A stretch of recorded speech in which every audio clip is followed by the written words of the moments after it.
m'entends quand je respire. Top le veston, jamais fait une gros pas. Big plan, j'ai fait changer toute la piste. Regarde ma pêche, je pense pas j'attire. Je coupe la line, laisse la qui laisse frémir. Nouvelle état, new name, toujours fluide dans le move. Main en l'air quand je rentre dans le groove. Garde ce regard, je suis déjà posé. Deux pas je tourne, glace dans mes yeux figés. Vite encore, puis je prends tout ce qui est à moi. Trop vite, trop fort.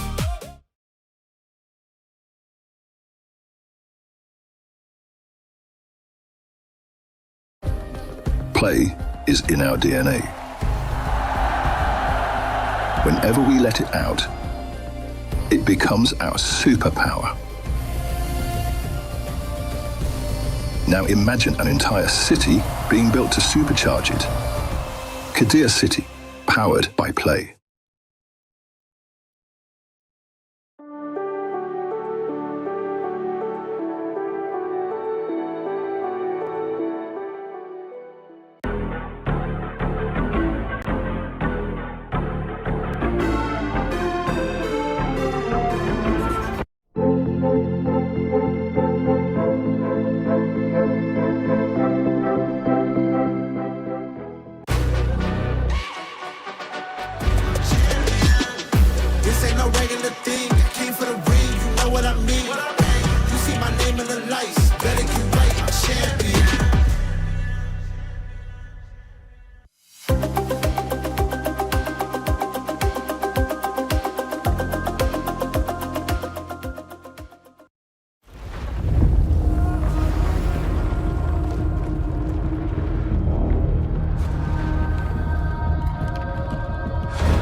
Only 16 teams remain as we enter playoffs, our last day of the LCQ EWC featuring Rocket League. I'm Lemon Kiwi, this is Spaceman. But Sean, only one team gets to go to the main event to compete for that $1 million, and the competition is getting crazy. That's right, gamers. If you're lucky enough today to survive the gauntlet, your reward is playing Twisted Minds. So, Godspeed. Inshallah. And remember that it is all about playing one game at a time. We have qualified all of our top 16 teams for this playoff bracket. And the fact that all of this is best of 5 into a best of 7 means that we're not changing up the format too much for our players so they understand the rhythm of the games going in. But again, we come to a situation where we're going to have to send 15 teams home. They've all qualified for the money, but only one can move forward. And that's the scary part. Very exciting. And the bracket is going to look like a lot. Show me the bracket. You guys, let's take a look at the bracket. Show me the bracket. We're going to be starting with Genji Food Esports there towards the bottom. And I mean, there's so many banger matches. We have former teammates against former teammates. I think it was that Food Genji match that we were the most excited about, right? You say we, and it was more of you were excited to see Cheese versus Magic Bear, and then you looked at you know, come on, man, come on. I know what you are. You can't fool me. Yeah, no, I'm very excited for this one, but also like Manchester City Dig, Stallions, Lentique. Unfortunately, feels like the most one-sided just on paper, but gotta look at like that upper side between Genji and Food. Gotta look at upper side Manchester and Dig like that. You got Abjack versus Seiko. I mean, come on, man. It's like it's as close to prime 2024, late 2023 RLCS as you're gonna get. Like it brings us back. And since we're on the topic of food, another match I want to see, Criminals versus M80. Like, M80 had a wobbly group stage, but Criminals had the biggest upset. They knocked Food Esports, one of the big favorites, into that lower bracket, and Criminals consisting of those teams. So my eyes are on some of these dark horses, like over on the Criminals side of things. But yeah, this is a pretty big bracket, guys. And guess what? There's even a lower side of things. But we'll try to keep you updated. We can't do everything, but I'm sure there's some co-streamers out there that'll help us out. So gonna be a fun day. There are definitely some co-streamers out there that will for sure help us out with some updates. Absolutely. Can't wait for all the action to get underway today, of course. And it's going to be a fun day. I mean, we're cutting down, I believe, about 4 series or so. We've kind of juggled between 10, 12 series most days. Today, day 3, we've got 8 on the docket, and we're going to be going through it, man. We start off with our upper bracket round 16, which obviously will be Food Esports versus Gen G. And then right after that, we jump into top 8. And then right after that, top 4. It continues to whittle down. So this is going to be a quick exchange of events for a lot of squads today. You come in, you've worked so hard this weekend to get to this point. You've played so many matches, but now the rest period's over. This is the day you have to show up and play your best. If you don't, you do not move on. And again, 1 spot remains for players to potentially compete, also for a chance to make over multiple tens of thousands of dollars later on in the week. And again, you win today, your reward is to immediately slot into the main bracket, which will be upper bracket quarterfinals against Twisted Minds. So if you do well today, then you have to go play one of the best teams in the world when it comes to pace of play. Then after that, it's Shopify versus Nip, and then down the line. I mean, you're getting slotted right into the meat grinder in Group A, and it just gets harder and harder and harder. But so curious how the vibes are going to be in the venue today, because now that we're all kind of settled, everybody's in for the same thing, and only one can leave. It's wild.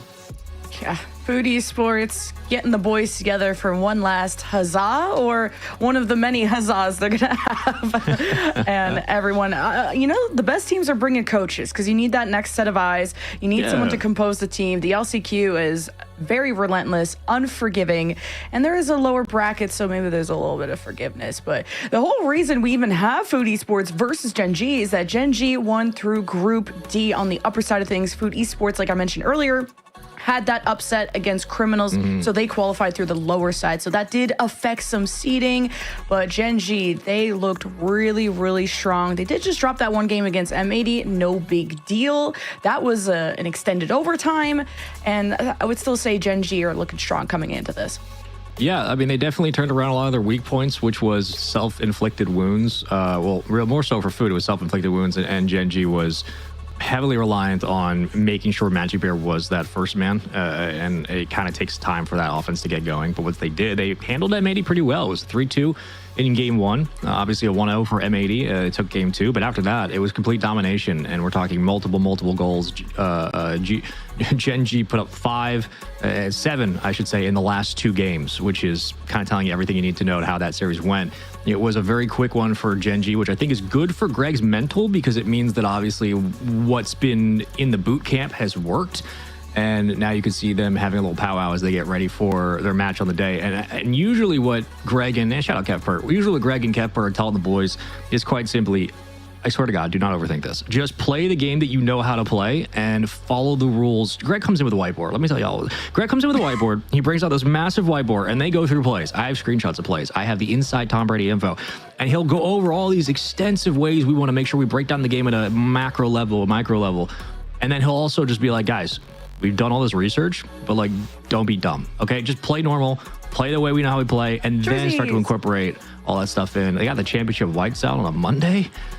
Oh, yeah, gotta get stylish. That's right. What didn't come together though, besides the jerseys, was the Food Esports didn't really produce an offense on that broadcast that we did watch. They put up, when they did lose, they only had either 0 goals or 1 goal. And that was really surprising to see the talent on paper not be able to connect those dots. And I think the main theme in this matchup is, what is the next chapter after you've built this legacy with your former teammates? Even someone like Frosty, who I know is still so young and hasn't really, quote, built that legacy, but I think has this reputation. It's like, which team was going to give him a chance? Which team was going to be able to kind of enable him to be the best version of himself. And I really truly believe that it's going to be this squad. So Gen.G versus Food Esports, who can rise above the rest, because only one of them, if any of these two, can survive the LCQ.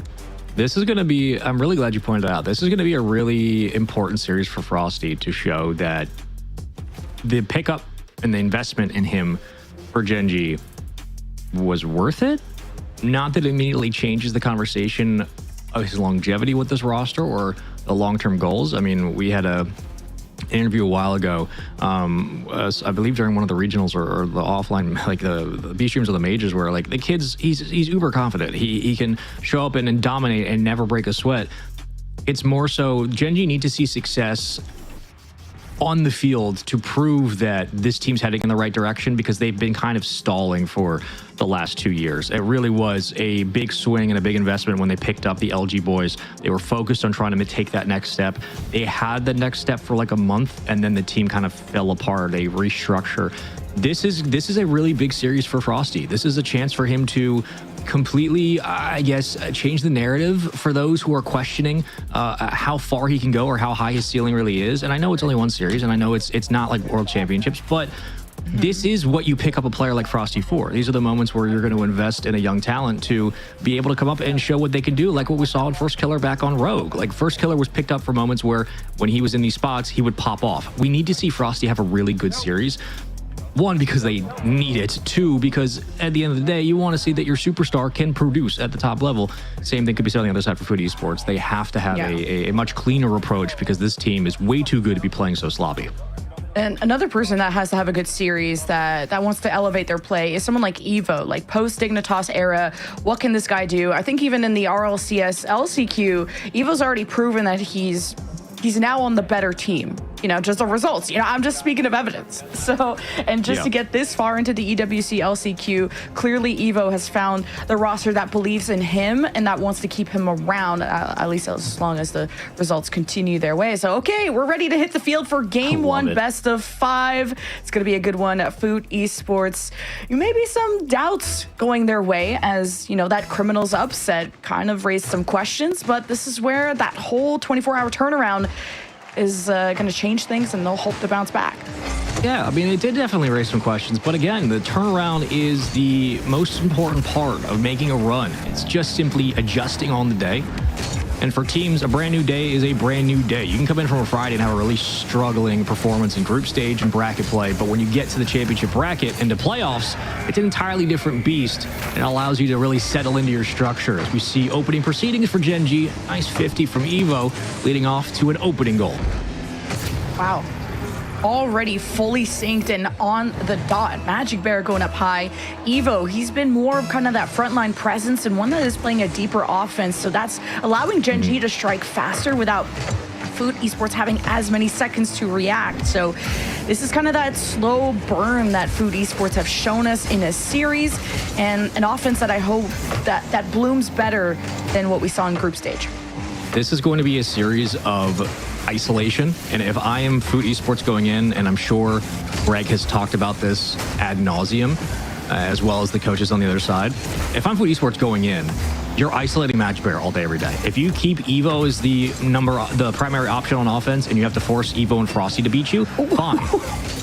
But you want Magic Bear, 1, out of the play, so he's not breaking you down from the top of the ceiling and double tapping on you, and 2, because as soon as he's out of the offense, you're putting so much pressure on the younger players to work overtime, to overexert themselves. And that's where Cheese can find a lot of success. That's where Justin can step up and slot in as the second man. So that's got to be the objective moving forward for Foot Esports. They know that they have to play a little aggressive and they have to shut down Magic Bear.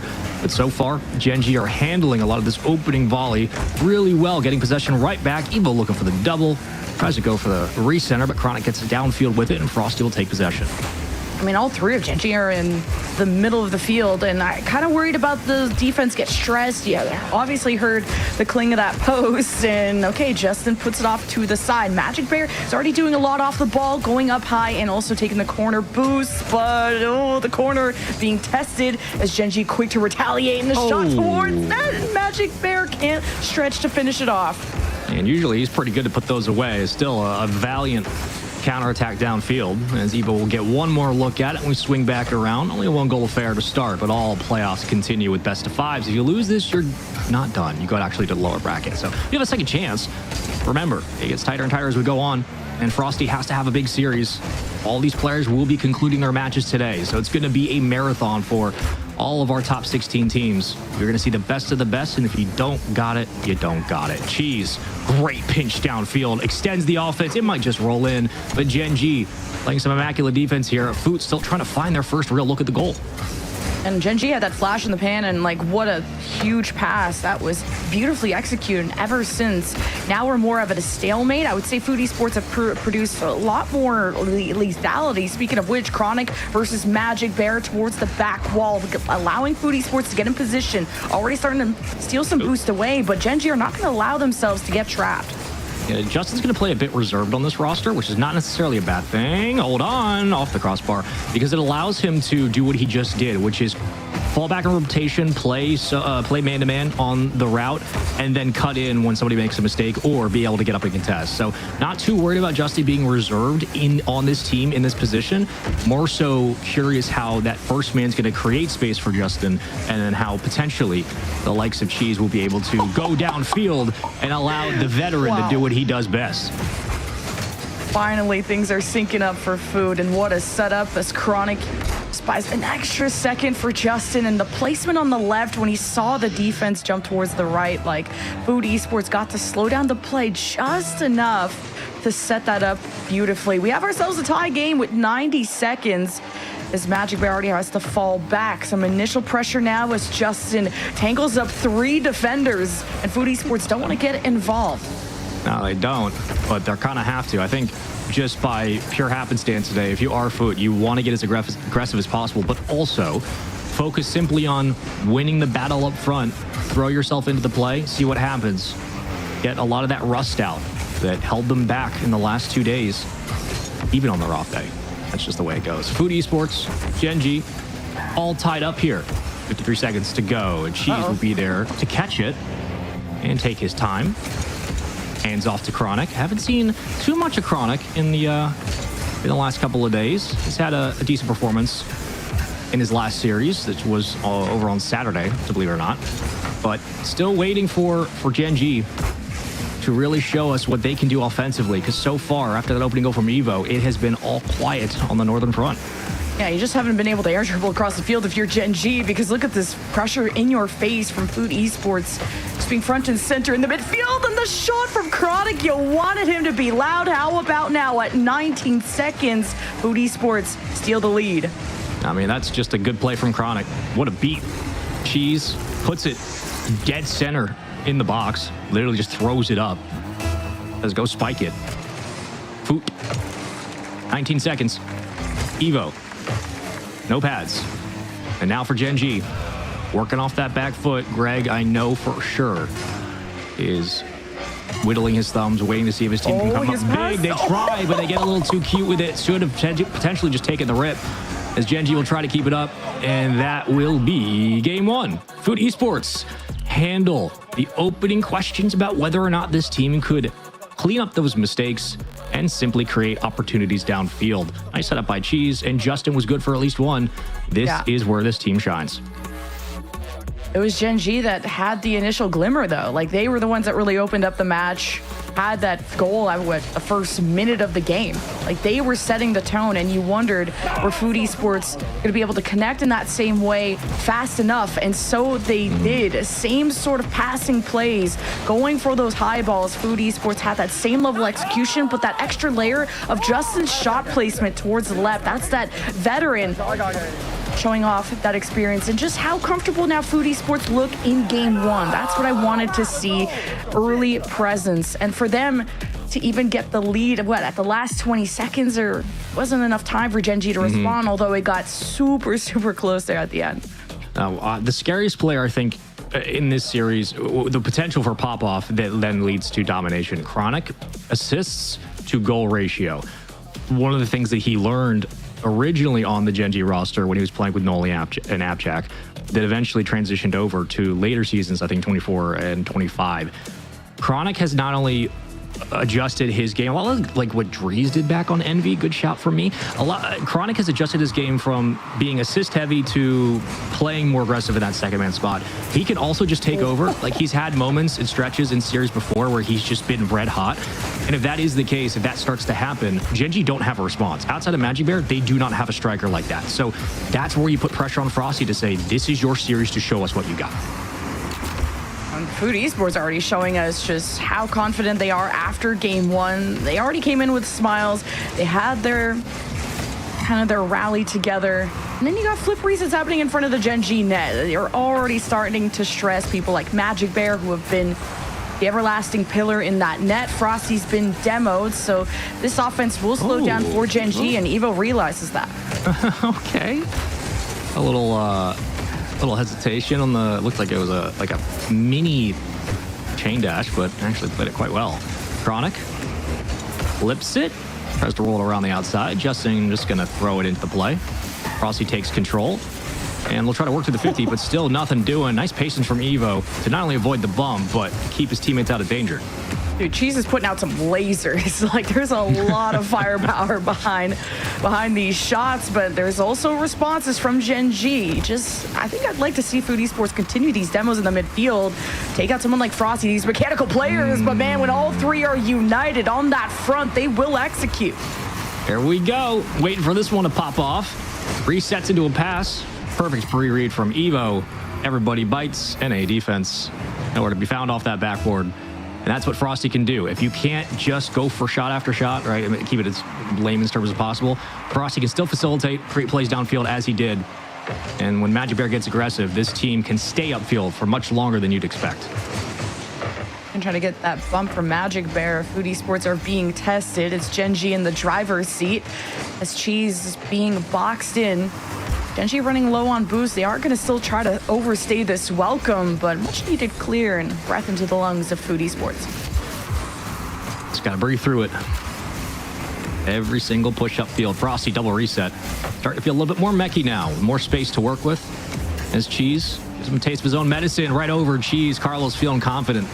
Put some sun in that man's eyes. He plays even better. Frosty up for it. Off the ceiling. A pass. Double. Frosty leaves it. And it'll roll in for Evo. He's got himself a pair of goals so far in this series. And Frosty with a phenomenal play downfield. Yeah, when you saw Frosty start to air dribble towards the backboard and there wasn't somebody ready there, all eyes and the attention was on him. And then when that first initial touch didn't go his way or he couldn't get that double, there is that secondary. There's options on the Gen G side, and I love how they're working together. And you thought that Food Esports were going to do the same thing. And it's a lot of solo plays. It's either Cheese kind of dribbling over. Now it was Justin's turn. Chronic wants to flip the play on its head, but nothing yet for Food Esports. Good defense so far from Gen G. And when we see team, hold on, I'm going to shut up. Chronic all the way in. It's wide open.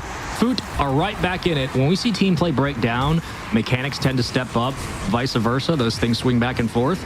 And when we see mechanics like this coming out, when we see individual players making these plays, one, it means the defense just gap-wise is giving you options for both teams, so they're going to take that.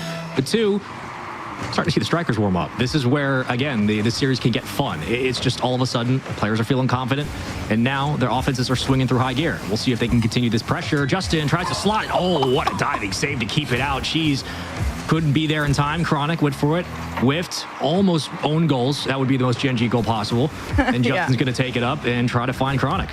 I love that Chronic plays the mind games, the fakes. I mean, even against Frosty, kind of broke his ankles there as Gen G. They've had to make some pretty heroic saves just to keep this lead. 2 minutes left. I mean, how much more do you have in you? Justin with the reset. 2 in the net. Magic bumps. Cheese wanted the second shot, and Evo saw that coming, and he keeps it to safety. Chronic gets a good beat. Cheese is jumping up for it, and man, Food are looking threatening. Yeah, they are. I mean, they're starting to play with a bit of confidence, which is the scariest part, but Evo playing with a bit of space. Justin just throwing it towards the net. It's going to hit off the back wall. Great bounce, actually. It works out for Food Esports so they can corral it. Justin with a great touch to get it around that last defender. Chronic working off that back wall. It does hit the lip. That's okay, as the defense is there in time. Nobody has to panic as of now. 80 seconds on the clock. Gen G trying to hold on to their 1-goal lead. And so far, again, kind of hitting your point, Lemon Kiwi, Food Esports, they've picked up the speed, and they're playing much more confident compared to this team that we saw 2 days ago. Yeah. see Food Esports, once they do get momentum going, it looks like they are going to score at any point. Cheese, though, has come down back to earth. Chronic will call him off, but as soon as they communicate, Frosty sends them all packing, and Gen G need a bit of insurance because you just never know if Food Esports will force that overtime, and it's looming. 45 seconds, I could easily see that happen. 4 saves for Evo, 2 goals. Magic with the flick. High. Frosty, there it is. Security just in time. Punch the numbers in.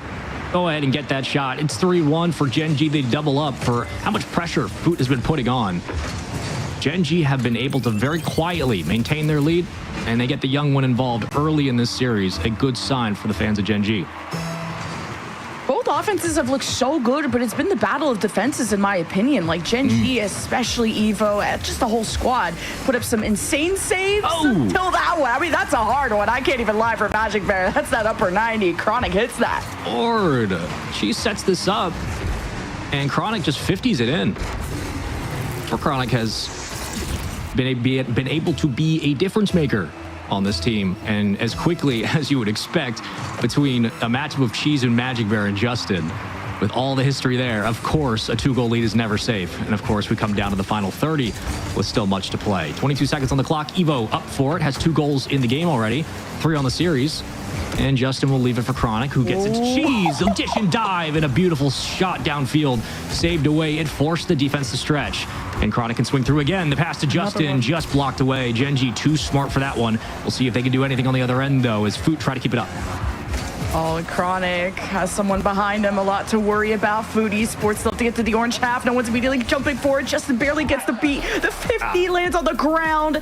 And just by 1 goal, Gen G will tie up our series. But man, like I said, when you feed the ball to Cheese, I don't know what he ate for breakfast, but this is a whole different guy. This is a guy that can either be sometimes nervous at land, but also become an absolute Lanimal. And I love to see this version of him into Monday. Yeah, he is hot and cold like that. He can either be a little nervy and he makes mistakes that are very clear in the gameplay. He can overcommit. He can straight up whiff. But when he's on, and he's one of the fastest players on the field. People forget that about Cheese and NA. He is a north and south player. When he gets going, his decision-making is lightning quick. And for Greg, I'm sure that has been a lot about honing that in over the season. And nice to see that Greg has maintained the cut for this one. I'm sure it took some hairs off of that for how the series was going. But Gen G, again, doing a nice job being able to respond off pressure. Even though they did have a 2-goal lead, I think that's a good sign for Greg and company, is knowing that they're not conceding, 1, and 2, when they have to go down and secure the game, they are making sure they put this away. And they are getting Frosty involved. They are looking a little more comfortable. When Frosty's having a good time and he feels like he's vibing, again, you can open up so much more of the offense through this squad, and then Magic Bear can quietly do what Magic Bear does. So if you're going to look at aggressive plays across the board, if Cheese is going to be that player kind of leading the charge, that means Magic Bear is going to respond because he knows how Cheese plays. And back and forth we go. It gives Chronic a chance to really be the veteran now.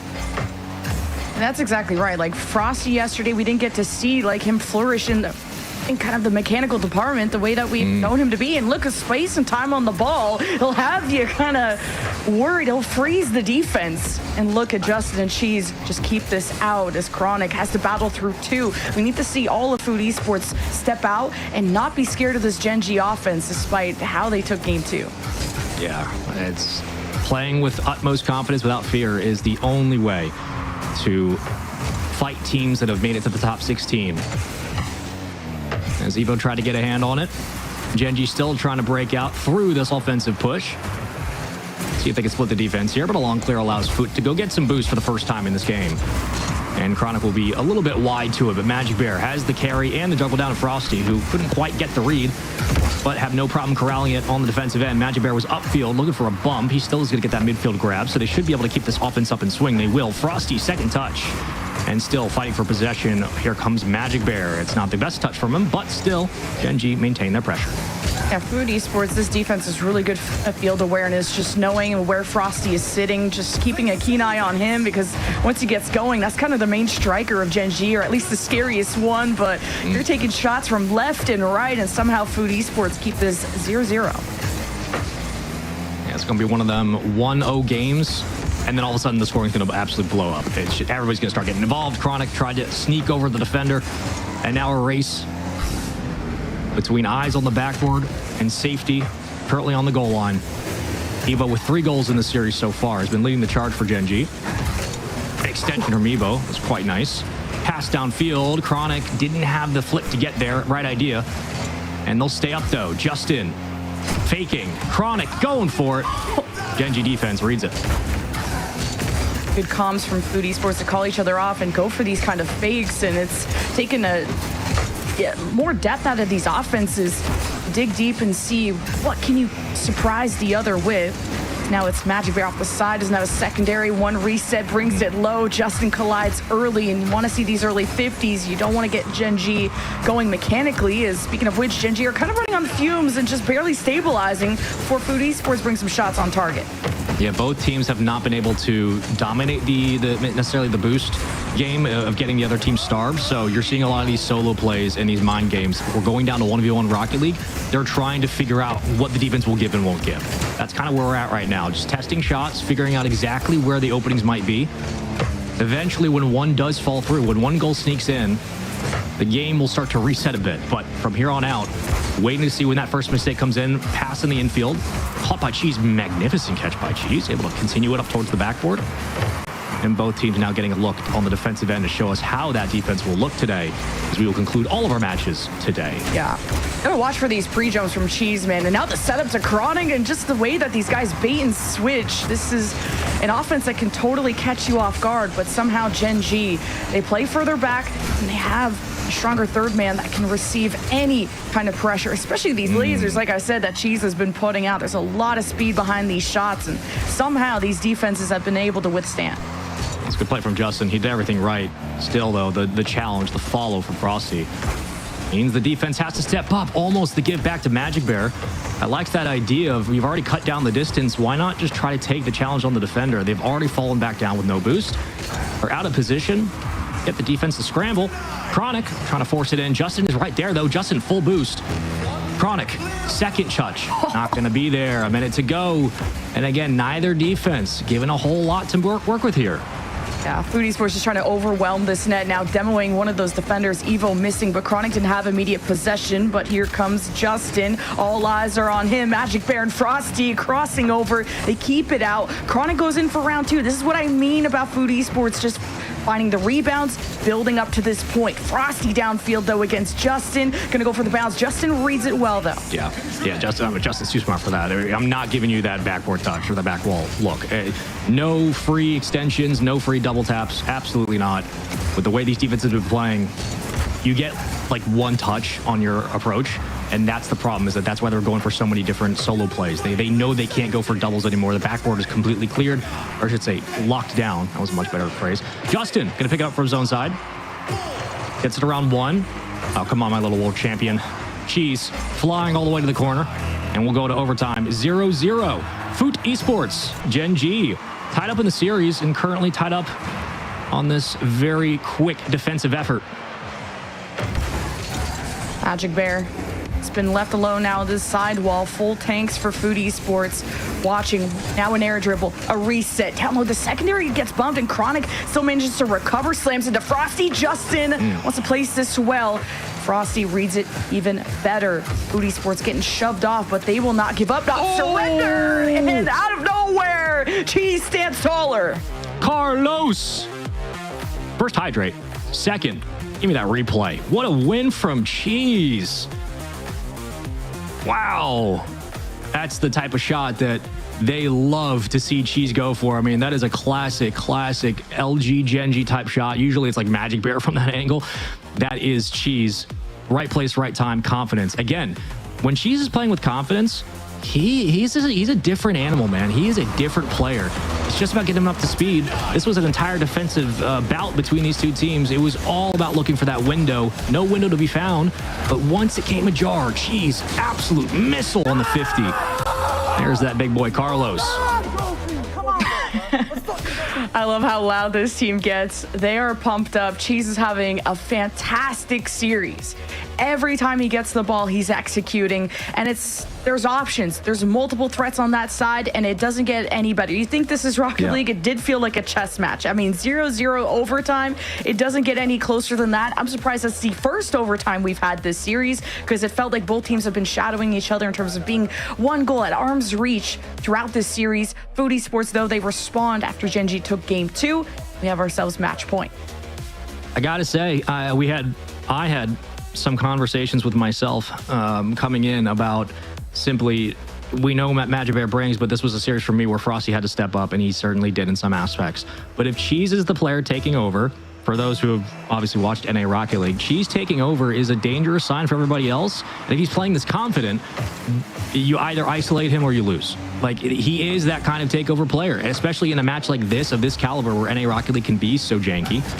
You have to be able to lock him down. If you don't, you're going to get challenged like that, and it could just take one goal to decide things. If you lose this, you're not done, but your road gets infinitely harder. Go start in lower round 1. Good luck. Top 16. It's a gauntlet today. We'll see if Gen G can respond to the pressure, and I'm sure Greg is doing all he can with Kevpar to drop a game plan here. As the reset looks good from Justin. They've only been able to get him once so far to score, and now looking for the second. Just the way that Chronic and Cheese can find each other, the spacing, those first touches to execute on a pass quick enough before Gen G could really put up a hand is impressive, to say the least. And Justin brings those solo plays too. Those flip resets, we did just witness it, but Gen G have a piece of their own and almost just bounces in. Oh, Chronic. I mean, Chronic absolutely read Frosty like a book. Well, then he dies. But, you know, point taken. Cheese circling all the way around. Cheese, starting to feel it. Carlos hitting his angles and not wasting a lot of momentum on those reads. Cheese is locked in for this first series of the day, and that is a beautiful sign for Foot Esports. It's the player you want getting hot at the right time. Frosty just going to kind of careen it around into the corner. More numbers will stack as Gen G sends some of the house here, but the defense won't give up much. Again, back to a defensive battle between these two teams. Battle between Man City and Dignitas going down as well. Their series is tied 1-1. Stallions BS Plus Competition have swept their series, so we'll update you guys as that goes on. But I'm wondering if this goes the champs field, because Gen G have been hungry for this moment. Two former teammates facing off against each other as Chronic downfield wanted to center this ball, but Gen G seemed like an impossible defense to go up against. Not surprising, Stallions took care of business, but it is always just, you know, we're 15 minutes into the playoff bracket here, and we already got a couple 3-0s. That's how you know things are going to get spicy today. Cheese. Carlos flipping it forward. As Evo will try to take some control here. Evo, who started off a lot of the scoring for this series, had 2 in game 2, 1 in game 1, but since then has been shut out. And Magic Bear, same result. Not had too much of an impact on the offense. Chronic, though, could have an impact with this reset. Holds it, uses it, off the back wall. Frosty will take it out. For 2? No, leaves it away. Cheese already on the play. Gets a pass to the center of the box, but Foot Esports shutting down the midfield. You gotta just take this one step at a time if you're Food. Like, yes, get close to that back wall, but start to see if you can trap Gen G in. Food Esports so momentum based and kind of like to spread out their offense and give themselves multiple angles so that Gen G are always on watch. Maybe a gap can be found. Maybe it's Justin that has to do so, but Magic Bear, these early 50s, make Food Esports have to make decisions quickly. It's almost a ground pinch. 2 defenders in the way. Another shot trying to be taken. Food Esports testing this backboard. Evo can't get a strong clear. Magic Bear will bail them out. Evo looks like me out there. Oh, nice touch from Frosty. Able to force the issue just a bit. Power play for now. We'll see if they can convert on the blue end. A bit of time on the clock. Chance to kill. Cheese. Reset. Was a bit shaky, but still right back in the hands of Gen G. And Evo will try off this ceiling, but this offense is not giving a whole lot of a different look to that Foot defense. So Foot are more than happy just to continue to play 2-stack and box. I think Evo looks the best when he can kind of just position himself in the box and receive like a quick pass. That's when I think he can really surprise you and be one of the best strikers on the Gen G side of things. But still, this is feeling like shades of game 3. Shot towards the crossbar. Chronic, Magic Bear ready, but it bounces right over his head. So Frosty now has to try and receive this pressure, send it right back. 3 saves for Frosty, 1 demo. That's about it. Been real quiet. Gen G just trying to find their first. They've been shut out now for 2 games. And to a war of attrition we go. Off the ceiling, the pass to Justin. Right idea. Execution not quite there. But Frosty will take it away. I'll complete 180 on the counterattack. Frosty looking for the dunk. Here comes no Magic Bear. Evo cuts him off. Right back to Evo. So questions about whether or not that was just a miscue or the right timing for Evo to go for the shot. And Evo gets the bump. There it is, baby. Off-ball offense. Just needed to come through at the right time. And the trust that Magic Bear has to kind of let Evo take care of business. He's kind of 1v3ing. Cheese wasn't sure whether to get involved. He does, and that creates that gap into the net. And that's when Magic Bear steps up to the plate, hits it for a home run with, well, only 26 seconds to spare. We could be seeing Champions Field if Genji can just hold on. Evo versus Chronic, a beat. Justin receives the pass. Frosty has to hold on to the net, and Magic Bear has a cutoff to slow this down, but Cheese is off to the ceiling looking for his own heroic moments and many close calls. Yeah, I kind of hope we get 5. This would be, unironically, the funniest imaginable result if we do go 5 between these two teams. Justin, though, trying to be a hero at 0 seconds. Strong touch from Justin. Powerful touch from Justin. And all the way around, Frosty goes the length of the field. Just has to secure this one late. Oh, okay. Nice job, Frosty. Right. Good shot. We're going 5. That's just a cherry on top. Genji really winning this by 1, if I had to be honest. I'm not even going to count that second one, but the push and the pull, the tug of war, emphasis on the war between these two teams. 2 former teammates going up against each other and just the one slip up. But it's the decision making that I love so much about Magic Bear and the level of trust that you need to have for Evo to just tangle up the defense into that corner. And this is the goal right here. Evo with the shove that breaks it open. I mean, Evo did so much in that moment. Yes, Magic Bear's on the scoreboard, but that was all Evo. I mean, this, you can see kind of in the replays. Outside of that, yeah, that clear from Evo, that's maybe the most offense. Evo's play was the most offense we really had in this game that really resulted in much. It was defense is getting their looks, offense is trying, but not giving a whole lot. Like, it was a lot of simple resets, a couple of plays through the corner. This is standard Rocket League. Not that that's necessarily a negative, but we're getting what we expect that between these two teams. They're playing at each other's level. Nobody's really elevating. We've had players like Cheese who have stepped up. We've had Frosty in game 2 specifically, who was able to facilitate and really create more opportunities and control the tempo downfield. But this is a very scrappy, drawn out affair between these two teams. And that just means that game 5, it's one of 2 ways. It's either the same thing, 0-0, 1-1, or we get a powerhouse of a game. We get 5-4. It's going to be absolute blisteringly fast. I don't know, but we'll find out. Yeah, we all punches back and forth in the bracket. GK is up 2-1 against PCS Stride. I could see that going to Champs Field. I would say BS Plus also winning over Atlantimals. That's Joyo's team being a upset. Really proud of those Brazil boys to get to the next round of the bracket. But now we pay attention to Champs Field. Of course, Eiffel Tower up into the background. Perfect for how this sets the stage for Paris, as we'll see who will end this series and move on to the next round. And this will be to face, who is it? VP and Volaire. So we'll see how the results go there. I like the way Genji's approaching this already. They saw what worked on Coliseum. They're going to go for it again. But the patience from Foot can be a crutch and also be an Achilles heel. Who will be the first one to really break the game open? Cheese must-sees it into open space. Grabs boost, gets a second effort for it, and will follow suit. Carlos feeling comfortable after he had success earlier. Second effort as well from Cheese. Keeps the play up. Justin now can move in. Unfortunately, that 50 does not favor Foot Esports. Allows Genji to set up in the blue half for the first time in this game 5. I like that Genji battle for space. They take their time to go for quality shots and not just putting quantity of shots into the net. And initially it was a lot of Frosty being able to have space and time to go for solo plays. And now Genji have really had to dig deep to get the one goal they needed to even force this game 5. But it was Foot Esports that set the tone, had the first goal of the whole series. Now they've truly met their match as Cheese and Chronic combined. Cheese blocked the bump there, and now they collide into Genji. Cheese does not like to be perceived. I don't blame him. He's still on the backboard being a nuisance. Play spoiler here at the midfield. Chronic somehow comes away with that 50, at least keeps it in the orange side. Magic Bear, great stall, but nobody else really around. And Justin's like, okay, if you're getting me the ball, well, I guess I'll go up and take that too. Right back down. Awkward play from Cheese. Kind of puts his defense in a tough spot. Can anybody come up from Gen G to slot this one in? No, so close.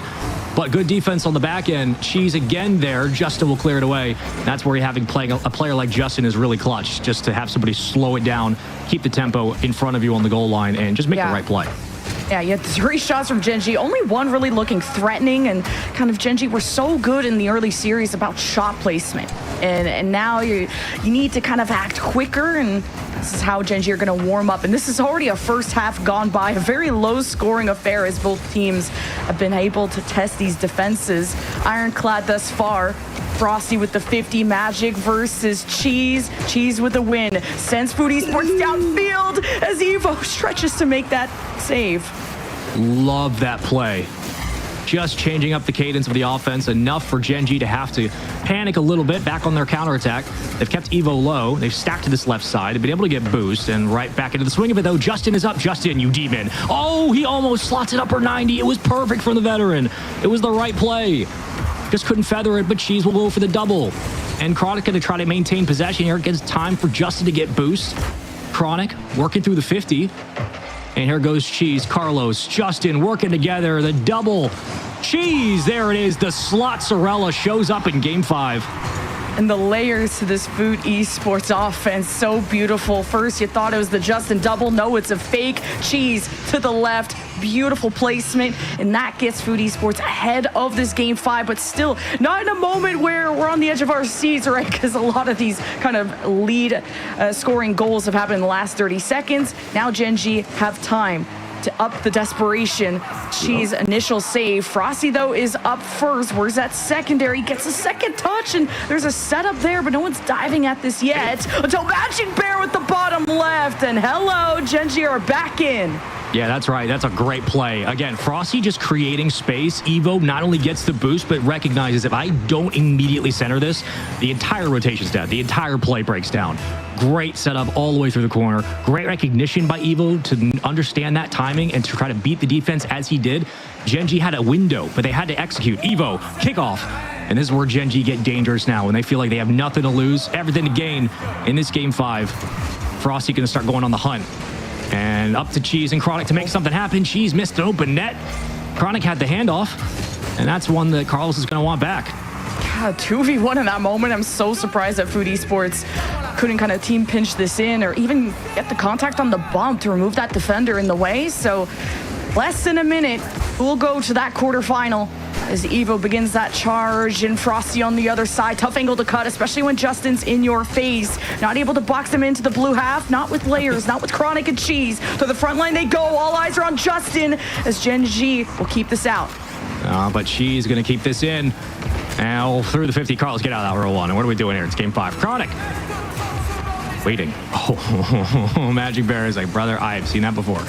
I am not doing that again. All the way down to the corner. Both these teams vying for a chance through this upper bracket, continuing on their run. Lower loser goes to the lower side. Chronic, careful off that back wall.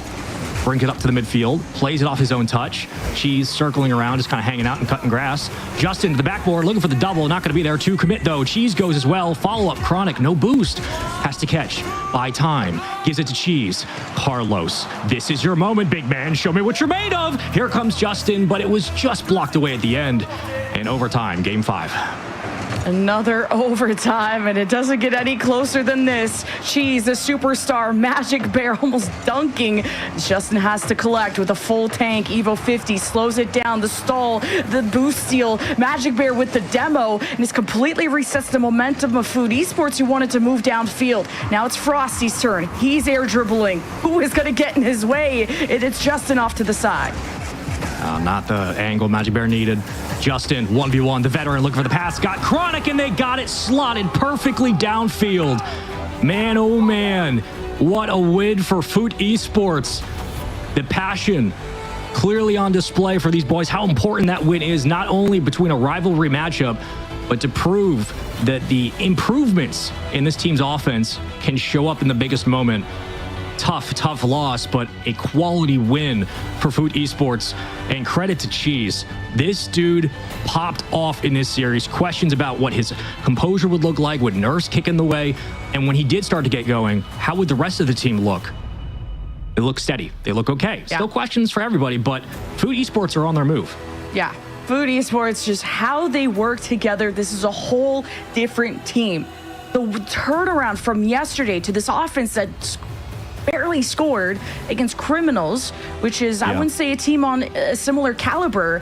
Totally off day for Food Esports, but to still qualify and to come here as really hitting on all cylinders. Cheese and Chronic, my favorite duo on that front, and Justin adding just a next level of lethality. And really, it could have been anyone's series at the end of the day, but Cheese and Chronic able to punch it through, gives Food Esports that quarterfinal where they go up against Volair, who ended up upsetting Virtus Pro. Now, that's a really interesting one. Volair is Crispy, Growly, and Tox beating Wavy, Talk, and 2P. So some interesting results in this bracket.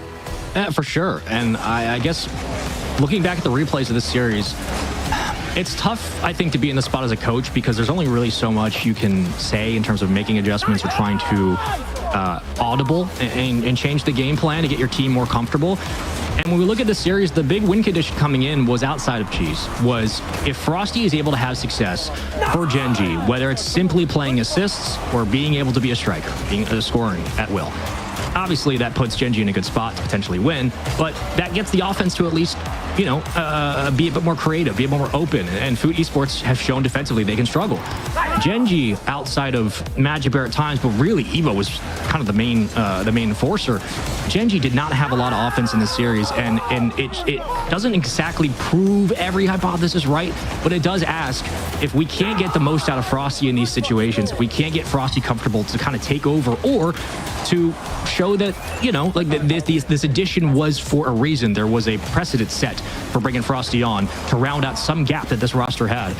There needs to be a question about the structure of the game plan. The entire approach for this team is, then what do we bring? What exactly is our approach? Because so far, if you're just playing speedball, you're getting beat by Cheese and Justin and Chronic. And it's a mirror match between former Genji players and, NA's most leveled off talent. This is a one for sure for Genji. I hope they're able to sit with and just go over the fundamentals because the offense has to be a little bit more creative going forward.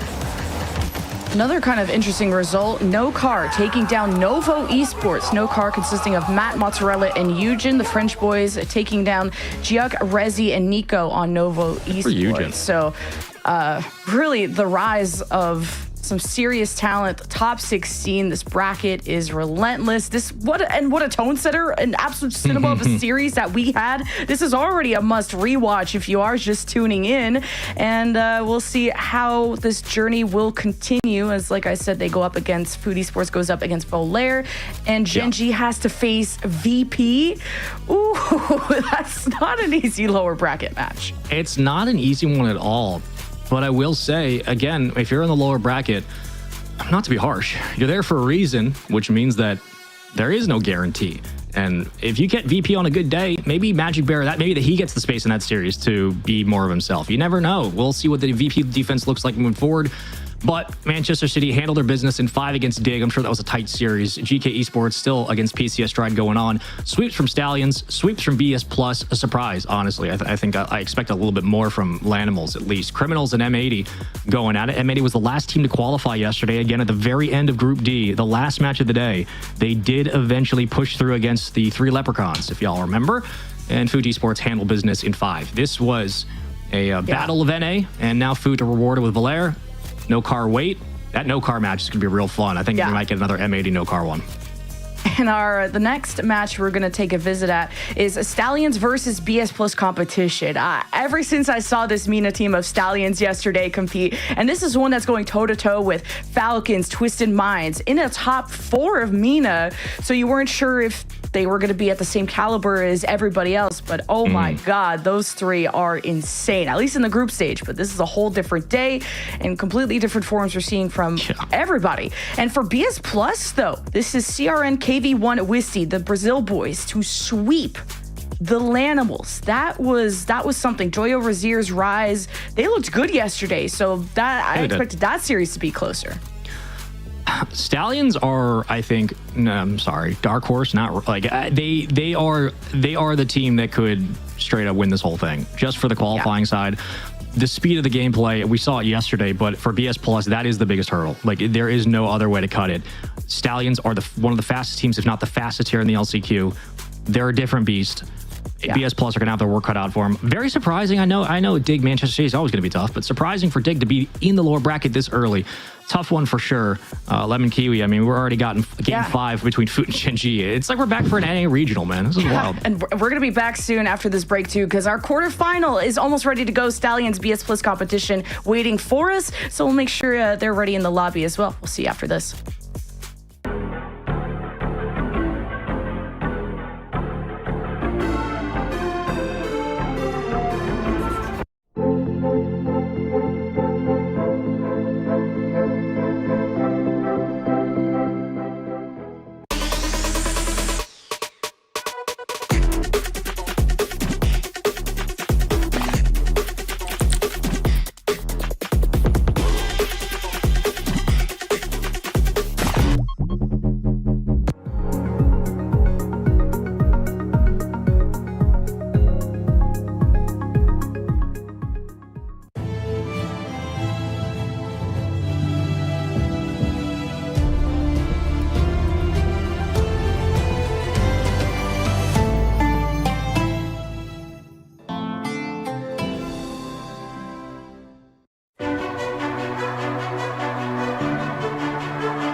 He can come in here and play my game. Let's go. He knows nothing.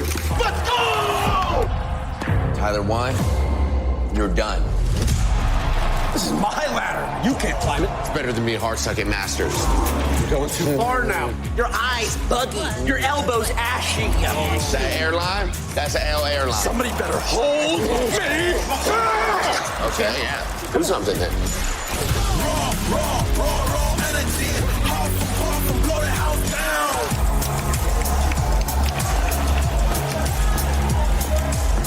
You look nervous. You look short. Everything's good? Mm-hmm. Fight.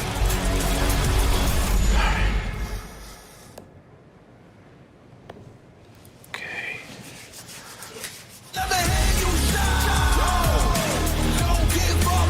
Do you really need the wraps? Yeah, that feels like overkill to me.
Welcome back, gamers. Hope you're having a fantastic morning, afternoon, or midday. Spaceman Lemon Kiwi joining you here for day 3 and playoffs of top 16 teams. We carry the flame forward.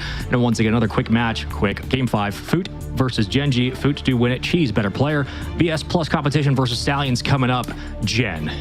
Oh my. This one's going to be real fast. I can't wait. I'm so excited. Talk to me. How we feeling about that last game 5 as we get underway for these playoffs?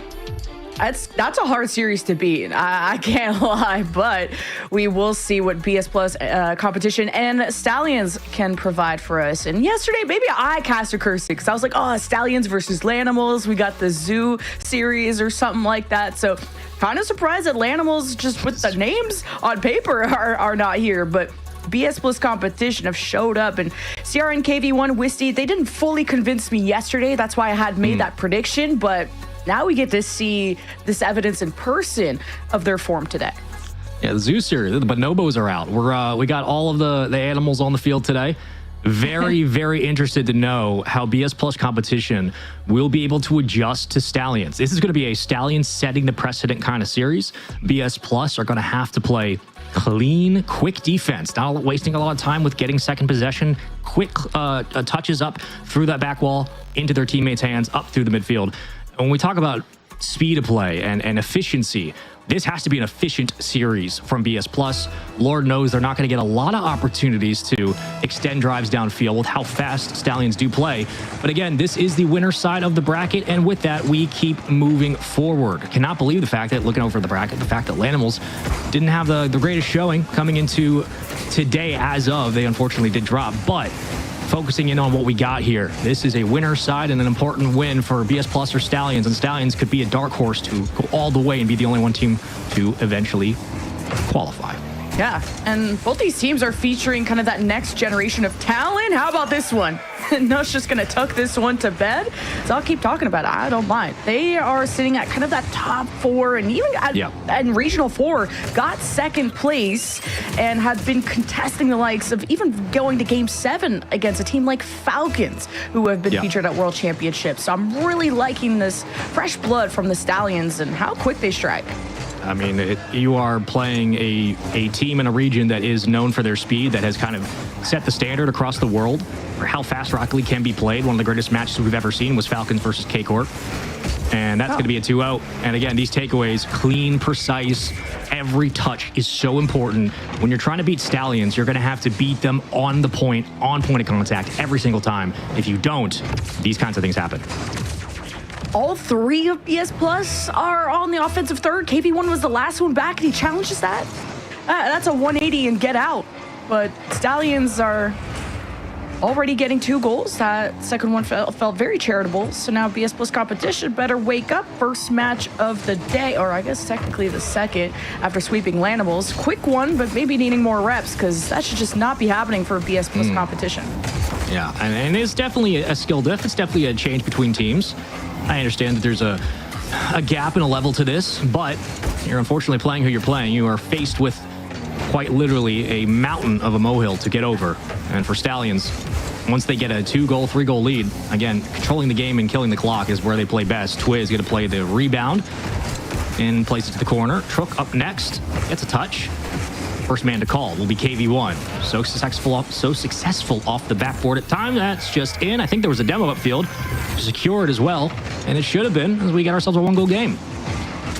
What a setup from KV1, and just the way he flipped into that to kind of bump somebody out of the way if there were to be presence from the Stallions. So they're running down looking nice for BS Plus now, but they can kind of get the ball rolling, metaphorically and physically. And Wisty is that guy you want to set up for success. I think the most mechanical on that team, or just kind of one of the better performing ones, I got to say, throughout this tournament.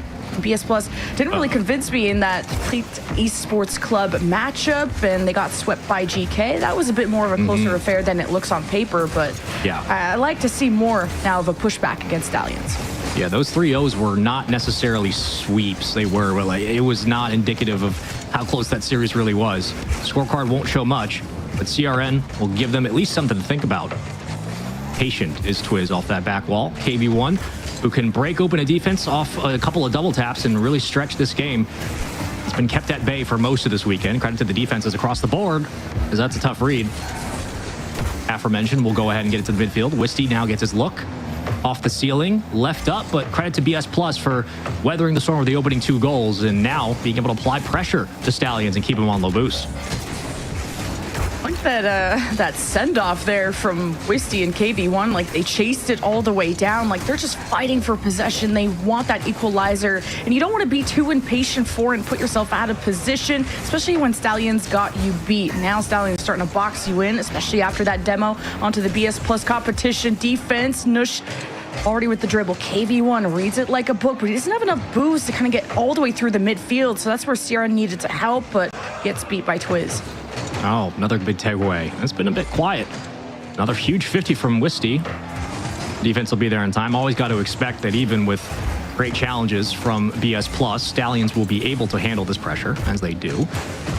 Still fighting for a little bit of an opening there, but we've gone back to a stalemate, and this is where, again, if you're BS Plus, you might have your best real chance to understand the reads of Stallions and get them to make some mistakes, but a good touchdown field extends it to Twiz. And now a race around the corner. Who's going to get hands on it first? Trook slows it, pops it. Nush taken away, and Twiz will be back. Speaking of Twiz, he's been just my favorite player to watch on Stallions, but Nush has usually been that back end, kind of that anchor player, the one that keeps everything together, and Twiz and Truck were just running the offense. Like, they were styling on everybody in the group stage, looking like the scariest team, and Twiz has been that mechanical warlord that has really made the magic happen. So far, Stallions keep their lead. Look at this turnaround. Truck with the double not angled the way he wanted, and the secondary gets demoed. Here we go. BS Plus have an option. They have an opportunity, and they capitalize. Second man, not a lot of space to work with, constantly having to play off an adjustment. Leads way to more scrappy plays at the midfield. Now who's going to collect this possession? It will be Nush. Downfield, Twiz was there overextending just in case. Dangerous challenge in the box. So far, no extra breakouts. Still a 1-goal game. Twiz miscommunicates. And right back into the orange half. Catches 1, 2, last one to beat. Got a bump, but even with the demo, no extra real estate upfield. BS Plus will have to try again. And Stallions, they tried their darnest in that game 5, almost got reverse swept by Dignitas. So that was the only thing, the only blemish that had you worry about Stallions, but they're in this position for a reason. The drop down, the bounce a little hard for Stallions to dive at, but look at this 180, almost a double tap Twiz, not there, but that's all okay. Stallions just wanted to show them how it's done. Game 1 goes their way. Outside of opening volley of shots, and maybe you can't even really call it a defensive mistake on the triple commit because it was just a proper counterattack read from Stallions. This was a good showing from BS Plus. The only question coming in was how are they going to be able to handle the pressure and the speed of the game? How will they be able to keep pace? They did. I mean, flat out, they were able to get back to the midfield, establish a little bit of a line of respect, which always matters. And they absolutely had Stallion jumping, kept them a little bit unsure about some of their challenges off that back wall. Weren't able to allow them, or weren't giving Stallions much space to find each other downfield. It's a really good showing, at least in the midfield game, between transitions for BS Plus competition. So curious how game 2 will fare for them. But again, they did give up 2 goals in about a minute and a half, which is a lot to ask for the rest of your team, not only trying to get back and prove that you can go trade for trade, but to then have to outscore those mistakes. And imagine if that open net didn't happen. Like BS Plus competition, like had to be flawless out of the gates. And now that has really costed them a game. And it's someone like KV1 who's such a dynamic player, obviously the most experienced one, the accolades, we could go on about it. And he's dynamic, he's trying to be the offense, the defense, the one that kind of fills up the gaps that the team is leaving behind positionally on the field. So BS Plus, I mean, already reorganized and didn't let that happen again, but now Twiz and Nush almost had a 2v1. If that pass was a bit better, it could have been a first goal already. On that point about KV1, he can do everything, but if I'm BS Plus coming into this, I want his job to be simple. I would love for him to not have to focus on anything else except being a roaming striker. I want him just to be able to go upfield, get Meki, and score. Because that's where he's at his best. It's the most offense you're going to be able to get out of this team as of now. And you want him feeling comfortable in this series. He can go toe-to-toe against Truck and Twiz. And so far, waiting for the rest of his team to kind of open up the lanes. As Wisty and CRN will try now. KV1 has possession, gets a bump. There it is. No better save from Twiz. Reads the shot perfectly.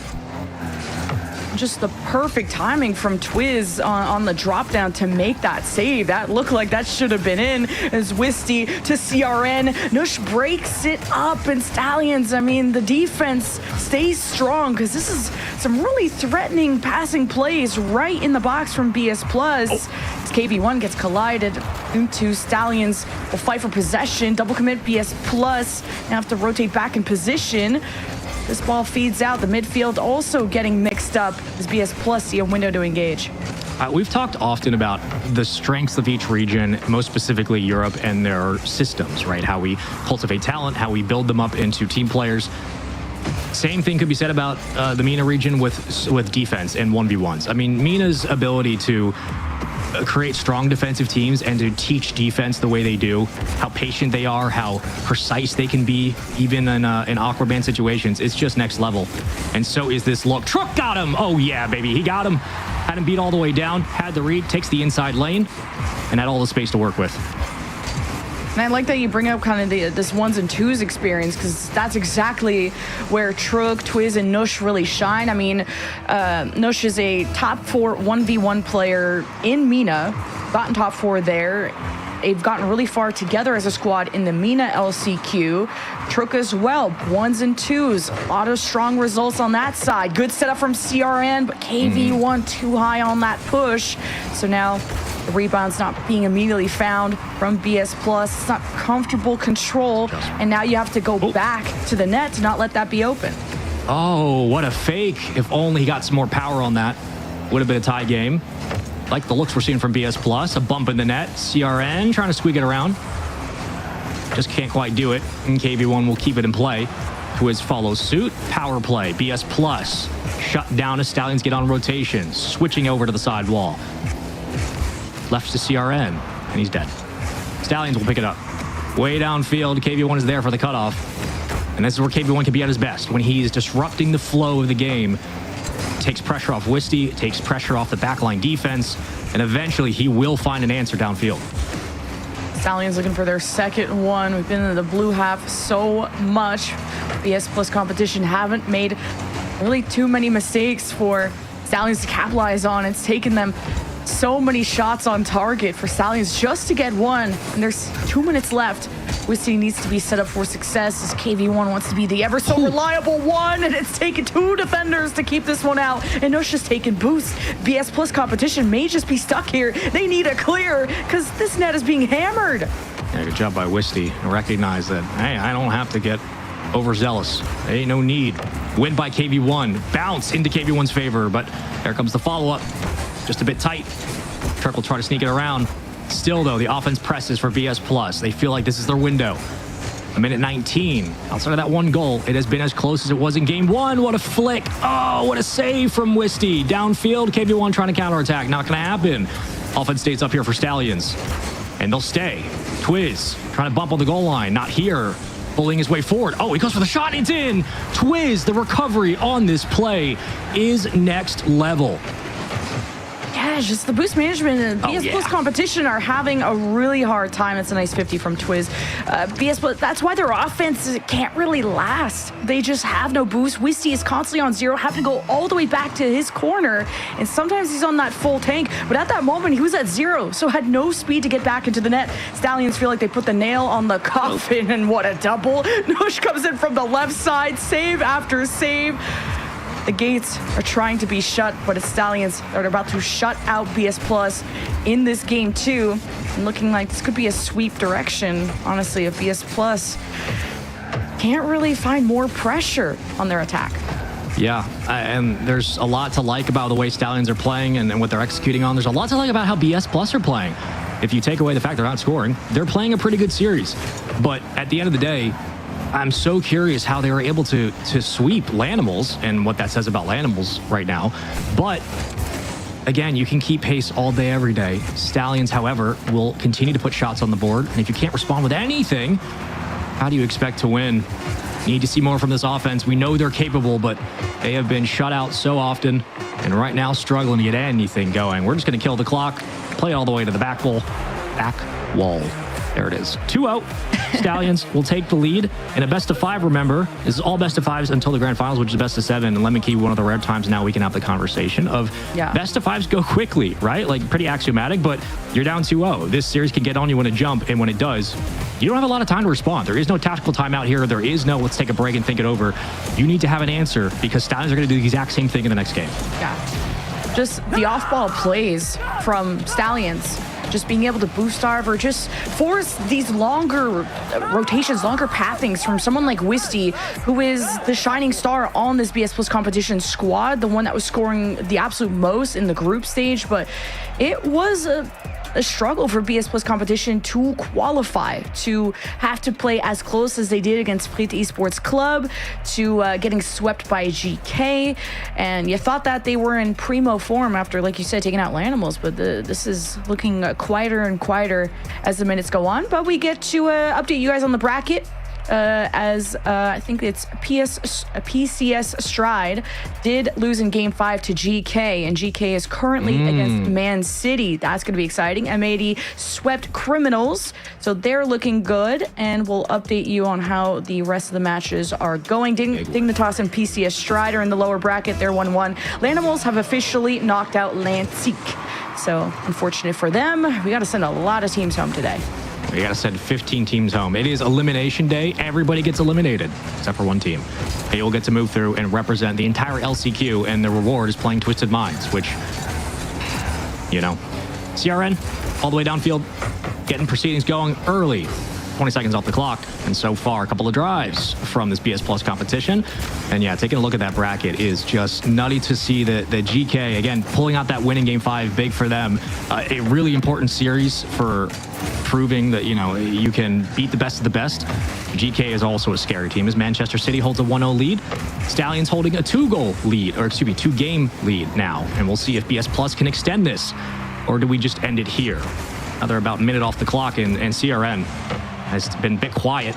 Goes for the double, leaves it up to his teammate. Wisty trying to get there, but takes a little bit longer to develop, and Stallions will have no problem. I like that BS Plus competition are upping the amount of demos on the defensive Stallions and trying to change things up, be more creative, and make the space by force if they need to. But look at this touch from CRN. That's not clear possession. It's needing so much support, and KV1, he'll put the cape on his back. He'll work with what is given to him, and that's the first goal for the Brazilian boys. That first one of the series for him. Great read. That's a KV1 special. It's got to be plays like that. You have to cut the distance between the defense and the look. Something's got to change. KV1 finally getting on the board.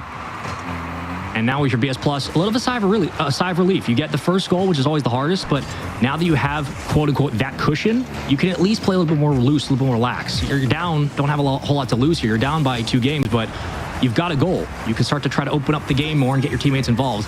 And we'll see if that offense does react to this lead with anything special. I think all 3 of the players on Stallions have been special. They've been a really well-rounded squad, and despite lacking the experience of a lot of teams, at least one thing that they do have is chemistry. Working through a lot of the regionals, his Twiz shot not on target as KV1 has to muscle through with no boost. CRN will take the mantle, and he'll try to outspeed them. Flick to the backboard. We'll see if KV1 can take a swing at this. Tough bounce for him to read towards the post. Not in. 1v1 from Trook. Didn't quite beat him. CRN was there, ready and waiting. KV1 looking for the redirect. It'll be over the last push, and CRN will take his time bringing this in. Able to bait 1 around. Gets it through the midfield, over 2. As KV1 looks for an extension upfield. And again, you have so much boost in that second man spot, but no ability to get it to him. A tough spot to be in it for BS Plus. Now they have to play great defense. Stallions all the way down will maintain this pressure. Look at the amount of boost they have to burn here. Whole lot for Twiz. And back down to the other side for CRN. Able to get it out, but how long is the question, and that is not lasting long. As Truck should be up for it, that should be a shot. No. Great block away by Wisty. Good recognition to get back in time. How fast these counterattacks from Stallions happen almost makes you want to keep a very conservative second man, like almost 2 back, because you just need to keep the lead at this point. The insurance would be even greater, 2 minutes. So it's up to really Wisty and CRN where they find themselves in the rotation, because you know KV1 could be the tip of the spear. Speaking of that, Nush gets his 2nd goal of the series to tie things up for game 3. Man, oh man, had on a string, got bumped into the play. Used his speed and his boost to get him into the goal line to bump it again. And Stallions go ahead and tie us up. Under 2 minutes to go. Winner side of the bracket. Stallions. Trying to prove that they are the MENA team to beat right now in the LCQ. We'll see if Wisty can find anything in this corner. So far, the defense has not given much. KV1 goes for the shot and rips it. KV1 has stepped up here in game 3. He's found 2 on the day and at big moments. Just the recovery here from Wisty and the initial win too of that aerial 50. This is kind of what sets BS Plus up for competition, of course, getting the lead now in the last 90 seconds. KV1, he'll work with any opportunity that's given to him. But I don't want to see him have to carry all of that weight. Team effort for BS Plus competition. It's now maintaining this lead will be something else. Stallions, when they get desperate, they'll send all 3. They'll send the house, and that could be so suffocating to go up against, especially with how much boost they've been able to steal even from game 2 is what's kept BS Plus stuck on defense. KV1 down low to the side. It's safe for now. CRN needs to win this as now you got the fakes coming out. This sails dangerously across, and Trook have some time to work on this. Wisty will present. I really like the offense for BS Plus. I got to be honest. I said it back in game 2. I want to just see KV1 keep the game simple. I want his job to simply be one thing. A niche reference for the degenerate Giants fans out there. He's to be Cam Scadaboo. Literally just go smash your head into the ball. I don't care how bad it hurts. Go find something upfield and make plays. And he is. Oh, he got him. Oh, so close. But this is what KV1 does. When you get him a chance just to be a striker, just to be a solo player, the offense starts to open up. This is where this team can start to make a difference and really go toe-to-toe against Stallions. BS Plus competition really thriving off these infield passes. Finding the rebounds has been near impossible. I don't blame them. The Stallions defense is pretty sick. Trook for the equalizer. Couldn't get the double. and Twiz got demoed. That's usually the second wave, as Wisty will confirm Game 3 for BS Plus competition to stay alive in the series. We got 4. We keep it going. Oh, man. Oh, man. I'm going to take a quick look over at the bracket just to give myself a little quick update. Let's see how things have been going. As Foot are up 2-0 over Volair, they will continue on if they win through the upper quarterfinals into the upper semis. A turnaround for Foot that will turn heads and certainly change the conversation the way we've been, talking about this team moving forward. They'll play the winner of M80 versus No Car, which will be like an amazing matchup again if we get Foot versus M80. Stallions, again, 2-1 in this series. Manchester City and GK going bouting between each other. Lanimals waiting for their matchup. So far, so good. I would say so far so good for Gen G, though. They are facing match point against VP, so we could see the end of Magic Bear, Frosty, and Evo in LCQ within the first 2 matches of playoffs, which is so insane to see. And I'm just holding my breath at every moment, refreshing this bracket.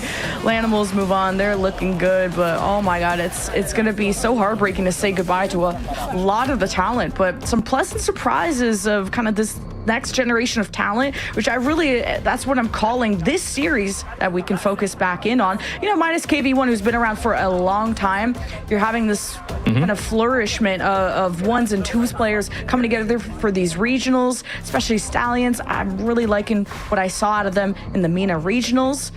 We'll see, though. They can make this a clean series, as coach from the Stallions side maybe calling over a ref, but we'll see if everything's okay.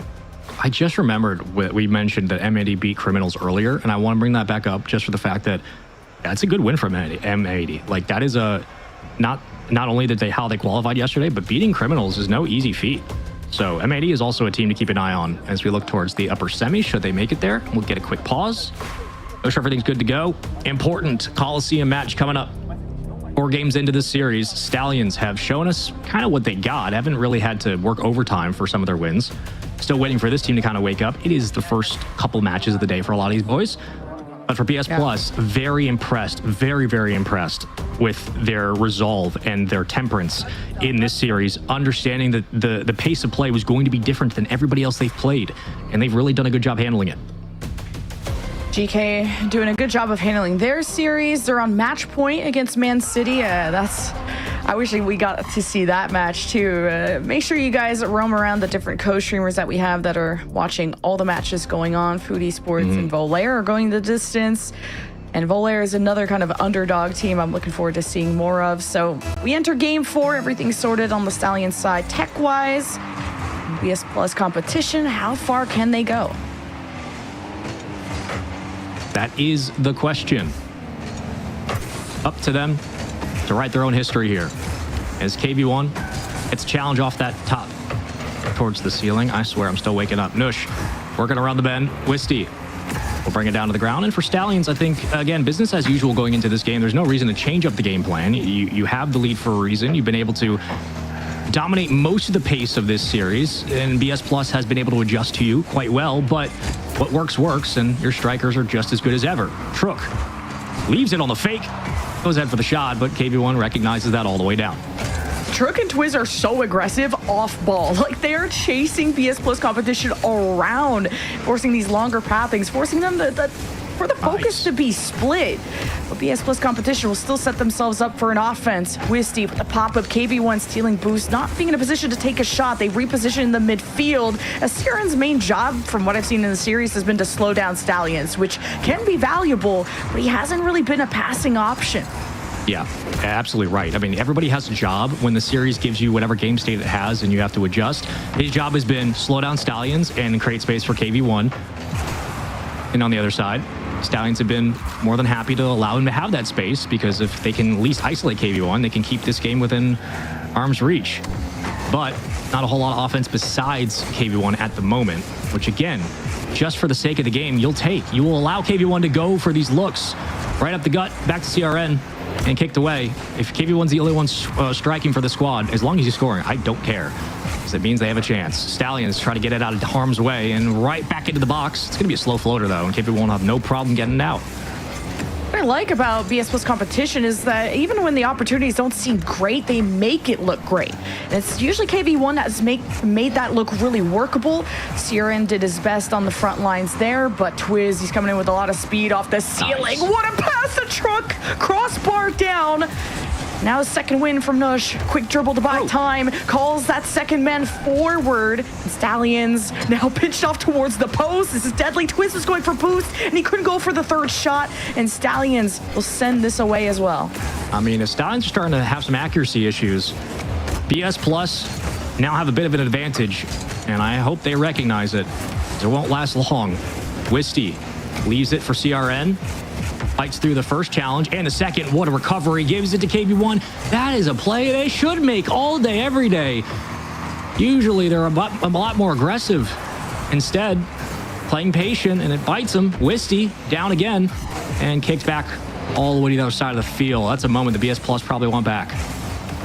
It just sails by the net dangerously. Twiz, Voltane gets the demo, leaves it to Nush. The bait and switch, the layers to Stallions. CRN looks awkward, but it bounces out the KV1. Not the strong enough clear, but taken now. The mantle is CRN. And the low shot for KV1, not expecting that, as if that was on target, that could have been scary. Stallions really prioritizing stealing boosts in moments like this is how they maintain momentum and lethality builds, but BS Plus competition have gotten so much better at making space. Oh, come on.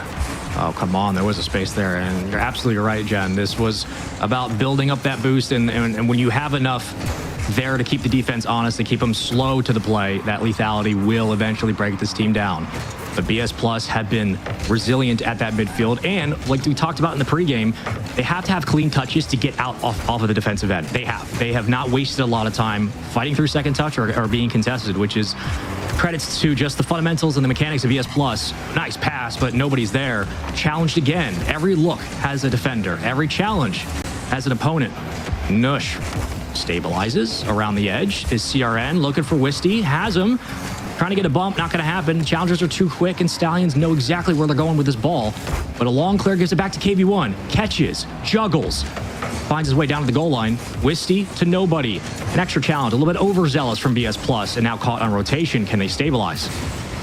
And that's what I thought about Wisty there. A little too eager, too far forward. Sometimes you got to wait that extra second in the midfield and then dive at it. If you're too far forward, you may just be caught out, leave your third man out to dry. CRN having to withstand the tidal wave that is Stallions, as every time they march down, it's terrifying. But BS Plus have kept this at 0-0 with 14 seconds left. Are we seeing Champions Field? It doesn't get any closer than this as Nush crosses over. It's just barely a 50 to float this over. Those are the ones that go in, though. Long clear. Can KV1 read it? He can, and gives it right back. And it's been too easy for these defenses to read. It's not that the offenses haven't been making plays. It's just, it's got to be smarter than that, right? They're at this level of the game, they're too good. It's got to be really, really awkward for a defense before things break down. And through the corner, BS Plus have to be careful here. This is where Stallions can ramp up the pressure quickly. They turn up that dial. And it's an entirely different game with the bump. They almost get an angle. Again, they can turn it up on a dime on the goal line. Can't quite recenter, but nobody gets up there, and the defense just lets that one hang. Stallions so quickly take advantage of the open space, and BS Plus make one mistake, and it's one mistake too many. It's just that the Stallions are such a physical team. They're bullies, all three of them. Less about Nush, I would say, but Trook and Twiz, the bumps, tackling everyone, splitting the focus, getting the nerves of BS Plus competition to really spike. And in a 0-0 overtime, you got to applaud BS Plus competition for having the most ironclad defense this series. The amount of shots that Stallions put on from multiple angles, multiple sides of the field. And BS Plus competition, ever since that open net happened, they had a much more conservative and stronger defense, but not enough opportunities to strike back at the Stallions. Yeah, you're absolutely right. And the takeaway for BS Plus, again, their run is not done. The takeaway for BS Plus, and when a series is giving you this kind of offense where both teams are getting good looks but nobody's scoring, okay, that's the game state. That's just the way that the series has been evolving. The defenses then have to be as good matched. They have to be able to go toe for toe. And BS Plus, both defensively on the goal line, and we're talking about third man, we're talking about midfield, we're talking about contest, especially in games 3 and 4. BS Plus really did a great job being able to go not only toe for toe, but they changed the pace of the game. They were able to skate alongside Stallions, and when it was 0-0, they didn't pull back and say, you know what, we don't want to get over aggressive on this push, we don't want to make a mistake. They were playing this as tight as you possibly can, and that's credit to one, BS Plus, and two, the players individually for showing that no matter where they're at in this tournament, they can go against the likes of Lanimals and find success. They can play to the speed of Mina and find success. Yes, there was one mistake in the end, but BS Plus are a team that can absolutely knock out some heavy hitters in the lower bracket. And if I'm dropping down there, I'm worried for sure about having to play the squad. They are very, very composed. Like, it almost reminds me of like an early Team Secret from like 2023 where their defense was next level. The offense took some time to get up, but the defense was just consistently, could always bank on it. This team looks really, really solid, but Stallions, again, are just a cut above. As you can see here, the series layout, 3-1 win for the Stallions. They move on, and I'm sure Stallions are happy to kind of get through this slog and get moving. And they will. To the semifinals, they go. Everyone in this bracket should be paying attention to this Mina team. If they're going to 7 against Team Falcons, if they're contesting teams like Twisted Minds, and some of those teams waiting at EWC like Stallions want to be able to join them. Mina is a region to fear. And as we update the bracket, Man City and GK are on Champions Field. No Car is on match point against M80. Food Esports still on match point against Volair. And Gen G have managed to avoid elimination thus far after VP. We're up 2-0. Now it's a 2-1 series. This is crazy. I wish so desperately. If I had one wish, if I could get the rule book out and ask for a wish from my godparents, I would ask just simply, I would love to be able to jump into that game 5 and just see what's going on with Manchester City and GK, not only because I know it's cinema, but also because that's such a big match. Winner of that plays Stallions. Loser drops down. I believe. If you just won, Gen G are out. The bracket just got refreshed, folks. God. And Don't PTSD. Wait. Oh, God. So VP, we're actually going to jump into that VP match against the loser of Man City GK. That game 5 is about to wrap up. We're going to send it to a quick break, though, so that match can finish up. And then we'll see who we're sending home, and we'll see you after this. Play is in our DNA. Whenever we let it out, it becomes our superpower. Now imagine an entire city being built to supercharge it. Kadir City, powered by play.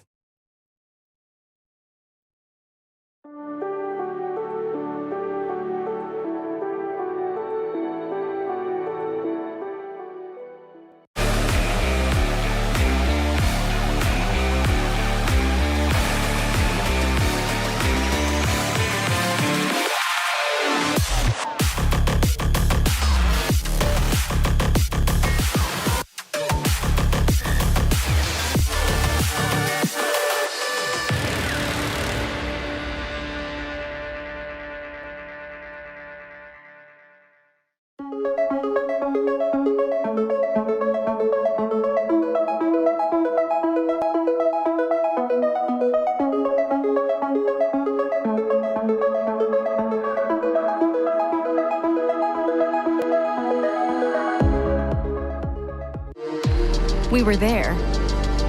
For every click, every clutch, every respawn. We were there for the years of grind.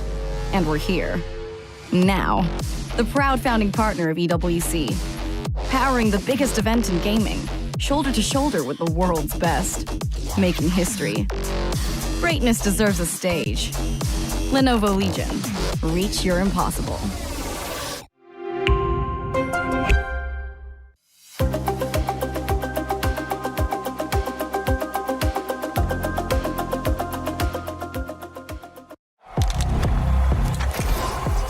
He can come in here and play my game. He knows nothing but go! Tyler won. You're done. This is my ladder. You can't climb it. It's better than being hard suck at Masters. You're going too far now. Your eyes buggy. Your elbows ashy. That airline? That's an L airline. Somebody better hold me. Okay, yeah. Do something then. Raw energy. Blow the house down.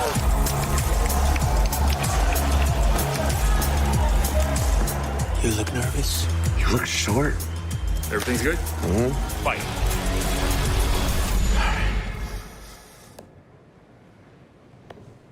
Okay.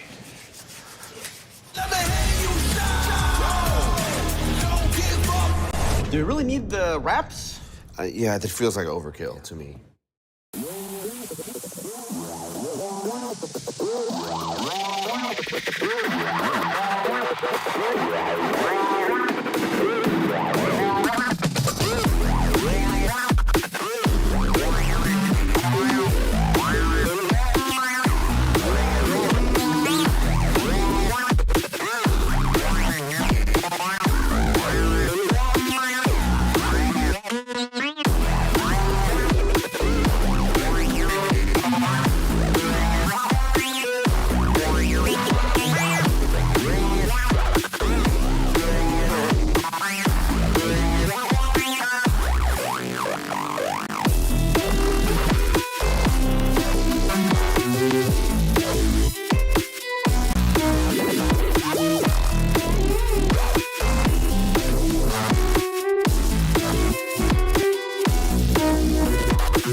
Welcome back, boys, girls, and MBs, and to all the co-streamers out there. Squishy, I see you. Alpha Cap, I see you. Fear, nice mustache. Welcome back into more action here for Rock Lee.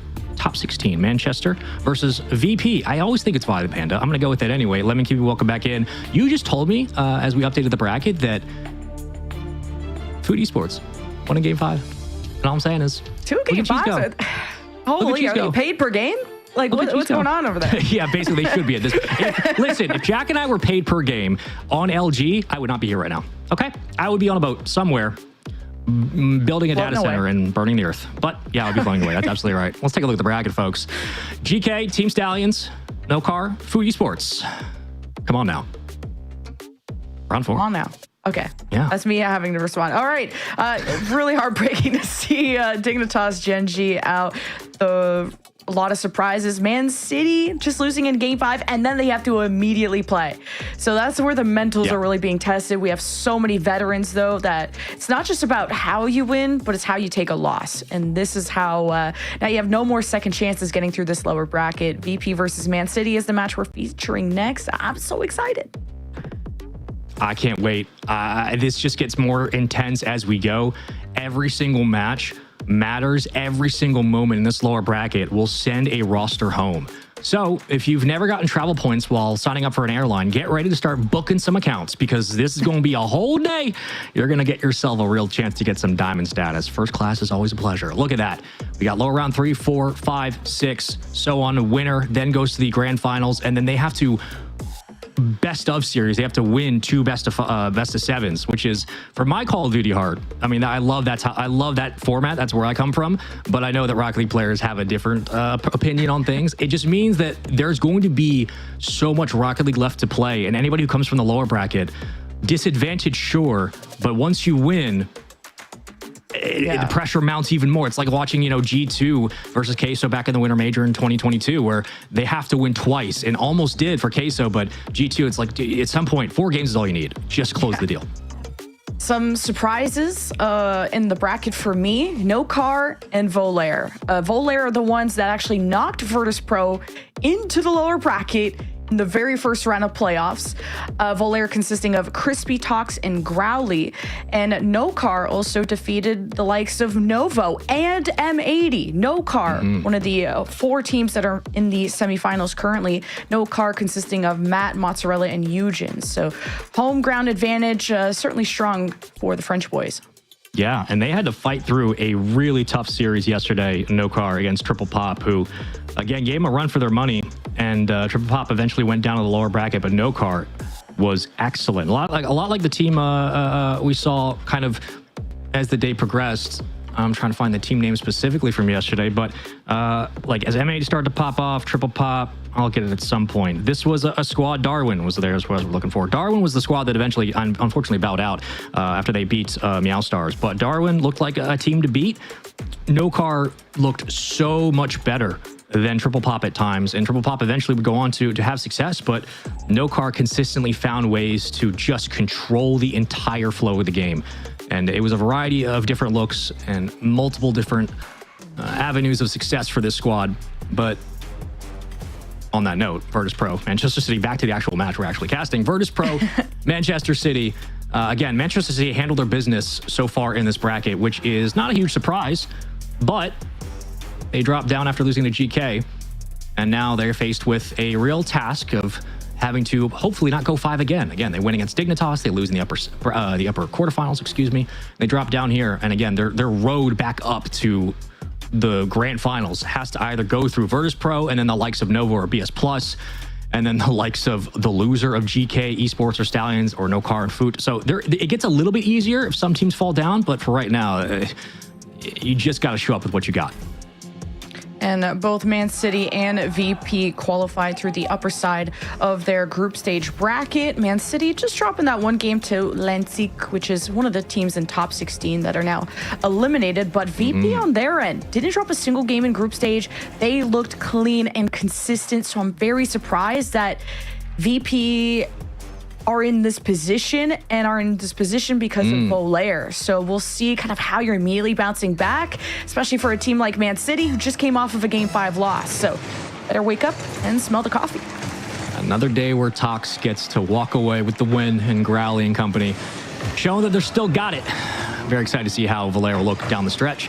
For VP, again, questions after their loss. They come in knowing that they have to play pretty heavy three-man offense at times against Edgeby and Seiko. Like, you can't afford to just have, you know, a one person taking control of the ball. Talk has to be excellent in this series. So far, he is. And what a drop down to start proceedings. VP on the board first. And Talk is a player that gives me hope for Canada. Like, we produce some really damn good talent, and he's at my #1 ever since JNabs. Although you're going to argue with me whether he retired, he's actually coaching, so maybe not fully retired. So JNabs and Talk on this team, yep. And VP, such a mechanical young team, so scrappy, and they have the lane experience, especially Talk. I've seen him live, and he can put on a show. He's an animal in himself, so Man City will have to duke it out against them. JNab's never retired. He just got married. There is a difference. He will come back. You have to believe. Yeah, surely. He will come back. Pass. Nice job by Wavy. And you can see that already cutting up the defense and finding so much space in that offensive third. As VP have had success in the opening minute for Manchester City, is a snowball downhill. At one point, they're going to break this game open, and Seiko can beat you on every side of the ball at any side of the field as Acro hovers just a bit acrobatically, dances all the way down into the corner. Edgeby will take control. And look at how Manchester City are slowing their approach once they get in the blue half. And they're going for that pass off the fake. So I like this idea from Manchester City, trying to see what they really get and what the looks like from VP's defense. But again, so far, it's been all of VP on the opposite end. They have found so much work at that midfield. Such good results from Man City. Pretty consistent top 4 in EU-RLCS, which is a really tough region to go up against and a tough defense to go up against right here. Man City will keep poking and prodding and try to look for bumps. Seiko not even getting a full tank as he was trying to steal that. Can't trap VP, though. They're quick to break out. Yeah, they are. Seiko, with all the space in the world, beats 2-piece to the ball, but 2-piece beats him on the ceiling. Acro all the way up top. Double no. Follow-up Edgeby, too easy to read. Come on now. This is a training back. Following through. Seiko back down to the ground. Try to skirt around one. The world champion, the MVP. And get back out to midfield for Wavy on the back end. Second spot. He'll call ball and follows suit. Just in challenge. We go back to playing single possession between these two teams. Again, it's going to be a 50-heavy game. Seiko with some nice serve-ups as Edgeby and Acro.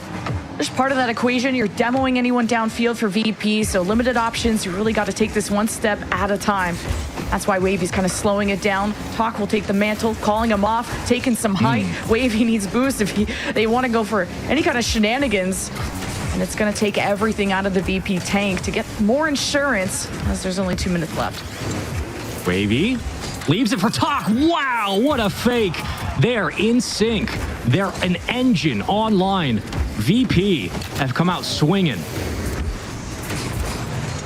Just mechanically, they look so comfortable in the airs. They're all 3 players capable of solo plays, and they've been on different teams, from being in collegiate to pug teams for Canadian lands to whatever you want to call it. Wavy 1v1 as Acro gets shoved 2-piece, gets the beat on Seiko, just stays on the backboard. Not a ball that VP can easily work with, so they kind of have to draw out Man City. And it looks like they're just going to hold the midfield. Manchester City trying the best. That was my best Shogun impression. It will really get better. You know, I tried. It gets even better. Don't worry about it. I got more. I got way more. I also got Johnny. I got Stumpy and Cole. I can do the whole EU broadcast. Edgeby. I can do CJ as well. I'm not going to continue with this. Seiko. Good lord. Switch in. Trying to get it out. Sidewall. Talk clears it downfield. Edgeby loses the challenge on that. And Talk, who has been a menace to this defense, he has been everywhere and then some, pulling them apart. 2-piece. Where to go with this? Trying to find some success that his former teammate 5-up had yesterday. As Wavy will get it right back out, and Talk going to be patient on low boost, decides not to overcommit here. Acro and Edgeby have so much time together, and this is where the friendships are going to be tested in LCQ like this, and you incorporate Seiko. And is this the extra firepower that they need? At least it's someone that can keep this unit together, the machine, the cogs turning. It's 2Ps with a 50, and you just have layers to Man City that it's not been easy to squeak by, but if anything, it's VP sitting pretty at 40 seconds. All the weight is on the shoulders of Man City. Really nice job by Talk to get back in rotation to cut off what could have been a 2-1 game. Talk, reset, dunk, oh my God, hat trick. Pissed on him. Oh my God. Sorry, I don't know where that came from. Yeah. Honestly, that's how Talk makes me feel as well. Yeah. Like, I see this guy and he could style on anyone. It's been a long weekend. And no, that's why we brought you on. It's been I say we like I'm part of the team. I don't know. I'm just here too. So, well, Man City are not feasting right now. No, they're not. Watching this one. They're full tank, 2 people. Watching this one sail by. Watching paint dry. Now they're getting demoed. Reset back to square one. At this point, you're thinking about game 2. I'm thinking about game 2 at least. Yeah, put the controller down. I mean, this is the best. Let me clarify that statement. This is the closest of pure Talk that we have seen all weekend. All event.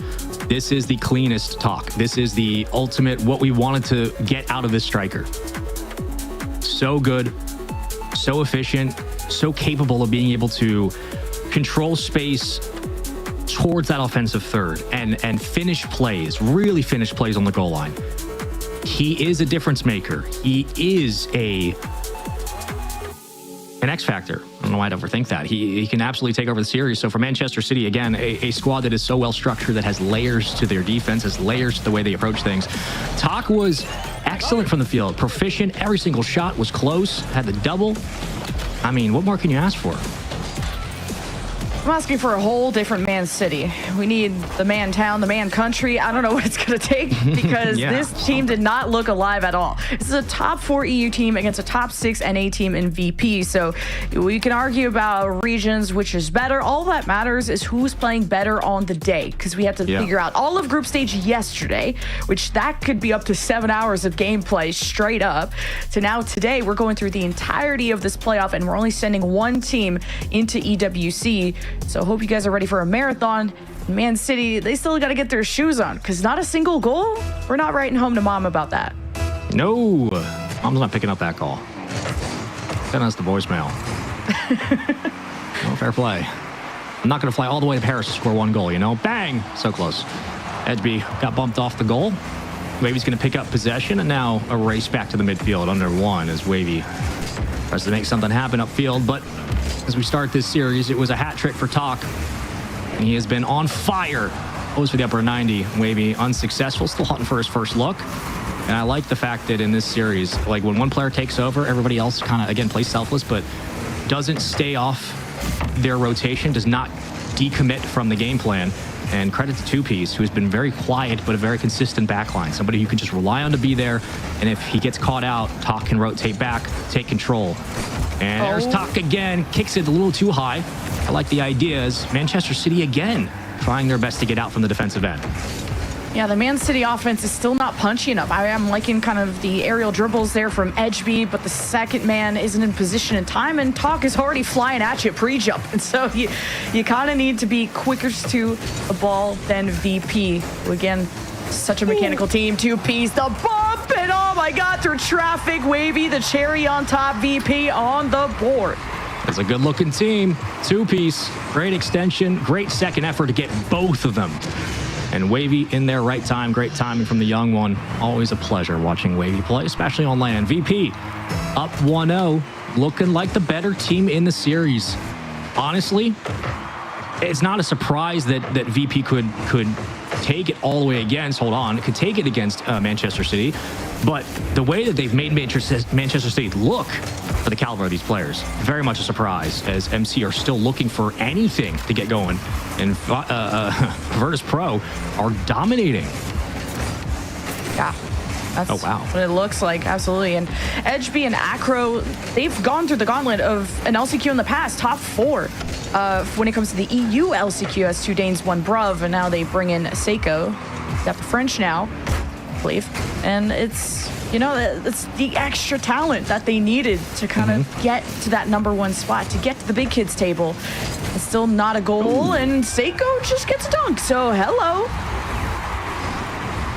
All right. That's how we get Seiko on board. Fine. Easy reads. It's like he's back on BDS. All right. Nice shot. Shout out to the camera team and the observers as well for getting some of these cinematic angles. I feel like I'm watching Greg Frazier at work. Wavy tries to go all the way down the field. Not going to have it. Two-piece comes in from Narnia. Love to see that. Acro. No touch. Ooh. And Wavy will take his time corralling this in. Wavy got the demo on that second man, and VP are almost, Man City almost able to connect those dots, but two-piece, Acro down low, gets in front early, but the midfield, VP more confident, more in control of not only just this game, but the series. Yes, Man City tied it up, but that was off of a really lucky dunk. We'll see if they can exploit VP's weaknesses or the lapse that happened there again. I don't think you're going to get that again, though. No, probably not. You'd like to see the chain dash, though. Finally, some extra urgency and speed from Manchester City. It looks like they've been forced to be playing Virtus Pro's game, which I know is uncomfortable for them. It's annoying, as it would be for any team. But when does that next level kick in? As they try to work through their progression now. Second tier of defense still holds up. Seiko should be here. He will be. Just kind of jogs into that ball. I mean, not so much concerned about the contest. I think they're just trying to play control game, which is understandable, but a little bit of urgency would be nice for Manchester City as they get dominated once more into the corner. The boys in blue push up. Two-piece will grab boost. Awkward challenge from Edgeby. What is going on with Manchester City? I'm not sure if they're feeling uncomfortable or not, but looks like they're second-guessing some of their approach. And Edgeby just is surveying the field, and that almost costed them a lot as VP were stealing boost. Seiko is doing a lot off the ball as well to control the resources. Talk is running on fumes, and this is the type of guy that likes to get busy in the air and really get you watching as Wavy down low to Talk, and Edgeby ahead of the game. He's the one who's looked the most active on Man City, and with the names on paper, you need everyone to show up, and how about Acro? And that 1v2 looked good. Missed touch. Man City can't maintain that as to the backboard. Acro there in time. That was almost a very, very difficult conversation. Under 60 to play. And MC are kind of just circling around, and that scares me because it means that either they're reading the game much better than they're showing, or they're simply out of sync. And Wavy will play through the challenge, right back down to a 50. Extra effort, good for Wavy, up to the ceiling. One more for Talk. Gets the defense to bite. Wavy continues. Gotta think this is close to another goal. The way that VP have been playing here. Extra approach. Here goes Talk right up the gut. Diving save from Seiko. Requires 2 to get it out, though. You will get rewarded with the boost grab. And with 14 seconds on the clock, the length of the field to go, and one more push. Do you have what it takes to keep this up and avoid golden goal opportunity? In open space, trying to cut it down, works through the challenge. Seiko pops it. Not a bad play for VP here. Acro on no boost, and it will get cut down in time. Sigh of relief, but nonetheless, into extended time here. End of regulation and golden goal opportunity. Man City may have forced overtime, but they look awkward. Maybe that second win now can happen here. Not if two-piece just wins a 50 like that. Tries to go for the ground pinch. Edgeby needs safety, and Talk and the rest are suffocating them. Long clear, but no one downfield for Man City. So we return to square one into the orange half until VP abandoned the mission to get more boost. They need those resources to set up those passing plays they've been so good at. They've been the better offense. Well, right now in overtime, all that matters is that golden goal. Yeah, that's what scares me most, is that even if they look a little bit lazy, they are still capable of doing stuff like this. Double slot it, upper 90, so close. Edgeby back out on rotation. Two-piece will follow through. Foot race to the ball, possession. VP centering. Almost. Two-piece get a little mechie on it. Hold on. Let's get an interesting overtime here. Recentered as well. Wavy fighting for control. 1 minute down, one demo at the midfield, and Acro all the way up there. They're looking for that long downfield pass, but it just won't be there. Recentered for a chance, but Talk takes it away. Such an important 52 from two-piece, especially when you have that player downfield. If Man City connected there, that could have been the end of overtime and an equal series. Surprised that VP are not being as physical as how two-piece even enabled the only goal that they got. And right on the goal line, Talk will shove his way through, and VP take game 2. I am curious what is going on with Manchester City. How did they manage to, play consistent, well-paced Rocket League against both Dignitas and GK? Well, they lost to GK in 5, but how did they go that far and then come down here and look so stalled? Is this something off? I'm curious. Just really, really dominant. I mean, it could just be, quite simply, dominant play from VP, which fair play. Talk has looked phenomenal. Wavy has been mistake-free. Two-piece is excellent. Everybody's contributing for VP, which makes them a threat for everyone. But MC, there were multiple times where whether it was a second guess from Edgeby on the back wall or kind of just like lazily getting into rotation, again, you only really do that if you're able to read 2-3 plays ahead and there's a reason for it. It just felt like MC were not taking VP as seriously as maybe they should. And I don't know why you wouldn't. You're in the lower bracket. What a suffocating team to go up against. Like VP, I knew all I said was they needed to be more physical, and then they just shoved them into the net. So good stuff out of VP, but they were almost pushed to the edge. As much as it felt like a one-sided game, all it takes is one good push from Man City, and they almost had that if it wasn't for two-piece stalling in the midfield. And I absolutely agree with you that there's hesitation on the Man City side of who's that first man? Who's getting on the ball first? We're not attacking, we're not being wasp. We got to act like a hive. And Man City, if they don't wake up, this is going to be the end of their Paris adventure. Yeah, and sometimes, look, it's just bad day, bad Rocket League. It happens to every team. You just have a bad tournament, or simply you're not on the same page. But some of the mistakes that we're seeing from Manchester City are like things you would get in a boot camp or things you would get as a team first forums, not a squad that has confidence with each other, not a squad that has experience, especially not for the likes of Seiko and company, who, are not new to this. Everybody has a good look, ripping the shot, but need to see a change from Manchester City moving forward. And now we will wait and wonder, do we get the same kind of VP? Convertus Pro. Do quite an unthinkable feat of 3-0ing Manchester City in the lower bracket. I mean, I don't think a single person would have guessed this would have been a sweep, let alone the fact that potentially VP would have won it. This has been a hell of a performance and definitely one for the entire tournament. Yeah, Man City, did they run out of gas after dropping that game 5 to GK? Because forcing that many games against a talented team, you would think that would convert to this. If anything, that sometimes that anger fuels you into playing better, or sometimes makes you play worse. And maybe you're overthinking kind of what went wrong in that series, and you're trying to overcorrect here. But Wavy will guide them to an offense as the demos get rid of Man City's downfield player. Seiko will still lead it. All eyes are on him, but he's immediately contested, and there's not that pickup from Acro.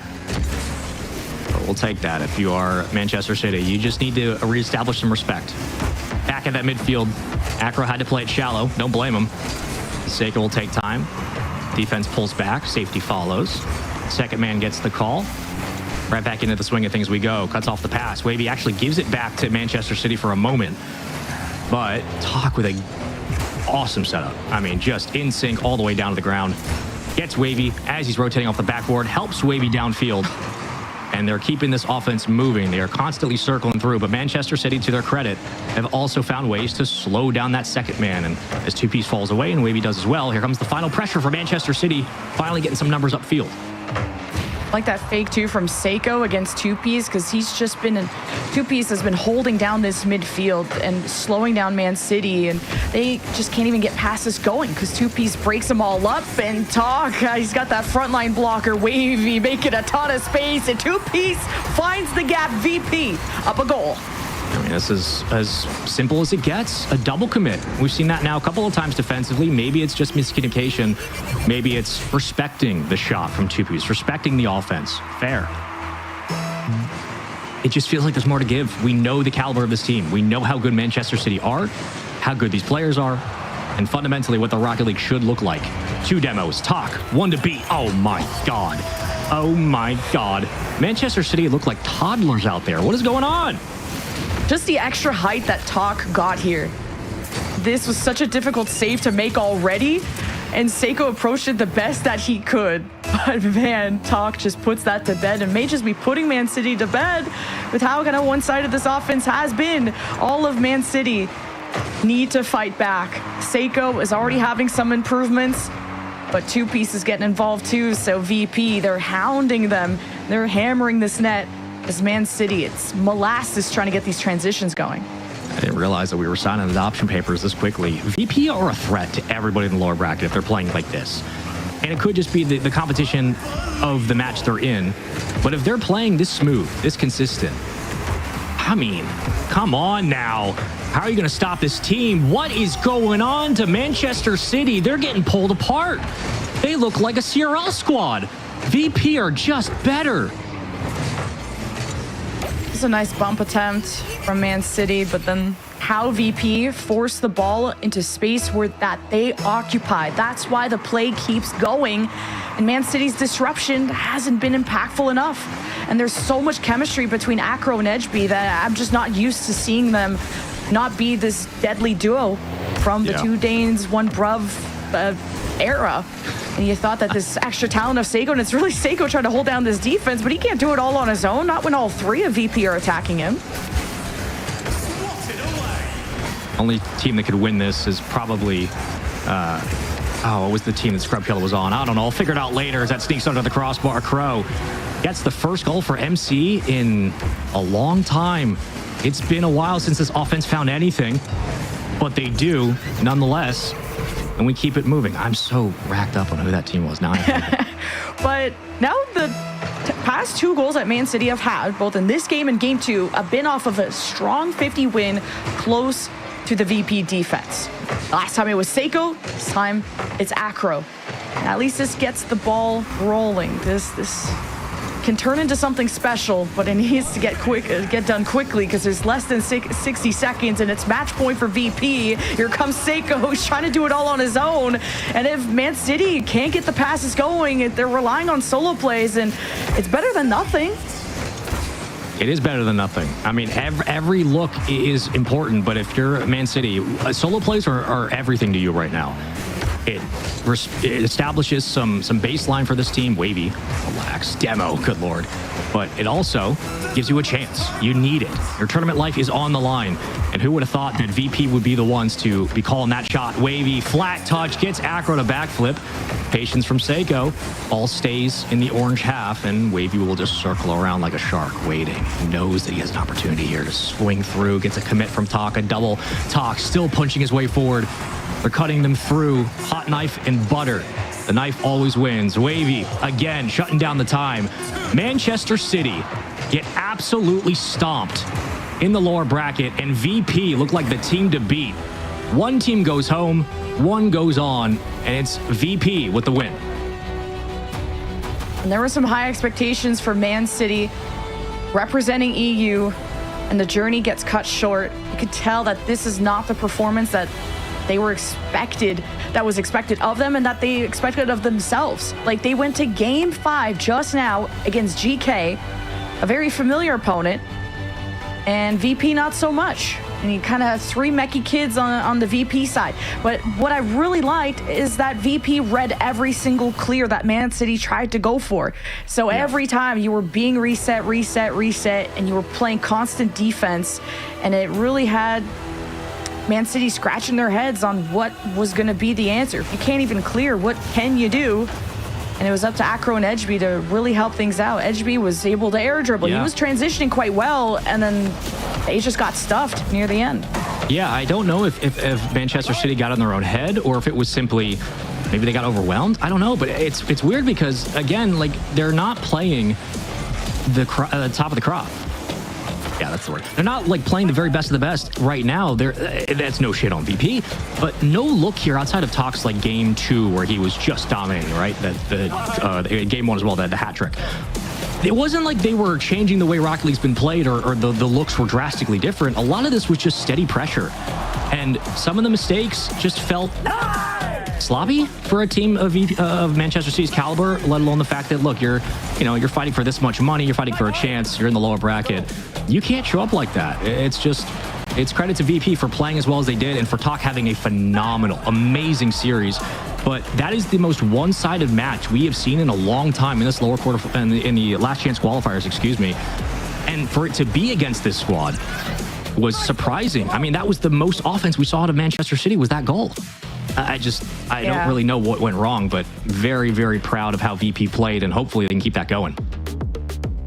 Really proud of VP, though, playing extremely well and having to make the ultimate run from the first round of the lower bracket. They eliminated Gen G and now Man City, and they'll be awaiting the winner of BS Plus competition and Nova, which looking like it'll be Brazilian boys now that they're on match point. And on the other side of that lower bracket, we have M80 and Lanimals duking it out. They're 1-1. Volair, PCS Stride, don't think they've started yet. So we're going to be jumping into one of those lower bracket matches. While the upper semis is going down, Stallions are up against GK. No Car and Foot still getting ready. Again, GK's tough team to beat. Not that Stallions aren't capable, but GK have proven that they can go the distance with everybody and beat everybody.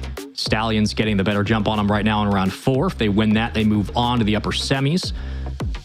2 rounds away from grand finals. Again, we talked about Stallions being a team to watch, alone a team that could win the whole thing back in day 1. There was a reason why. They had their biggest test earlier in this weekend, and now here on Championship Monday, they are just a couple of series away from representing MENA in the grand finals and potentially going through and playing Twisted Minds. No Car versus Foot, which is also going to be an absolute banger, as GK currently in their series against Stallions. We'll give you updates as soon as we get them. Stallions up 1-0 at the moment. So that is a look at everything we got here. Virtus Pro 3-0. Manchester City out. Looking across the board, Gen G obviously out. Criminals out. Lantique out. Dignitas done. Volair, PCS Stride still underway. M80 and Lanimals. That's going to be a tough match for M80 and a moment for Lanimals to have to come reckon with what's going wrong, as they are currently tied 1-1. But a lot of young talent really showing up and bringing it to the veterans this event, and really nice to see, especially at LCQ. And speaking of young talent, Goffs, Mech, and Vorse, those are the boys representing M80, and they're going toe-to-toe against the Lanimals, Joyo, Raziers, Rise. A big difference of resumes and accolades, and this is where it's about not only how you perform on the day, but how much do you want it? How hungry are you, and how much did you prepare for this? And some teams having more of a break than others. Speaking of breaks, we're going to throw it to one so we can get our matches all wrapped up. We're going to take a visit to the lower bracket. We'll get the winner of Volair, PCS Stride versus the winner of M80 and Lanimals, and we'll see who survives after this.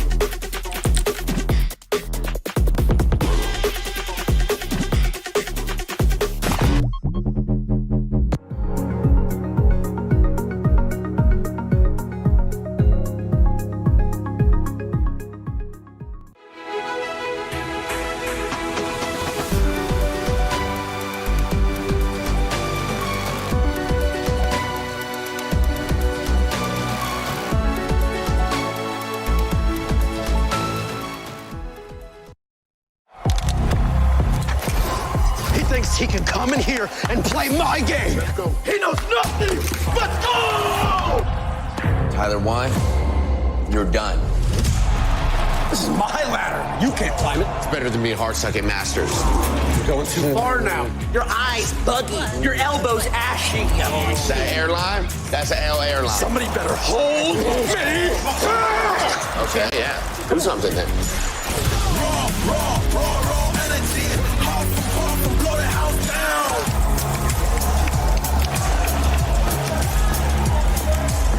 You look nervous. You look short. Everything's good? Fight.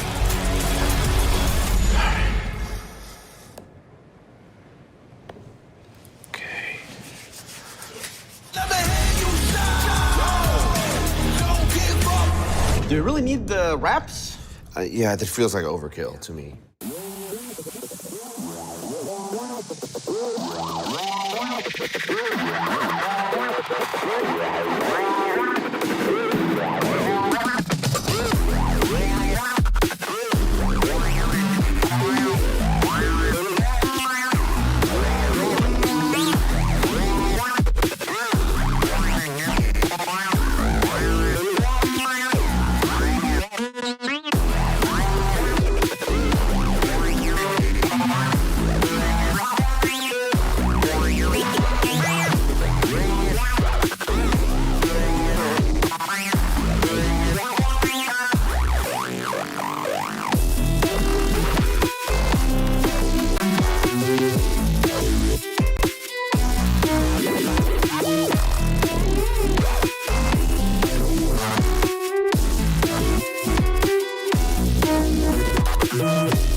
welcome back, folks, to another round of Rocket League here for day 3 of the Last Chance qualifiers. Teams are getting sent home. Others still fighting for their chance at the dream for one potential spot moving forward here on Championship Monday. 16 teams. I'm Spaceman. That is Lemon Kiwi joining me, and this is a tight one for sure. Foot Esports, just as an update, have handled business at 5 against Versailles. They sweep Nokar, and they currently play in the winners finals against Team Stallions. I could not have predicted that this team would be going on this run earlier in the weekend. Here's a look at the bracket.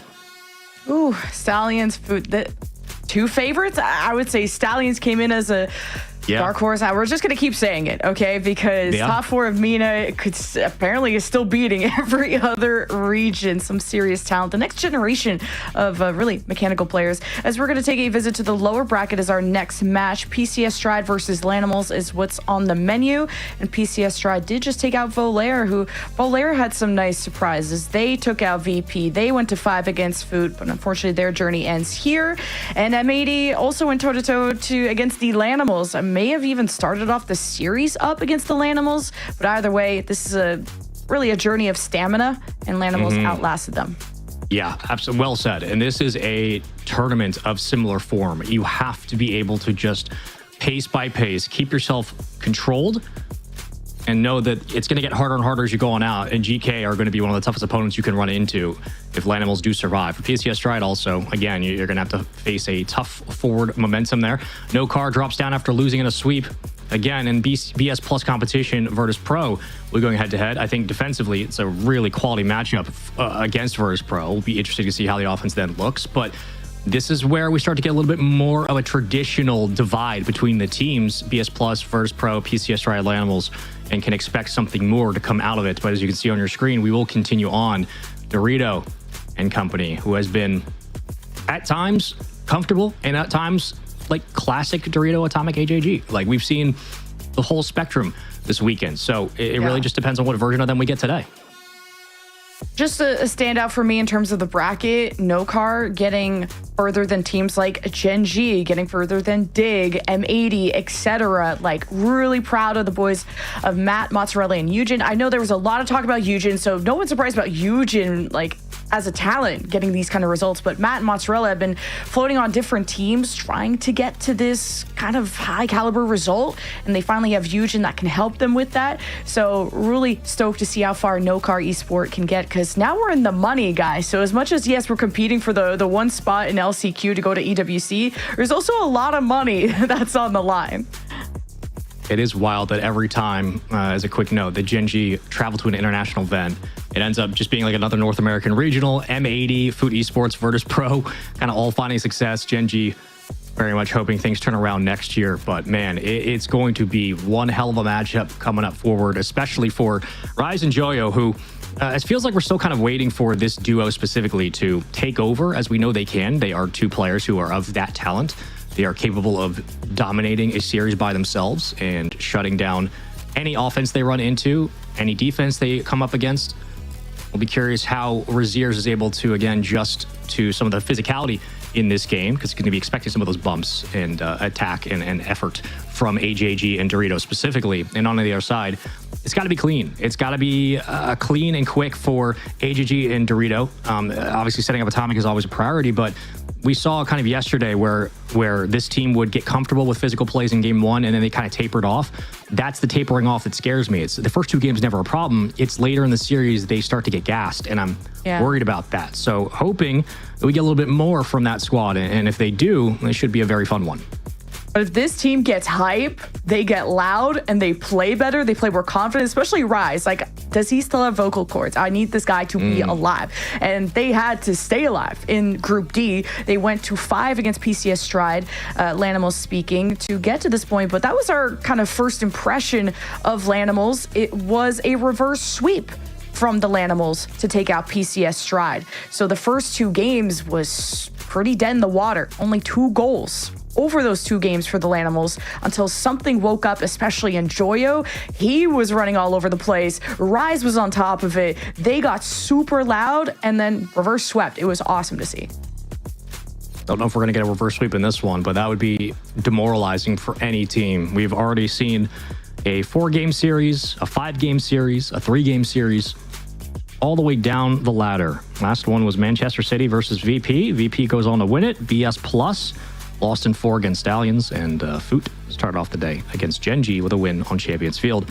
Lanimals, PCS, best of 5, making sure everything's okay. I believe we're having some monitor issues. We are, but until things get underway, get your predictions in now. Chat, use those channel points, use those predictions. Tell us who you think's going to win.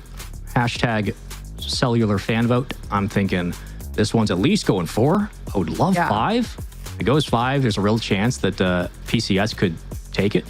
But I don't know, man. I feel like I feel like PCS has the edge, but then you're betting against Joyo, which is always tough for me. What are you thinking, Jen?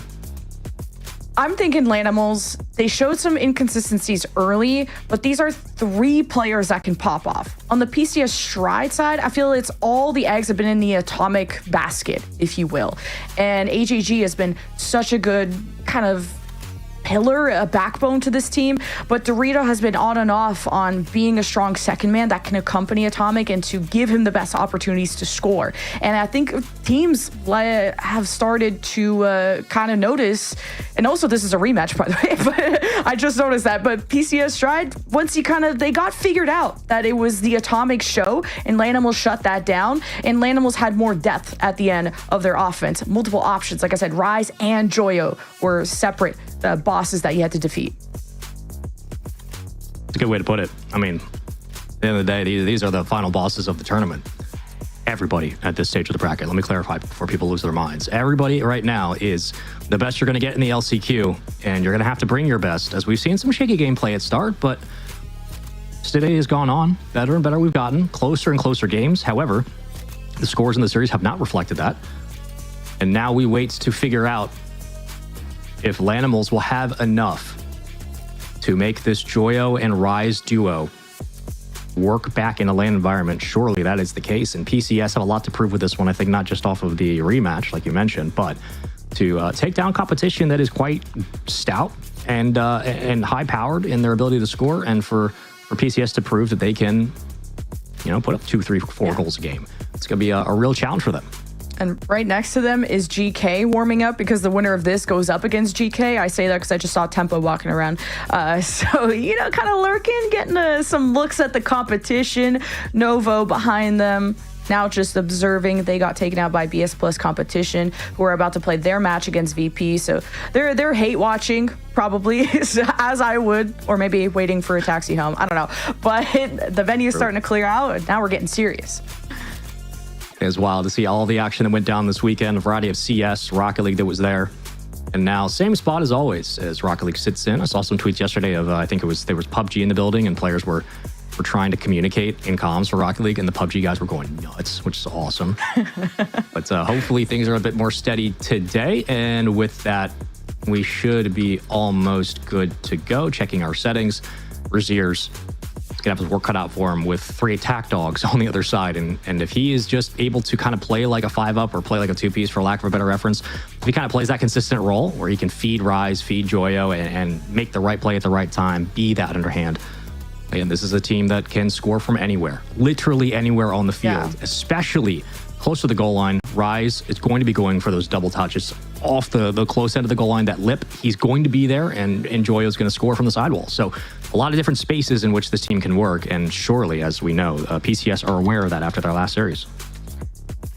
I think the Lanimals also fall apart if Joyo's not having a good day. And you saw that even in the group stage yesterday, how kind of slow he was playing and just not able to have time and space on the ball to do Joyo things. Maybe the headband diff. I don't know. Maybe it was just a caffeine diff. I don't know. Could be. But then they came back. Better late than never. Reverse swept had us all on the edge of our seats. And now as we get our tech stuff going, now PCS Stride are yawning. That's not the energy we need for a lower bracket match, guys. I want to say that's the adrenaline sometimes, and that actually, and people are going to be like, no, what? Yeah, I mean, adrenaline makes you yawn. It's your nervous system's kicked up. Oh, it could be, but also it could just be, they're that confident. I don't know. We're doing disinformation here. What do you want from us? PCS, Lanimals. Coming up, best of 5, best of 7 in the grand finals. Again, the team from the lower side who does make it to that grand finals has to win 2 best of 7s to win the right to make it to the rest of the tournament this week. That's what it's all for. Not only do all the teams here currently qualify for a bit of money, so as long as you're here, you're walking home with some change. But if you're able to qualify to be the last man standing, you will get a chance to compete for over $1 million against everybody else in the world, which is, again, just insane to think about how long this road could be, as I believe, off the vibes alone, that was just the quick test of the server, and if that is the case, that means we are close. And PCS Stride, I mean, what a start to their day. To lose in Game 5 to GK, we don't know what the score lines were there, how close that was, but the vibes seemed a little too calm on their side, having to make that lower bracket run, but they did eliminate Dignitas, Volair. I mean, that was 2 Game 5s that PCS Stride had to fight through. So resilience, definitely in the name of the game, and they're showing us they are still alive and well. But Lanimals, they had them figured out. So PCS Stride, how much did they really download from day to day, that 24-hour turnaround? Can they show us more creativity and more firepower than just the Atomic show? You're going to need AJG to have a good series. I mean, straight up, he is a very, very competent, very aggressive striker, second man, who can pick up at the midfield as quickly as someone like Rise does. But he was pretty shut down in the second half, which is the back half of their series yesterday. AJG was not able to find much, and it seemed like, again, this team started to slowly fall apart. Their game plan wasn't working. Hopefully in this one, though, he will be much more of a differentiator, a prominent role in the offense. We know what we're going to get from a Chronic. Atomic, good lord. I know. Chronic, Atomic, Atomic with a C and a K. Yeah, just sure. It all comes around at the end of the day. Yeah. We'll be interested, though. Here we go. Atomic, Dorito, AJG, Raziers, Joyo. Let's get it. Rise. Best of 5. Let's get it going. Again, lower bracket. Winner moves on. Loser, bye-bye. And old teammates joining in for maybe the last time. AJG, okay. Just solo play, bump into the net, takes height. Raziers was just starting to get a handle of things, grabbing the boost on the other side. No time. It was all up to Raziers and PCS Stride. Strike early, strike quick. All right, AJG, I'll send you $20 on PayPal. Easiest money I've ever spent. Way to make you look good. Atomic. It's a joke, guys. All the way back to the midfield. Dorito. Gonna try to catch it as we rotate back out. First goal of the game for PCS. Again, we've seen them have hot starts before. They come out, they kind of catch team off guard, go up 2-0. But again, they did the same thing against the Lanimals before and then got reverse swept. Will they give them the same space this time? Rise all the way up towards the ceiling, gonna hover with it. And Dorito gets it away to Raziers, who will play patiently. So interested to know how Lanimals will adjust this opening pressure, as PCS recognize that once they have a window to bounce, they're not going to take long to execute. Yeah, Lanimals demoing those players downfield. PCS Stride really have to take this one step at a time. But look how much space and time you're giving to players like Joyo. Even AJG's first goal was completely uncontested until the goal line, and that still bled through. So Lanimals, this is that type of kind of sleepy start that we saw in the series, very deja vu, but all good. They were able to still demo PCS Stride from getting too heated up. So now Rise, try to clear. It's not really happening. And Lanimals, they're barely making space. And they are still just forcing this issue. And got to give, again, some credence over to Lanimals. I mean, for them, they're still getting kind of into the flow of things, obviously taking their looks, playing through the approaches, nice pass, there's Raziers upfield, but not too worried about how they're going to play this. Just an opening goal from AJG. That was quite a statement, to be fair. Since then, again, back to kind of a neutral game here. We fight for possession. AJG winning the bump and does a great job at it. This time, plays perfectly in open space. Dorito going to turn on it and can't quite swing it around into the net. You're worried about kind of that physicality that Lanimals are bringing to the table. And AJG is already having such a better series and competing in NA most recently with Synergy and Dorito. Joyo catches a block. Dorito will reset Lanimals for a counterattack. Gets too heavy-handed. Joyo just towards the net. Raziers not able to grab the boost, so he may have to disengage and Rise. Okay, Joyo's the third man. Kind of scared me with that challenge, but PCS Stride back to square one. Joyo loves that redirect shot. Also, a little shot from Raziers almost floats in. I think in that instance, Joyo was actually kind of throwing it back to the defender and saying, if you're going to take possession, then you're going to have to completely control it, pull it to the sidewall. That pulls space back for us at the midfield. We have more time now to get boost. I mean, but it might have been a pathing choice for the young one. We'll see what we can do here, though, in this spot. Joyo, nope, not the look he wanted at all, but demoed anyway. Neutral's out, and Raziers will think about it. Leaves it to Rise, the call. Rise has the call in those comms. He's the IGL. If he calls something, everybody else falls off. It's like center field. Rise now up, and Joyo will bring it back down. PCS Stride now still up, 2 minutes to go. Raziers coming in quick. Second man will be there. Backboard denied. Still just floats in the midfield, and it's just kind of back and forth between the two. We still haven't seen Lanimals fully get to show their stuff. But, you know, a couple of air dribbles, a couple of threats, mainly from Joyo. PCS Stride have kept that at bay, really minimizing the risk as AJG's downfield. Dorito trying to feed the ball to him. An awkward catch, especially with Rise in his shadow. Oh, nice setup. Just can't quite connect. Still, defense taking their time, getting back on the play. Looking for this connection downfield. It won't be there. And Joyo, still on low boost, has been kept at bay. Atomic had a good shot. AJG catches it nicely. The defense gets a demo, or gets demoed, excuse me. Dorito, follow-up, blocked away. Perfect spawn in time. And a second demo as PCS push the issue here and play through the power play. Yeah, very dangerous PCS Stride. You have Atomic diving at the ball. AJG's resetting off the ceiling. Lanimals need to get out of dodge, and Joyo tries to kind of adjust this for Raziers. It doesn't go through. You're sending too deep here if you're Lanimals, and Raziers has to kind of keep things afloat. You cannot afford PCS Stride to strike gold because 30 seconds are left. Overtime can still be forced. And the 50 goes Atomic's way. Shot not perfectly on target. Had to take it quick because Lanimals are just always trying to 50 on defense. Rise, though, is able to air dribble with a full tank. Wants to drop it off to Joyo, or actually Raziers. And with the bump, you are trying to disrupt PCS Stride, but they are so united. They are. Good sign, though, for Lanimals as they withstand that pressure. They were able to get out with full boost, so it gave them a chance. But that's it. They had a chance. Couldn't do much with it.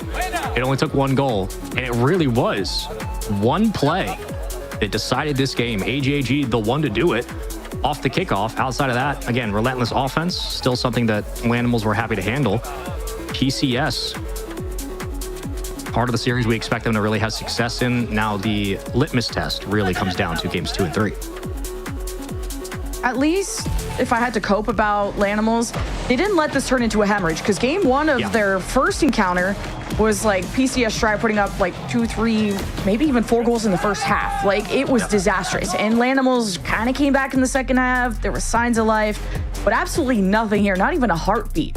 I liked some of the space that Lanimals were able to take advantage of. You're starting to see the mechs come in for Joyo, but PCS Stride, they are playing so tight together that even when you bump one off, there's more that come in for the blocks. So Lanimals are going to have to dig deep in game 2. They can do it. There's never been a question, never a doubt that Lanimals are capable. And if you're PCS, I mean, you got blood in the water, you got them weak. This is your time to put the foot down on the gas. The way they played in game 1, like that last stretch of rotations, that last stretch of shots, I would be going even faster. It's not the best analysis, but keeping that kind of pressure, like, that is where I want to see the pace of play kick up. And if I'm, again, PCS, Raziers, great ground pinch. If I'm PCS, I am staying as hyper-aggressive as possible, because the less I give Joyo and Rise and Raziers to work with, the better. Follow-up there. Rise slots it, always does. Always in position. 3 people get a touch on the ball, and nobody is back for the defense. Look at how they split the net.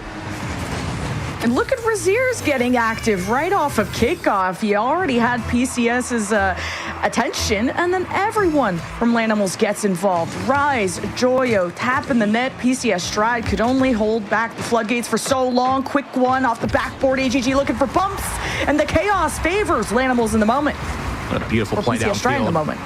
I mean, look at this. Dorito sets it up. Perfect double from Atomic.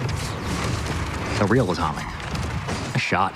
PCS able to tie it up, and again, as quickly as a three-man pass play comes out in a full effort for Lanimals, PCS relied on AJG's kickoff win in game 1. This time they go downfield and double it.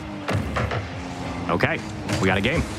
All right, and you already have Lanimals diving way more at this ball midair, taking more risks, even on lower boosts. Oh, gotta try and go for it. Atomic over his ears with the save. Rise by his side. AJG disruption. Midfield for PCS Stride. Not able to puncture through that quite yet, as the skirmish sends PCS Stride all the way back. In the just first minute of the game, we've seen 2 offenses really flourish off of team play. So I'm excited to see how game 2 is already heating up. Yeah, we're starting to wake up now. It felt like I was watching Beastbone and Daniel on V1. Like, they are just pre-jumping each other downfield. What in the world's going on? AJG from the ceiling has a look, going to take it himself. Dorito gets the handoff. It's a bit clustered inside the box, but Atomic very happy just to sit the midfield line. I'll take away, at least for a dribble. Joyo does the same. Up goes Dorito. Into the corner. Control to the blue half. Lanimals trying, almost got bumped off the goal line. Still able to dive away from the pressure and keep the ball out. Won't be able to skirt it up into the goal, but gives them a chance to breathe back in the midfield. Counterattack's looking scary from Lanimals. How about AJG in a 1v1 versus Rise? And he gets that touch before any kind of bumps come in. And Lanimals have been a very physical team throughout group stage and even now. So PCS Stride know they got to get contact on the ball early or they will be shoved out of the way. Atomic and Dorito in the net to the backboard, and still PCS Stride survive.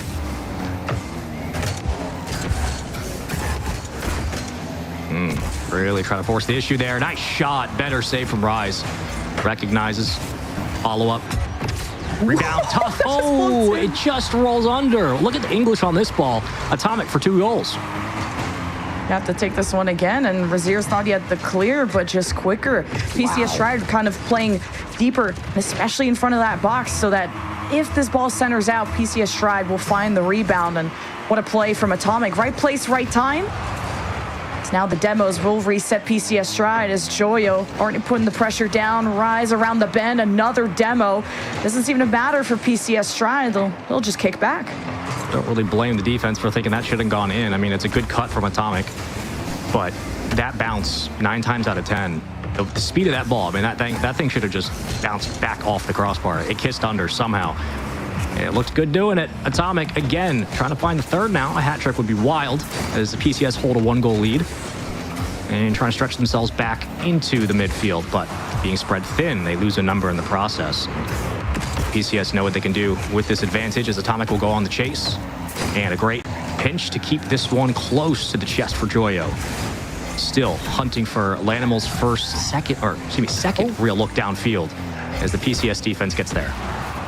Different tempo from Lanimals, like you said, playing the ball close to the chest, but then also taking shots from the midfield, really testing the waters of what is going to work for Lanimals to get the equalizer, because PCS Stride like to slow down this game when they get ahead, but this defense, though, is being threatened. PCS Stride know that they're going to need to get more here. AJG looking for the bump, and it opens it up for Dorito, and 3-1 for PCS Stride. And watch how Dorito pulls off the gas right close to the goal line. Right there. He pulls off the gas just in time, so when the connection hits for AJG, there is no block on the ball. It's just small stuff. It's not massively impressive. It's not the greatest play of all time. It's just consistent and effortless. And that's the difference. I think if he goes too fast, you're likely looking at 50. But nice job by PCS to play within the margins there. Rip shot, though, helps out when Joyo's doing a smoke screen over in the net. And Razier's gets called off here. He was a little too far forward, looked a bit awkward, and then gets out of Rise's way. And this is kind of that Triforce offense that Lanimals started with to get that first goal. They really can suffocate PCS Stride as they're still recovering from the initial save. So I like that Lanimals are going to up the risk. And here comes Rise with the demo. Razier's just a bit too late to the punch.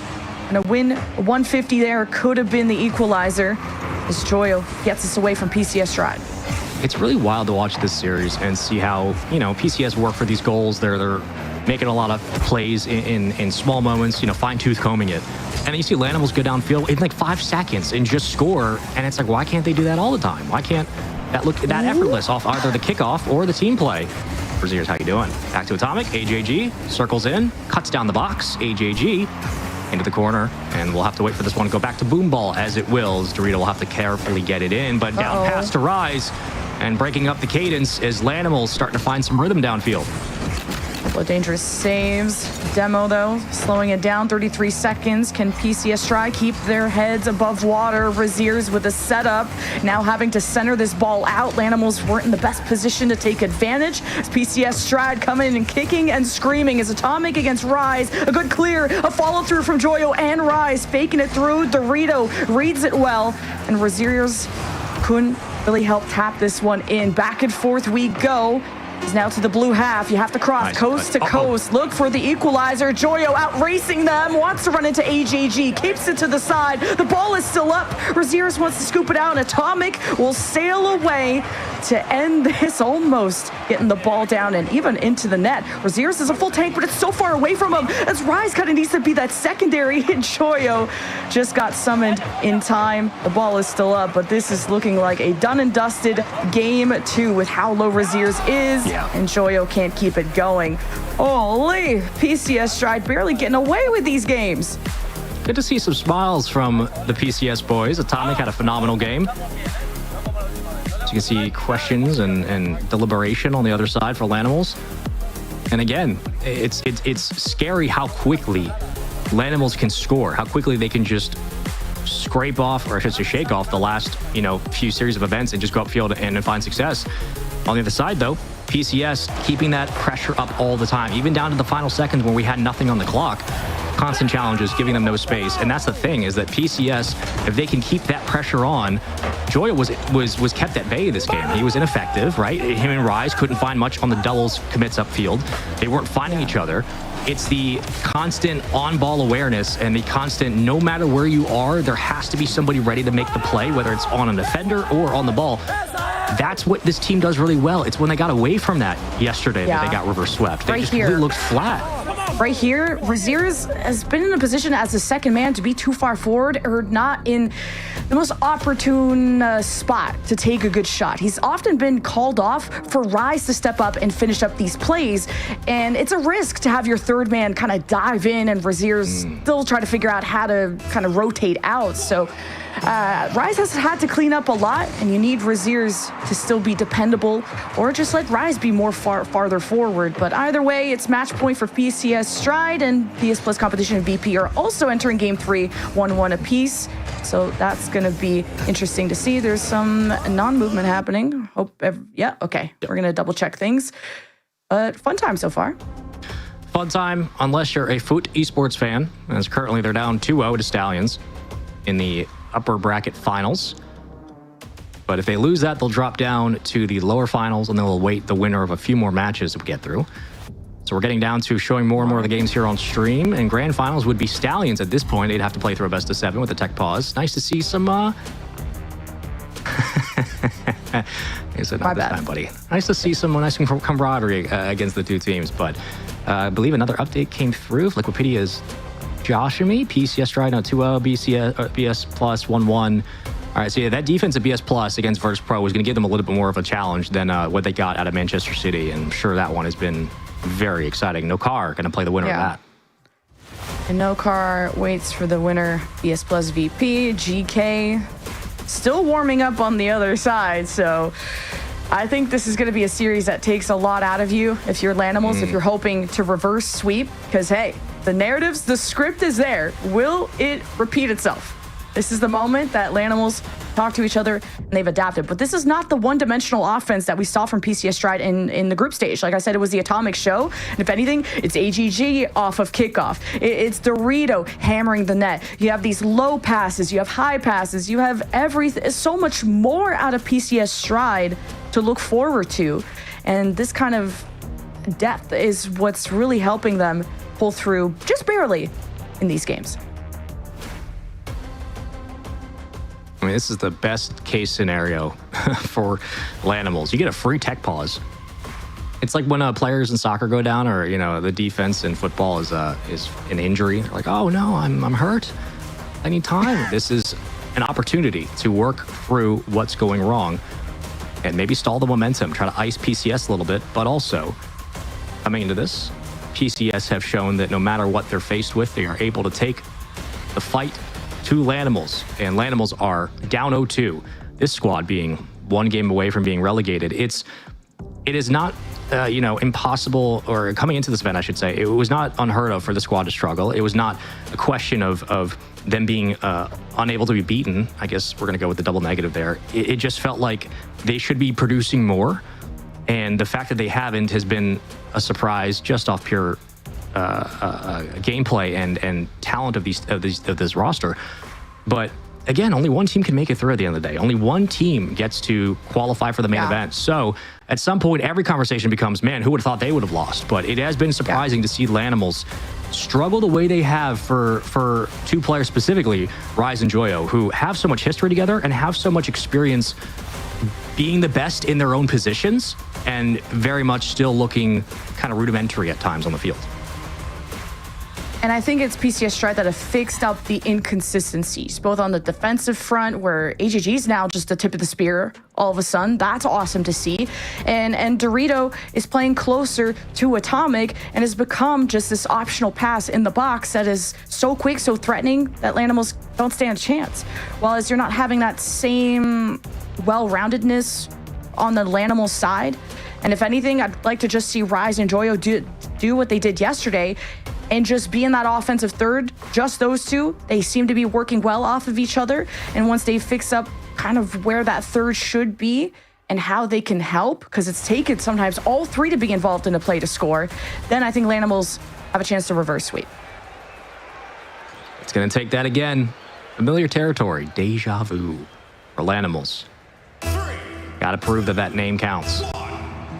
And oh man, it's a tight series and it's going to get even more stressful as the bracket goes on. But what do we get out of Lanimals going into game 3? Ooh. And for PCS, and they get through that tactical timeout with the momentum stalled and come right back out and show that aggro play that worked so far. And Lanimals just off a kickoff are a team that just rattle your cage. But look at the immediate answer. Okay, Dorito. We're just diving. AGG, the last one back. Rise trying to take up some speed. He gets demoed. Here comes Razier's bump.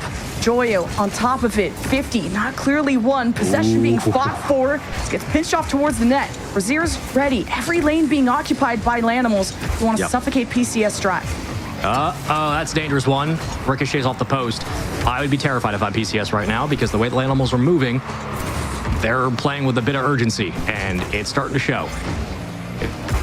In stride, as Rise will go ahead and send the second extension down in the corner. Wave dashes into no man's land, gets back on rotation. Joyo, last defender back, gets a demo, and Rise gets back, but demos again. That's 3 down. The only one up was Razier's. He was the only one who spawned. Had no boost, didn't matter, just had to get it upfield, and does. So PCS respond to the pressure with a little bit of their own. But this time, again, cleared away, and the midfield challenges, the 50s from Lanimals, are much better in this game 3. You got to be careful of that downfield player from PCS Stride. 3 demos and no goals. Lanimals, they want revenge, and just 1 demo is all it takes to tilt the scales. Razier's was just this low ball as Atomic didn't get the best of second touch, and Joyo kind of bumps him out. Lanimals take full advantage. They tried to chain dash back. It's just not fast enough, man. That's a physical Lanimals coming out. I mean, again, it's entirely different from the first 2 games we saw, right? And a bit of a stage of PCS's playbook, sure. But it has made the difference. They have just completely, physically dominated this game 3. And look at the change. Look at how much more confident and how much faster they're getting to the midfield now. As Rise will try to work through this possession over AJG. And now the touches for PCS are becoming more about getting up to the ball to meet it and less about controlling, as many times they find themselves stalling at the midfield, doing their best to handle the possession. Joyo from the ceiling has a look, resets late, tries to get the demons to bite. Rise up next, floats it towards the net, on target, but saved away. This is the all 3-man effort of Lanimals, but this time just the layers are a bit better spaced, and I'm noticing that spacing difference from Lanimals, being a bit more spread out, being on both sides of the net if needed. But AJG working off the Atomic and Dorito trifecta. But PCS Strata meeting a resistance. How about this counterattack? And Dorito had no boost to get back in time. Joyo alive and well. I keep doing it, man. What a takeaway from Joyo, and beats around the punch. Almost got demoed, but didn't. Immediately in transition, picks up possession, sends it on its way. Lanimals, Joyo, Up 2-0. Similar territory as we've seen before. Not that PCS this time have changed much, but when Lanimals decided they wanted to change the pace of the game and get more aggressive, and look how fast PCS have switched up. They're now playing more reserved. They're having to go up and really commit more of the resources to gaining possession of the ball. And they have not had as many clean, quick touches as they had in game 1 and 2. This one, though, might be good. And no, squishy save from Joyo. You got to find a way to get out of the net. Otherwise, this team's feeling it, baby. They're way downfield. Braziers gets on the board as well. And everybody gets a look at the net today. PCS Stride, I mean, they had the right bumps on their run and could tell how desperate they are to just get anything going. And to play a deep third man, it's costed now 2 open nets, 2 counterattacks, and even just a neutral offense for Lanimals has been taking advantage of these sidewalls. Braziers, Joyo, that's how they were able to set themselves up on the orange half. It's Atomic versus Braziers, kind of the delayed touch. Atomic and Doritos. Atomic was trying to find some contact in the net. Now 2 are back, or 2 are out, and AJG just gets demoed in the net. 4-0 for Lanimals. As soon as Joyo leaves off right here, it's like, okay, there's a demo. Yeah, okay. Like, you just know what's going to come up upfield. You know how this is going to go. And when you start to see this series turn, right, like we're talking after the first goal, really kind of when Rise starts shooting, they're up 2-0. Okay, they're feeling it. When this series starts turning, that's the scary thing, is that I don't know why this team struggles so much in games 1 and 2, but again, they just start dominating. And the way that they have in this has been getting more aggressive and playing like, you know, they realize they can play urgent and play upfield and not make those mistakes. Off the side, well, again, Braziers with the pre-jump. Reads it all the way down, and they've killed 4 minutes off the clock. 3 minutes and change. 4-0. I mean, what has PCS had to work with offensively? You can see the flip, and it's scary because you know that means we're likely going 5. PCS Strider getting beat on counterattacks. Like, that's just it. Like, finally an offense that gets executed, but every single time this play gets turned on its head, you just have one back. And Lanimals have had 2-on-1 situations in the orange half, and all they need to do is either demo or just play the 2-on-1. So PCS Stride finally get it done, but at what cost? Several minutes have now gone by. You only have 1:08 to get 3 more goals and force overtime. At least you have a buffer in the series, but I am starting to worry about the script and the narrative repeating itself. I'm very much curious if that timeout ended up freezing PCS, even a little bit. It's possible it didn't. It's possible that this would have been the result in game 3. It would have just taken 2 games for Lanimals to do what they did last time. But the way in which PCS looked in those first 2 games, more so than the first time these 2 teams played, was very much reliant on the physical, consistent pressure on the goal line. It looked like they were able to keep Lanimals slower on their boost and also just dominating the game there out. This time, though, I mean, no control of the game. Credits to Lanimals. 5-1, and I am scared because it feels like we're getting a repeat of what we just had. And if you're PCS, I mean, how do you adjust between games and say, you know, either get back to baseline or what needs to change, because this was a completely different result.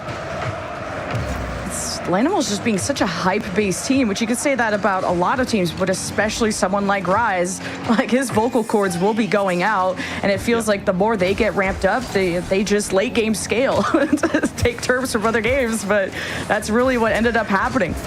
2 or 3 of the goals from Lanimals off of counterattacks with only AJG in the net, and he's been the backbone of this team, no longer the tip of the spear, and really a blunted spear for PCS Stride here in Game 3.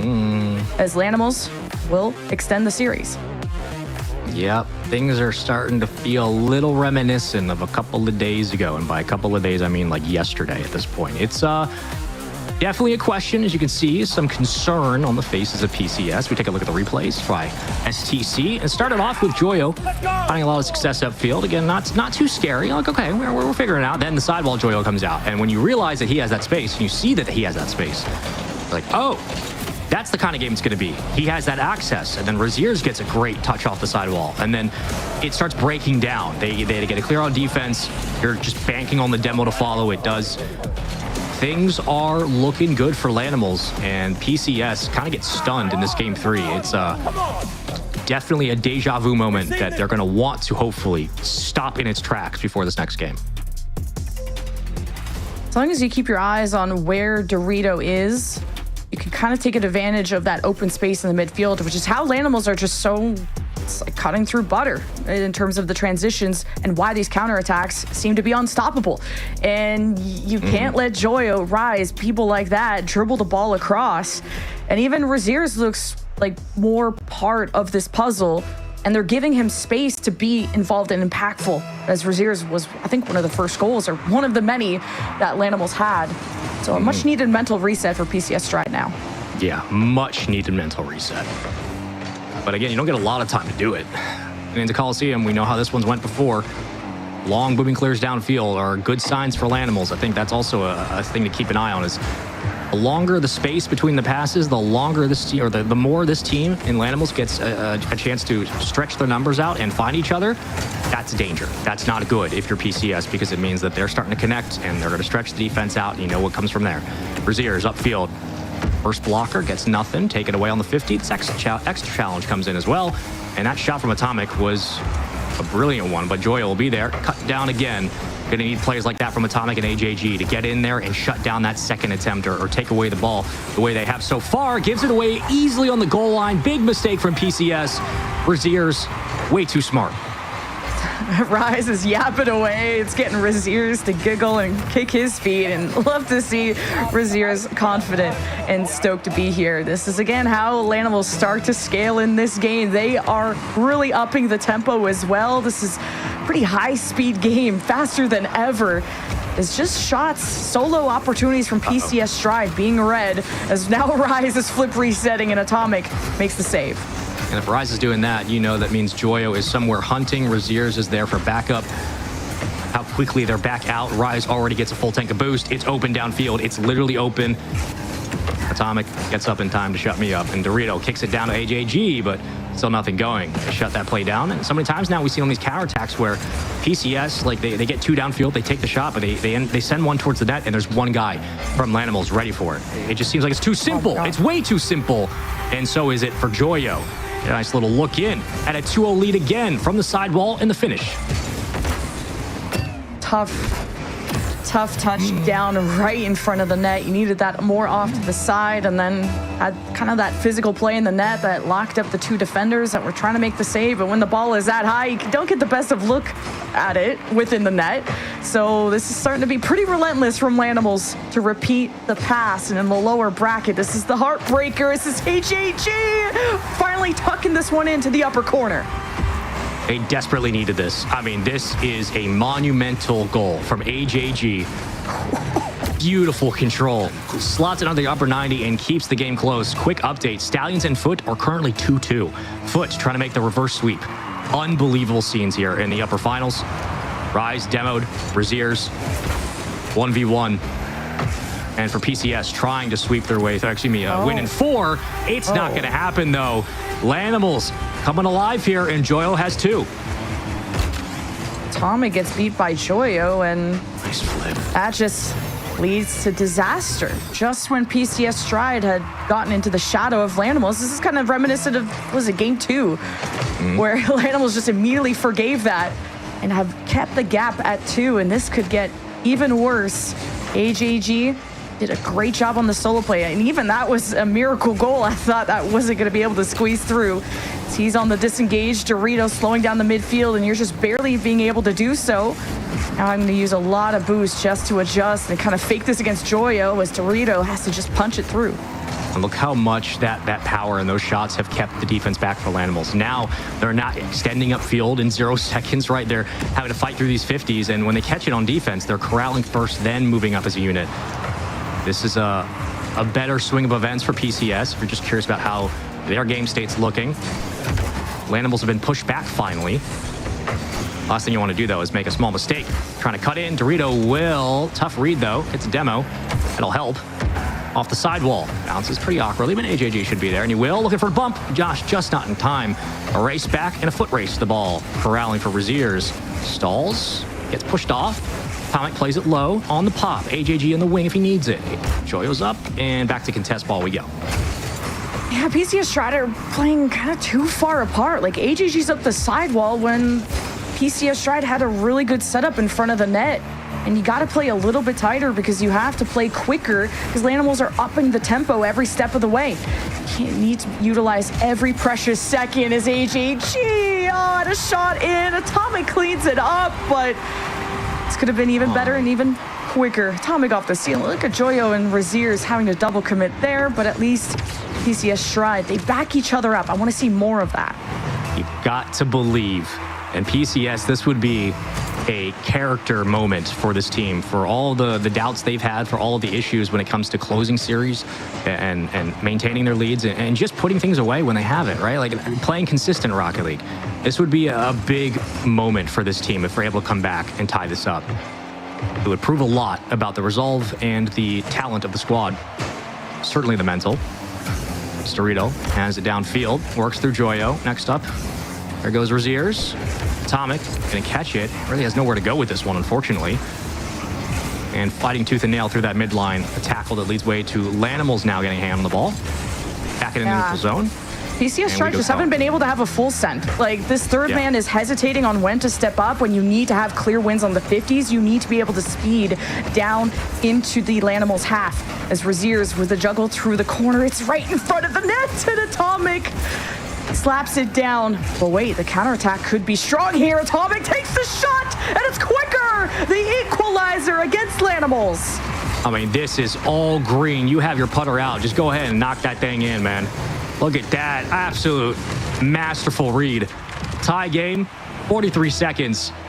Trying to save this series from disaster if you're PCS. Winner goes on, loser goes home. Looked like it was going to be a sweep at one point, and then all of a sudden we get a Lanimal squad that has put nightmares in teams, and now a response for the first time from PCS down at one point, like 2-1, 3-0, something like that.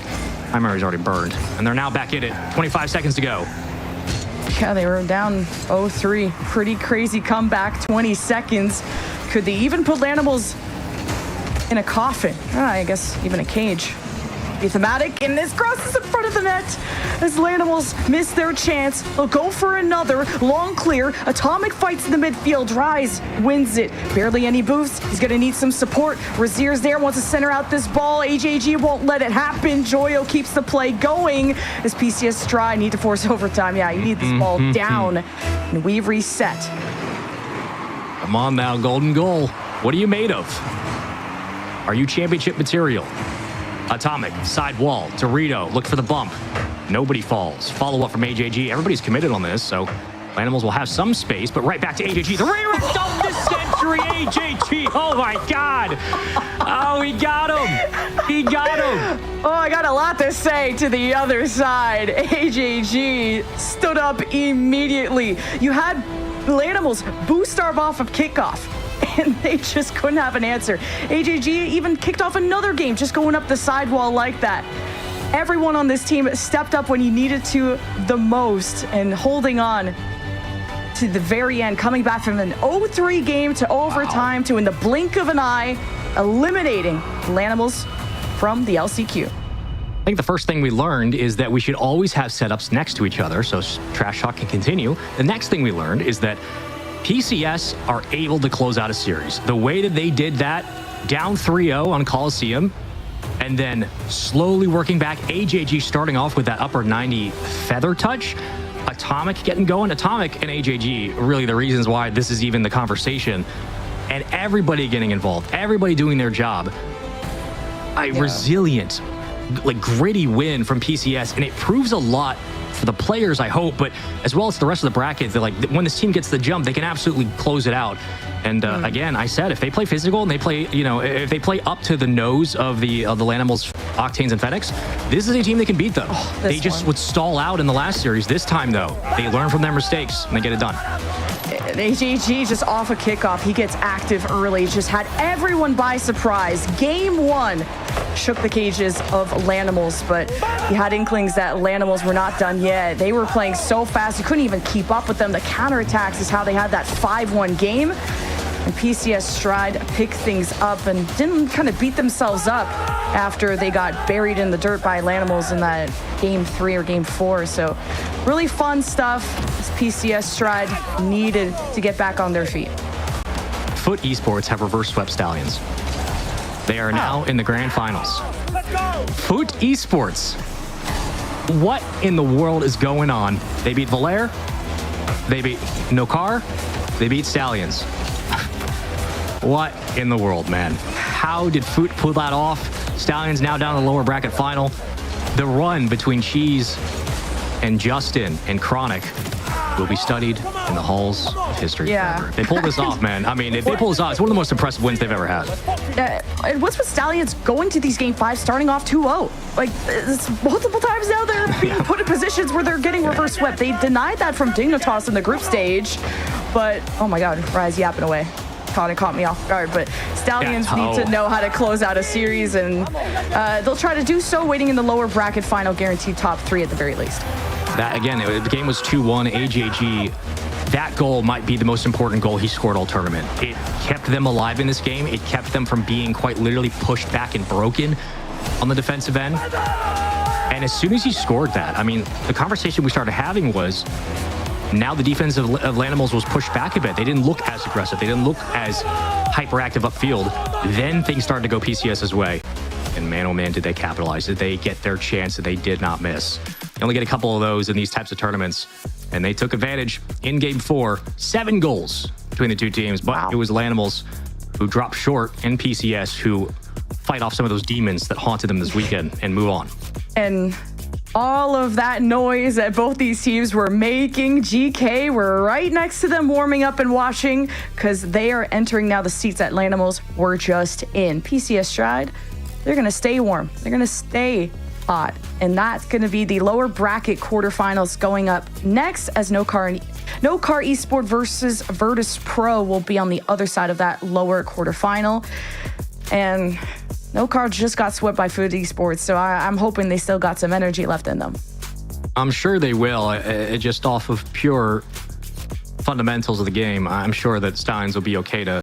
Again, you're sitting in lower bracket finals, so you have some time. You get a chance to kind of sit, breathe, and reset. It's not like you're immediately dropping into a lower quarters or semis.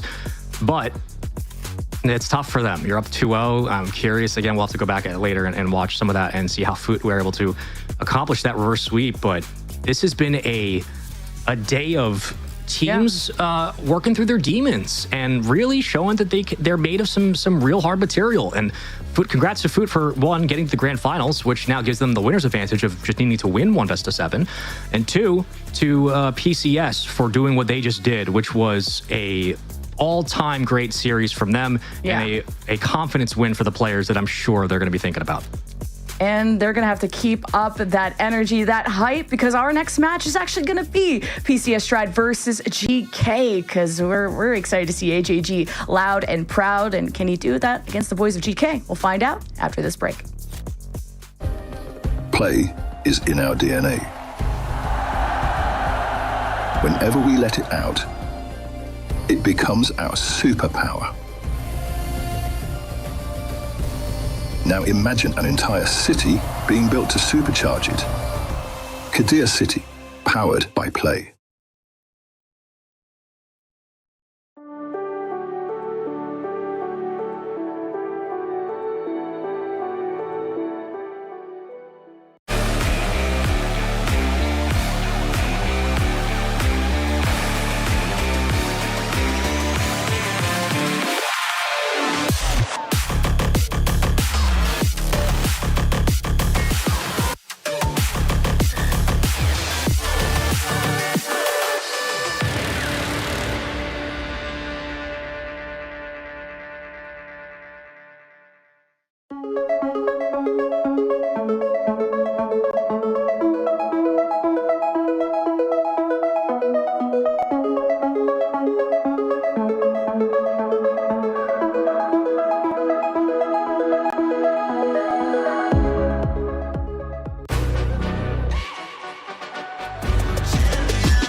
Welcome back, everybody, to more Rocket League action here in the LCQ. We've just concluded one of the best finishes you're going to find all tournament long. I'm Spaceman, that's Lemon Kiwi, AJG and company pull off a miracle of a comeback in Game 4 and eventually do move on in the bracket, sending home Lanimals. But with that, we have more matches to get to and more action to take underway. Again, we had an update as we came in from the end of the last match where Food Esports, again, reverse swept 3-2. Stallions, they now wait in the grand final. Stallions drops down to lower finals, and we get ourselves in the lower bracket here. So every single match from here on out is elimination match. All lower side, all a chance for GK Esports and PCS Stride.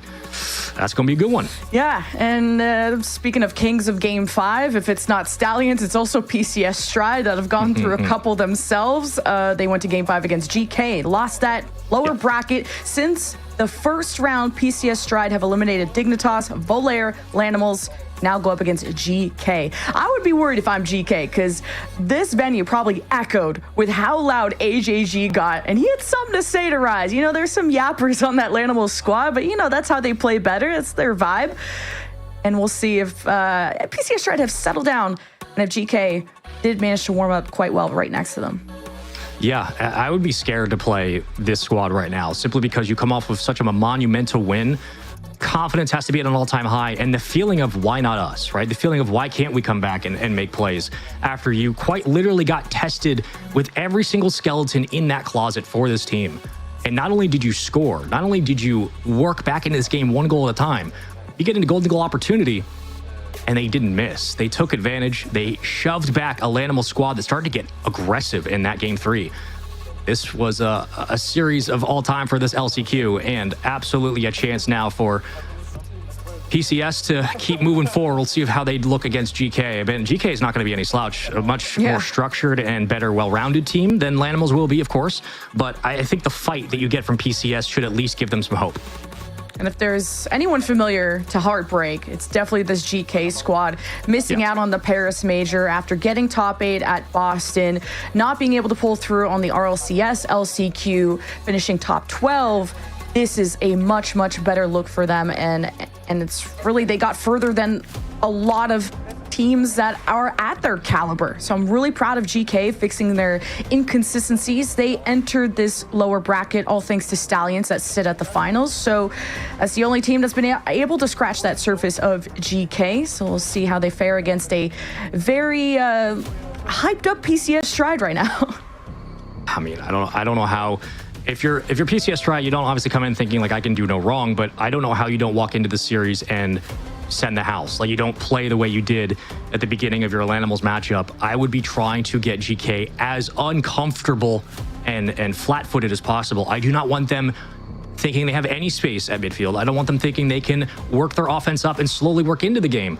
I mean, the adrenaline's got to be flowing through PCS right now, and for GK, they know that. It comes down to control for them. They're playing through mid-range and making sure that they can take their time and weather a lot of that aggressive storm. This is all about the veteran plays from GK, and for PCS, they just need to keep up that aggression. It's served them well. And we get set up into the game, and you could tell that PCS Stride are just locked the heck in. And now the venue is starting to empty out. It's only a few teams left in this. Food Esports, Stallions, GK PCS, obviously. No Car versus Virtus Pro. They're going to be battling while we do this match, and then we'll follow through on the lower bracket semifinals, lower bracket finals, and then grand finals at the very end. And like Sean already said, whoever comes out of this, whoever emerges, has to win 2 best-of-7s bracket reset to get that LCQ spot. The fact that this is all over one spot, it puts in perspective all of the competition we've had this weekend, and watching, again, that last game and seeing where we're at now, it is a nice, that game was a palate cleanser of, this is why we're doing it. We are doing this to see who the best team is, and we're getting the best from these players when they've had to face their challenges. They've had to battle through those demons that have kept them in this LCQ for the first place, and now here in the lower bracket as they try to qualify. The reason we do all of this at LAN is in these moments, and it's just really nice to see it kind of culminate and crystallize both there for PCS and now a chance for GK as they work through the lower quarters. All of it coming down to only one team getting to get through, whether it's GK, PCS, Nokar, Virtus Pro, Stallions, or Foot, who currently sit in grand finals. It's going to get better and better and better, and only one gets the chance to go through. Nokar, VP also sit at 1-1 in their series. You can kind of see them in the background of the cams, but we'll focus in on GK versus PCS Stride. This has been kind of a up and down season for GK. All that matters is this. They didn't drop a single game in that group stage. Of course, they find themselves in a lower bracket due to the grand finalist of Stallions. So we'll see if PCS Stride can really keep running with this momentum that they've built. And this person you want to get online, speaking of momentum, to your point, Alpha. Got to keep him in mind if you're going to be hunting for players, if you're Dorito or AJG, as you would like the likes of Joyo. Getting Alpha away from the corner at all times is a path to success for sure. This is a squad that relied on an AJG opening goal in the first 5 seconds against Lanimals and didn't really score from there on out. It was a controlled game one, this time taken away by Tempo. But PCS come in with the utmost confidence. They've just won against a ridiculously good Lanimals squad who looked like they were primed for a comeback all the way to game 5. But miracles do happen on land, and champions are built in these venues in the Passion Pit. Dorito all the way to the corner, plays the 50. Next man up is Atomic, and this one will stall. I love this addition of Tempo as well, because Alpha and Mitzer from the K-Dop Corp days, even as hilarious of the name it was, they meant business. Just how they're still knocking at this door for GK. All 3 of those players are so talented.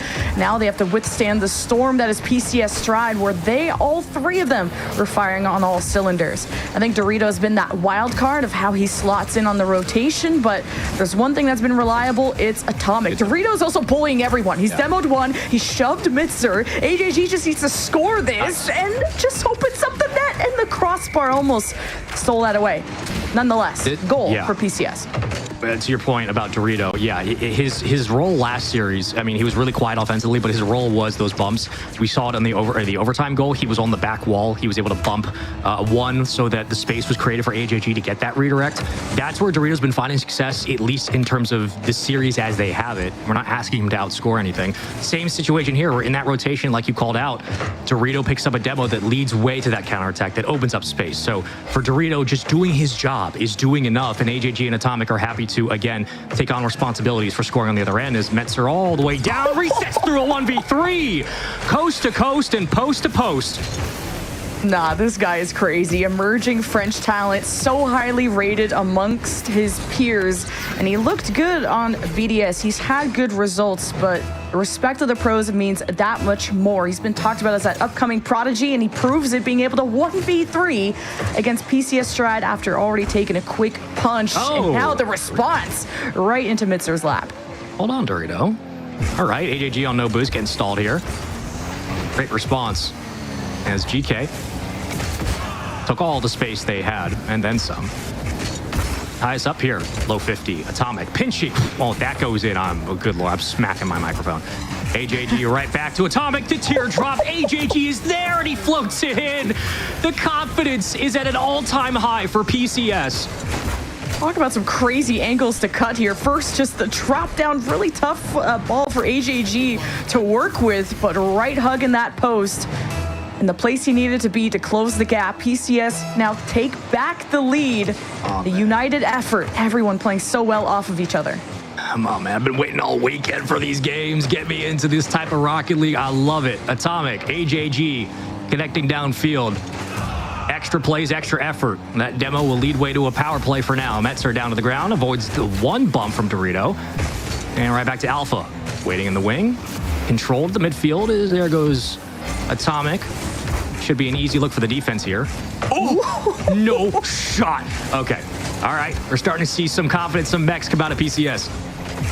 Especially Dorito. That was a really nice attempt at the double off the side. Almost kind of doing a 180 on the play, but downfield. Alpha wanted to redirect that, but it kind of bounced on the hood of his car and up the top.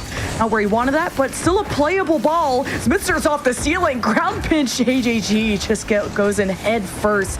Good stall at that moment as GK still vie for possession. And just now, PCS Stride get a clear. And this is a scary PCS team to play against. Ground pinch will lead way to possession. Picked up, popped for free. Never mind, he's dead.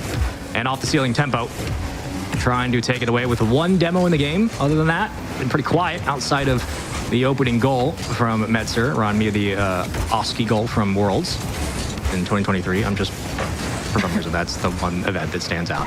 All the way around the corner, and Dorito is going to go ahead and give it to his teammate. Holding on to a 1-goal lead. Now up the field we go. GK, first time they've had a swing. They've been able to keep all members alive at it. AJG fighting through a tackle, does fight through, and still nobody really grabbing possession before Dorito takes over. And he's been very quick to take control of the game. Squishy save. What are you doing in the net? Dorito just picks you apart. It's just some mind games. And I was about to say that playing against Lanimals probably is the best prep that PCS Stride could have gotten in terms of the level of speed that they were able to play at. And there is just no stopping a tidal wave with just an umbrella. That's all you could do is just freeze and watch PCS Stride take over. 50 seconds. Was that the kiss of death, though, for game one? GK already showed us early kind of mechanics they could do in a heroic moment, just like Mitzer when he 1v3'd with the flip reset. I don't think PCS Stride are going to let that happen again. Yeah, waterfall versus squirt gun. I mean, like, what are we doing here? It's been PCS's game, and another win. Atomic saved away. Wow, beautiful save. Tempo gets in just in time, but the pressure mounts and the time dwindles. Alpha, second touch, 1v1, no boost, flicks it to nobody. Atomic gets it away quickly and grabs a full corner, sends it downfield. AJG literally just sent it in. There you go, 4-1, game one, PCS on a heater.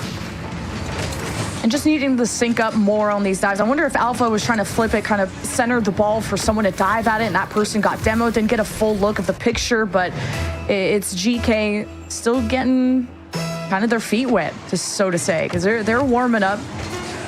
And it's PCS Stride that fully took over with an all-around effort from Dorito having a nice slot. AJG, Atomic, everybody is well-rounded. Everyone is consistent. That's what I wanted to see. It's PCS Stride take a pretty commanding game one.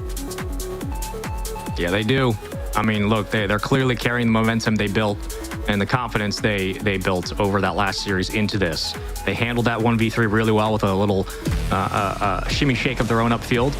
Still, I'm never going to be entirely convinced that, like, again, they've got their destiny in their hands until we see them executed on the field, especially against a team like GK.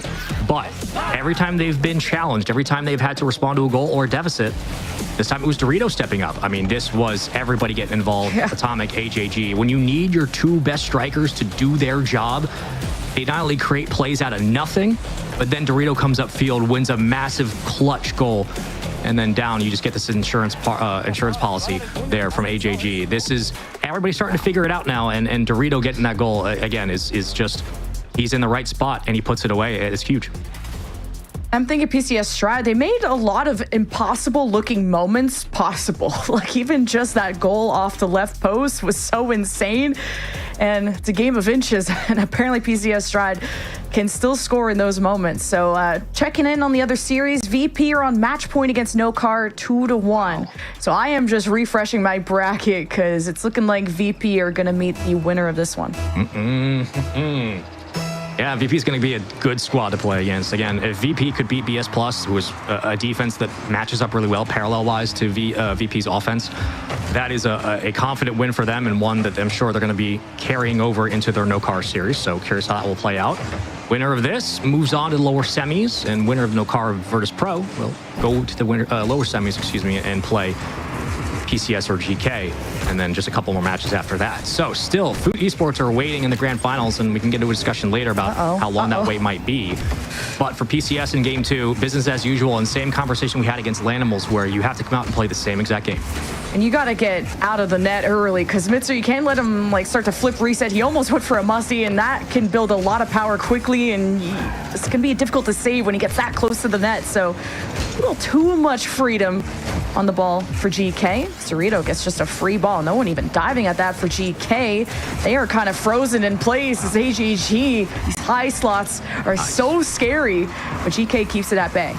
Yeah, nice defense. Slow, though, and is able to get it just out in time, but nice defense from GK. Had a couple of different looks from the offense of PCS so far, and different speeds on those change-ups on testing the net, and GK's done well to handle it. Again, just controlling possession's the next big thing. Yeah, I've liked the placements of PCS Stride so far, and you have GK on the back foot. They're almost scared to leave their own half, and out for blood as PCS Stride was at 2 demos. It's still back to the orange half. HAG is lurking back there, tackling everyone on rotation. GK have to watch their backs. Oh, come on, Tempo. Reset. Almost sneaks it in. Confidence. The strikers are showing up. 1v1s again across the board. A couple of 1v3s, but back in traffic. HAG trying to escape. First around Alpha, but Alpha beats him to the punch. Dorito, HAG can't connect. Ricochet's back out in favor. Oh, the pass. Oh my God. Beautiful. Good Lord. HAG is just setting up camp in the blue half. He might as well just be the 4th imposter. He has been living rent-free over there. So he gets to sit in the box and receive a pass like that. And you just don't expect it. GK are not watching their backs. They're getting demoed, and you just didn't notice that HAG was ready for that. What a goal for PCS Stride. Good Lord. I mean, the power on that redirect, to get it off the sidewall to set it up for your teammate, just perfection from this team. Dangerous is as well as they're starting to hit their stride. No pun. Well, Alpha's Alpha off the 54. ceiling. Back wall. Oh, okay. Okay. Oh, he's off the ceiling again. He's just Spider-Man out there. But it's kind of that extra reset that he needs to fake his way through the midfield and maybe even to another goal. I've really liked the mechanics that Mitzer's been able to get.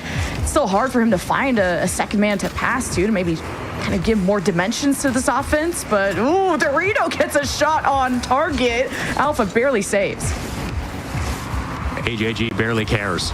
Trying to dunk it in, almost. This dude's starting to feel it. After that last series, you couldn't tell me nothing. Alpha 54, Metzer cut off, kicks back to the sidewall. Redirected towards the midfield line. Dorito is going to get there, but the challenge is lost. Now 54 will be happy in the box. Here comes the block, and it's there. Tempo picks it up just in time and quite literally lives up to the name. Finally, Tempo, that offensive warlord, why you sign him to GK?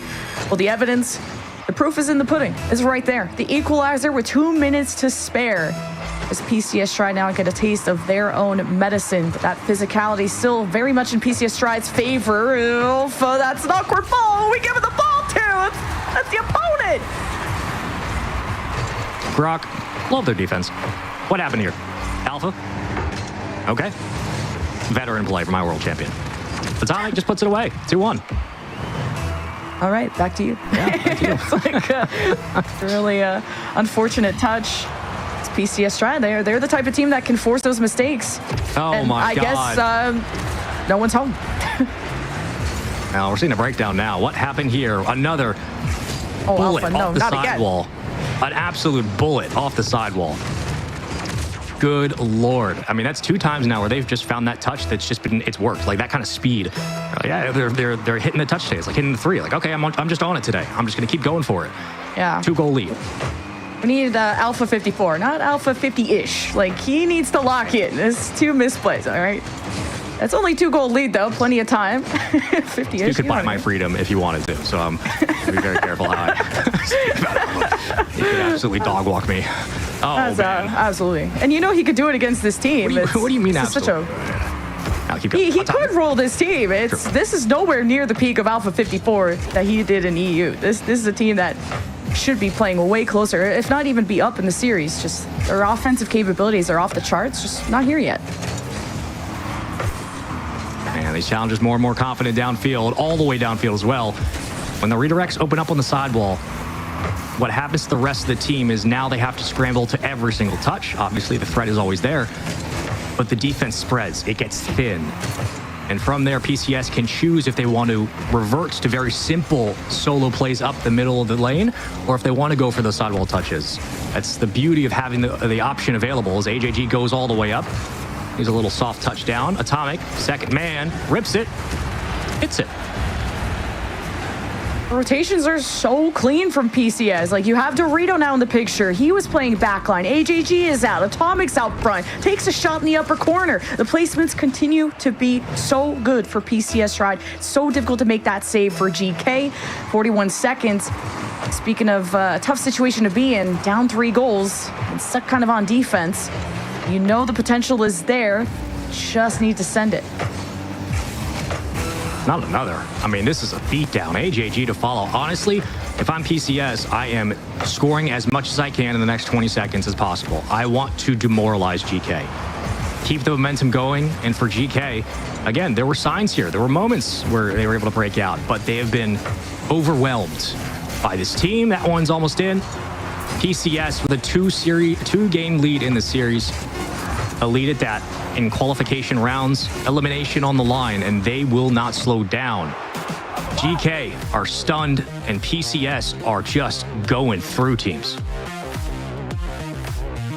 Yeah, and this is a PCS Stride team that didn't make the Boston Major or the Paris Major, didn't go too far in the RLCS LCQ, but you could tell that this was their last shot to really justify them as a team and to keep the org happy and to keep themselves happy, because these are three players that have seen strong results in the past and have known each other for so many years and have competed in different regions, to now going up against some really strong European talent on the other side, and to make them look like this that takes a lot. And PCS Stride are really impressing me. Yeah, and I'm waiting for when they're going to allow Alpha to get more space, because again, it's easy to push the onus of responsibility on his shoulders and say he needs to be the primary option and kind of take over and set the standard for the team. But there's only so much you can do when your defense is just getting pushed back constantly, and when you have no way of getting out. Even when you do, off the sidewall, here comes a pass quickly into the box. There's no way to stop it. The redirect was landing every time for PCS Stride. Up 2-0 again. How do they handle the pressure this time? It seems like they've been able to find the number of GK, but anything's possible here in the lower bracket. Absolutely. VP and No Car are in Game 5, by the way, after VP were up 2-1. So we'll see who the winner of this will be facing. It's looking like PCS Stride at this point. Tempo, okay. He had some flashes of brilliance there, too. He's been a huge weapon for this roster. I've been so excited to see him on GK. Now need the results to match the caliber of names on this team. Alpha gets some space to work with here.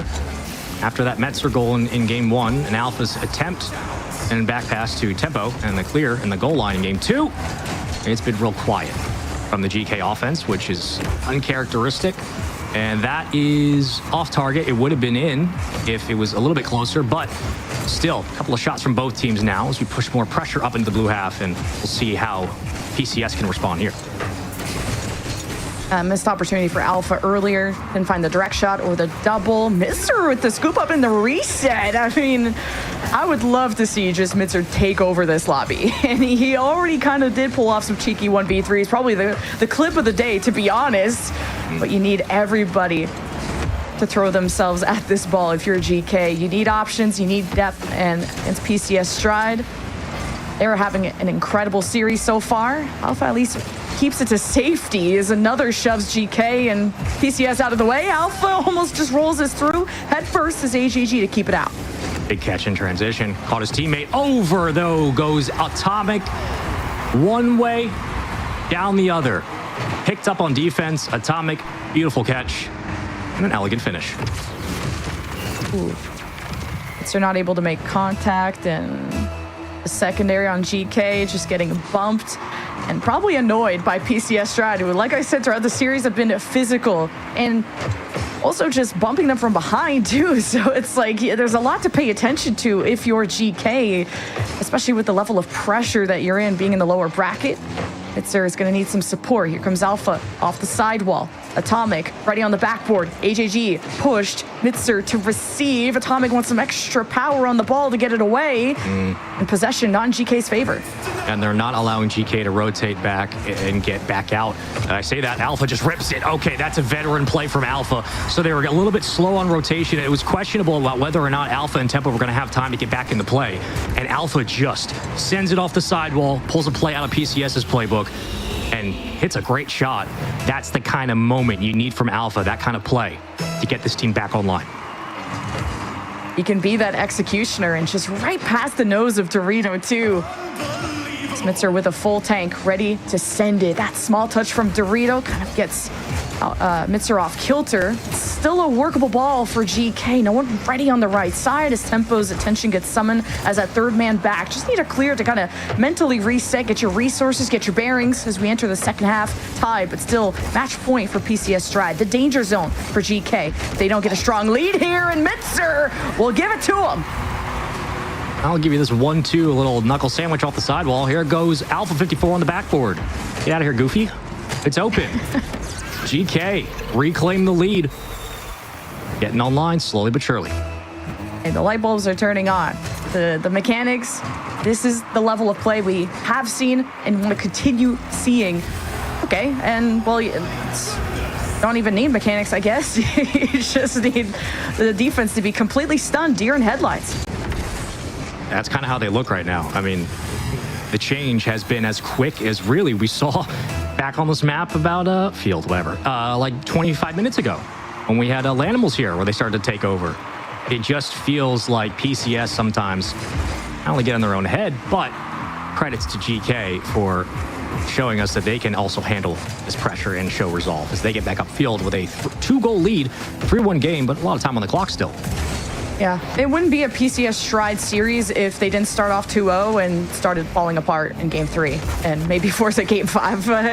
And it's just shades of, do they get figured out and what other dimensions can they create to their offense? There's a struggle in the midfield. PCS Stride want to end this Dorito, not on target. Next second, man, oh, this ball goes awry. Thankfully, AJG is there. And look at how much space been taken away from PCS. No options on the sidewall. Have to just send it right up the middle. And these are the options you get for Dorito is you get boost, but you don't get a whole lot other than that. Alpha 54 all the way downfield to meet it. Tempo right there as well, and the spacing has been read perfectly by GK in the last couple of swings. They've been able to pick apart the defense and really focus on capitalizing on when they have boost and we're able to rip those shots. Dorito's just muscling through in a 1v2 over there. Mitzer's not going to let this possession go for free. A strong 50. Atomic and Dorito with it. They need to recover. Thankfully, Atomic gets that last touch, or that could have been a breakaway. Probably the nail in the coffin for GK in this game. Still a bit of time on the clock, though, and Alpha misses the angle. I might have just actually left that for Mibr. Okay, never mind. Everybody's kind of whiffing. Dorito gets beat over the top, push back defensively. PCS now have to work back from their own side with 50 to go. Upfield's Dorito. Down to the ground goes Atomic. Dorito getting physical, trying to sneak it in. Not this time. Seen it before, and GK know how to respond. Yeah, GK, the response is keep 2 back, play safe, be aware of the physical play that PCS Stride are going to try and pull. And wait a minute. This whole game has been turned on its head. There's still 36 seconds left. Atomic with the cutoff of a century to give his team a fighting chance. Yeah, that's tough for Tempo. It was obvious that there was a gap, but it's more of like as the play, you blink it, you miss it if you're Tempo, unfortunately. And credits to Atomic for just saying, screw it, I'm going to go for it. Uh-oh. Dude, Mibr, these challenges in front of his net have been so critical, and there we go. Tempo just adds to it, and you needed that insurance because I was starting to get real worried PCS Stride were scaling in this game. We're getting another Coliseum. Is it looking like that? Answer, actually, to both this current situation and the next game. Yes, we're going to Game 4. 4-2. Unless, again, PCS somehow have a miracle in them, again, which would be insane. AJG double. No, left it. Great clear. And Tempo should just slot it in, and he will. We're going 4, and GK are not done yet. Now you're just doing psychological damage at this point.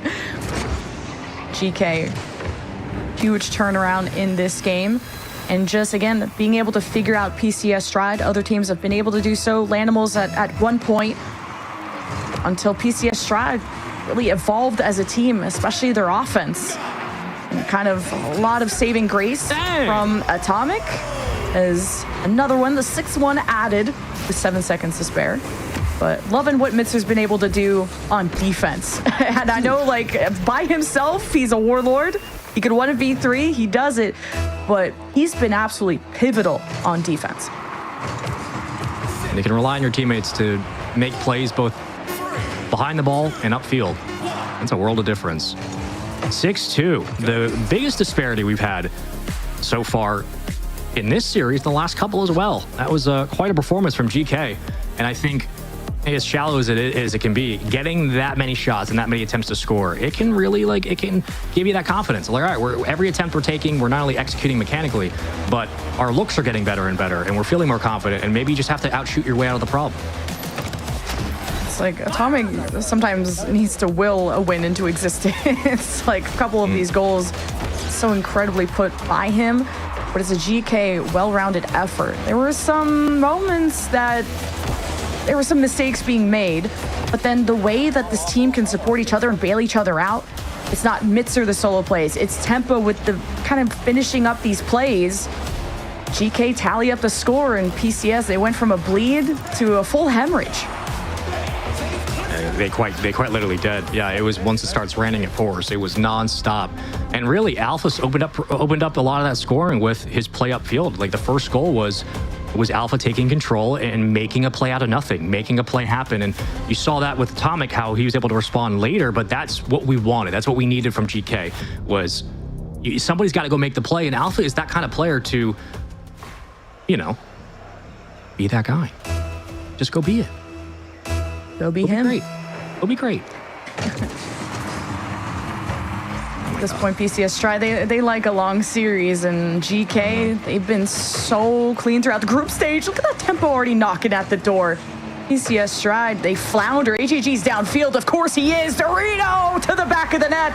PCS Stride, get it first. Gotta wonder what happened on that back wall. mibr full boost, misjudged the angle, and Dorito, one of the first times today, he's been able to get there, set up a green bean. Nice to see. 1-0 lead.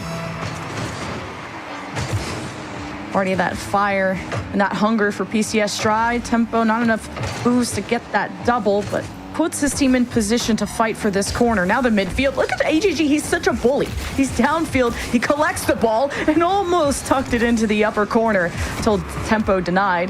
Counterattack to the side. Oh, quick, great pass downfield. Dorito actually avoids a demo in the process. Again, coast to coast here if you're Alpha. Gonna have to work through a couple of challenges, but shut down as quickly as it starts. Another moment where it looks like PCS starting to find their rhythm and avoid the pressure that GK would like to establish, especially in that offensive third. Something they had been able to find first at the midfield and then later on defensively in game number 3. And kicked back out. Again, still 1-0 lead. And Alpha's trying to do the same thing that AGG's doing, playing downfield, stealing boosts. It hasn't affected PCS Stride. They have control of the sidewall, so they've had the resources, now running a bit low on their offense, so they'll return. And Alpha try to force some mistakes as mibr right back. Alpha thankfully beats PCS Stride on the rundown as Alpha takes to the skies, but it's not as free as it used to be. Good tracking from Dorito. Plays the pop-up really well. Falls back with possession and maintains his momentum upfield. Alpha, a pass. mibr a bit high on the catch. Softly caught. Down to the ground. AJG cuts it down. One demo. Backboard. Nobody else there, and a long clear. Buys time for PCS downfield. Atomic was there as well. Gets a bump. And PCS are getting up more and more to contest these challenges. Oh, Atomic receives mibr again, just so stoic in that net. You have to find a way to demo him, to get rid of him, get past him, whatever it takes. The solo plays are not going to be enough for PCS Stride. Maybe just a one goal can be enough. This can be a low-scoring team at times, and they've gotten to this point sometimes just squeaking by, and that, whatever it takes to win, as Dorito doesn't make contact with mibr. Again, he is in control of this ball in the blue half. Alpha read that all the way. Back into traffic we go. Both these teams vying for a spot at the midfield. A couple of easy flicks that have been dealt with by the defenses as we start to see more of a spread off that back wall. Dorito. Oh! I call it a tactical whiff. You can call whatever you want. It works anyway. Right, all the way down. Bit of a mix-up. Yeah. All good. PCS, right? It's not the first time that they had kind of these long clears just end up in the net, whether it was Atomic's fault, and this time PCS tried to work together to get an even firmer lead going into the second half. A Tempo, long pass. Alpha gets intercepted by Atomic. Tempo brings it in front of the net. No, PCS Stride won't let this go by. But mibr, he has the reset. He can make some magic happen. But PCS Stride get out early. Look at those 50s. And 1, it kills time off the clock. And 2, how much space you now get upfield. The demo, power play, dropped right down. Oh my God. Basically, it's heaven. That thing was way up there. But PCS up 2-0. And every time you get a hand on the ball, if you are GK, whether it's looking for the connection downfield or simply dribbling, it's PCS who have somebody in position to block. It's a tough save to make at an angle like that. 90 seconds. Is this the end of GK? And to go out in a shutout, not be the way they want to go. They just can't have any possession without someone from PCS attacking them. They're like wasps as mibr takes to the ceiling. Wants to just 50 this in, dunks, and gives GK a fighting chance. That's a big boy. That's a big man. Look at this 50. Oh my God. Well, we talked earlier in the last series of needing somebody to make that play, like needing an AJG to create some pressure to it's a little bit oomph. Get that here as mibr dunks it through. Still within 1 and plenty of time to get it done. All right, give it to mibr. Let him 1v3. Whatever it takes to win, I don't care. He's got a full tank, and he just gets to sit back here, go for the home run, and it stuns. Dorito heads back to the net. PCS Stride just collide. Dorito assembles, gets it out.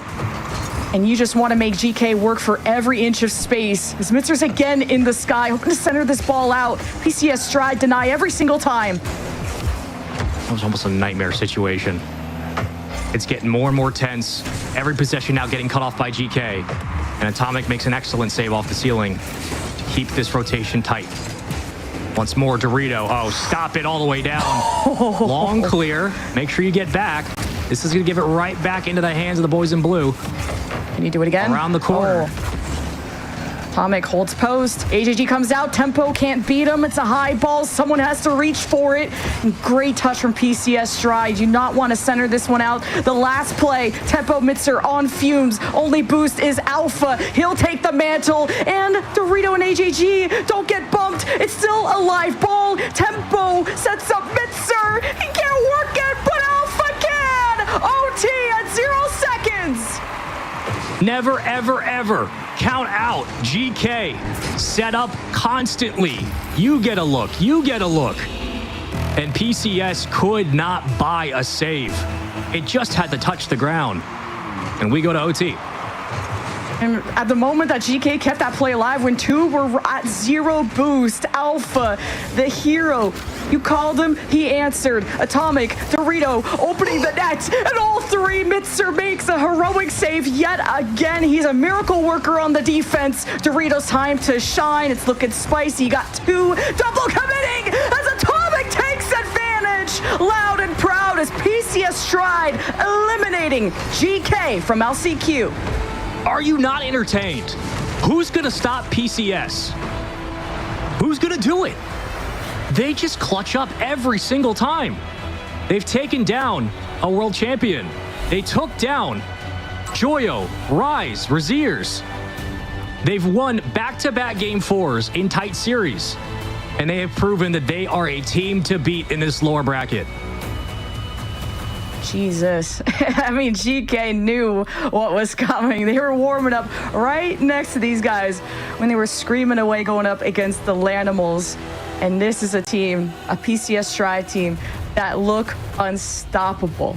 And who could stop them, you wonder? Maybe it's VP. They're next on the menu. Maybe next into the death note of PCS Stride. And if it's not them, it's Stallions, the MENA team that wait in the lower bracket final. Unbelievable resolve and performance across the board, and credits to GK again for putting on a clinic, really, in that Game 3, an absolute clinic, and having a much better fare of things here on Coliseum. But in the end, a bit of heartbreak at 0 seconds. You're thinking there's no way this is the way that this team gets to OT and loses.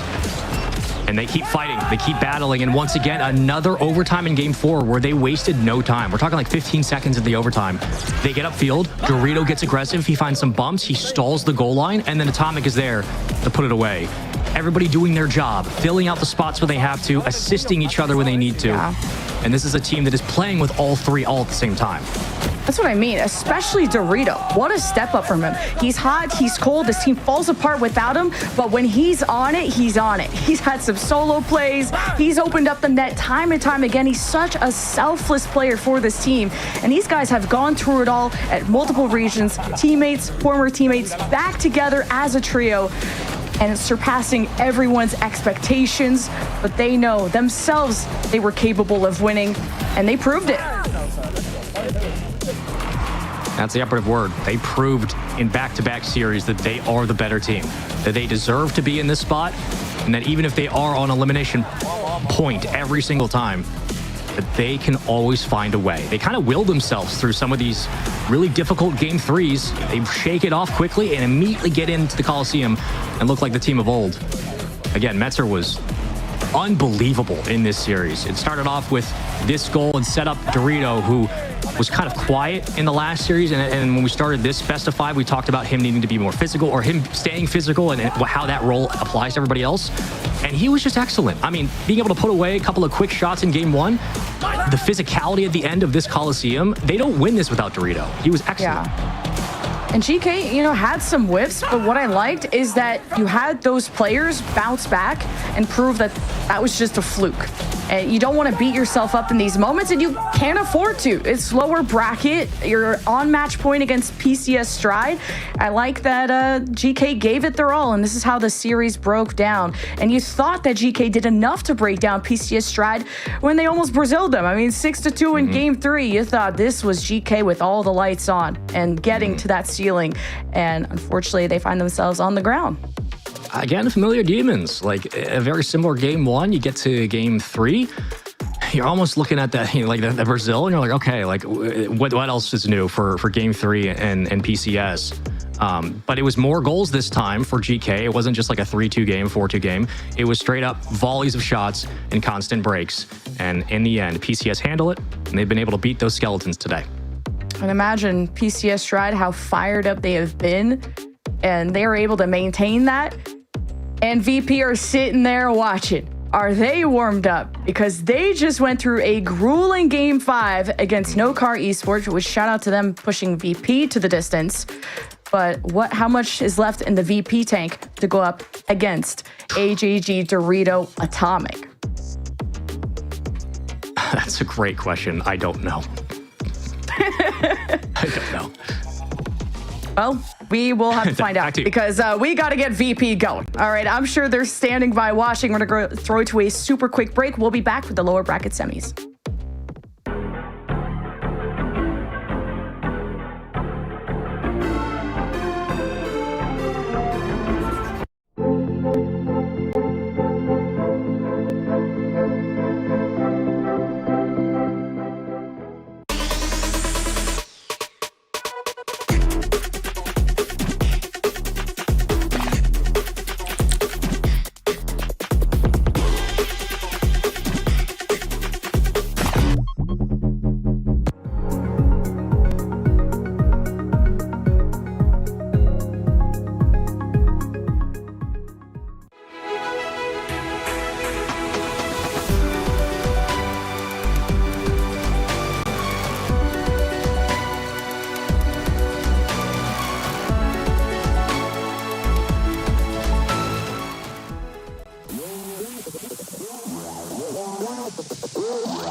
Welcome back into the Last Chance Qualifiers Championship Monday. First time ever. Lemon Kiwi Spaceman joining you here for the action. A couple of matches more to go. All best of fives until that grand final. Of course, best of seven. Foot Esports currently waiting on the upper side, waiting for an opponent, somebody to come challenge them.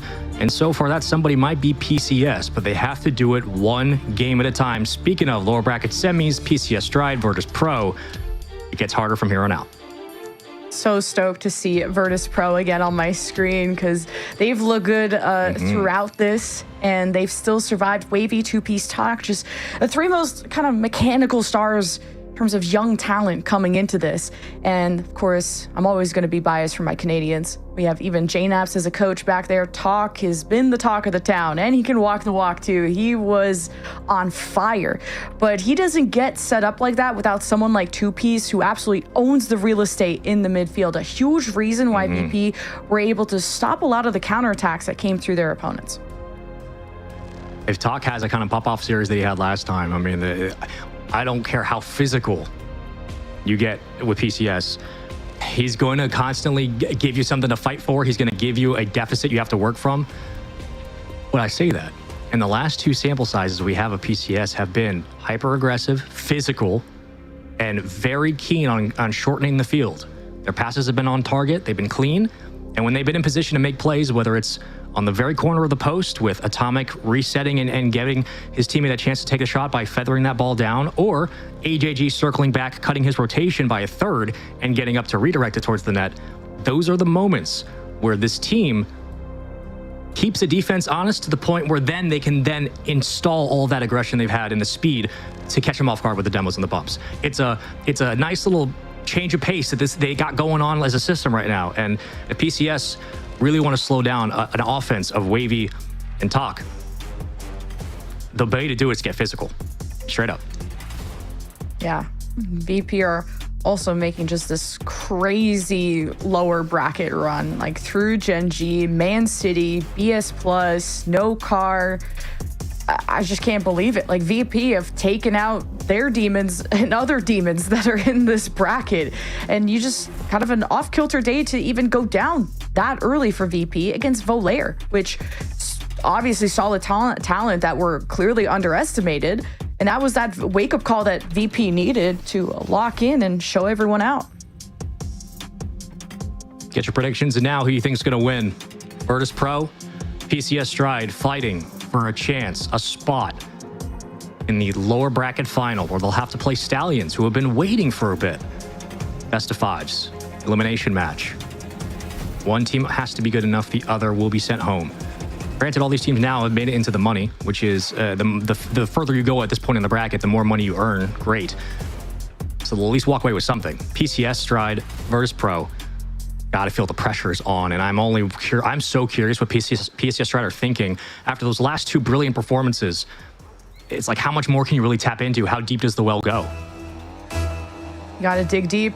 As PCS Stride have shown us more and more dimensions to their offense.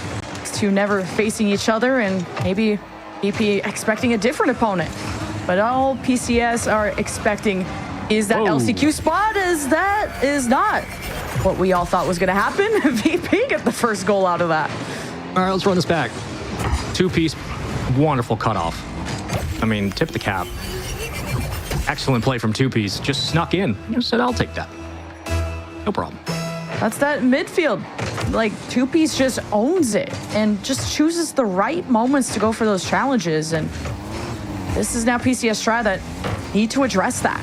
Right now, they're VP are just all three on offense. Don't want to full commit here and get too aggressive too early as Wavy and, what was that, Talk trying to pinch into the air?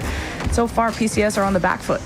We'll get a real test of things now. The first time for PCS where they've been down in game one and have not come out and just scored. Things might change, though. Tough on the catch. Trying to double. AJG leaves it. Dorito follows on the goal line. Saved away. Two-piece keeps his team in front.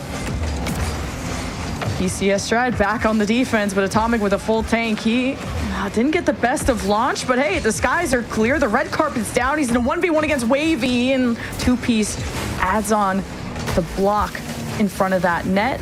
Space being made as well. Okay. PCS Stride, a lot of reliance on Atomic. Not sure why Atomic wasn't able to get that touch, but he did get out for boost. That's okay. AJG working off the shallow touch from the ceiling, gets one bump. They will crash the net. Double stacking towards the sidewall. A race for control. Atomic does have it for now. And all the way down. Couldn't make it work, but it looked good. AJG has looked good too. It's been ever so reliable. Offense, defense, right place. Atomic just getting pushed. Wavy and two-piece almost had this 2-on-1 until Dorito. He stands up even taller. He's looked more and more confident. You do not want to play with any fear in your eyes against a mechanical team like VP. We're starting to pick apart the net now. Choosing our accuracy and where we want to thread that ball. Upper 90 has been the call for PCS in the last two series. It's worked, and if not, it's been Dorito to kind of bully the net open, get some bumps, create space. First time now for VP to get out on the counterattack. In the last two swings, that one goes right back into the blue half. Oh, down low, bottom corner. Wavy kicks it out so close.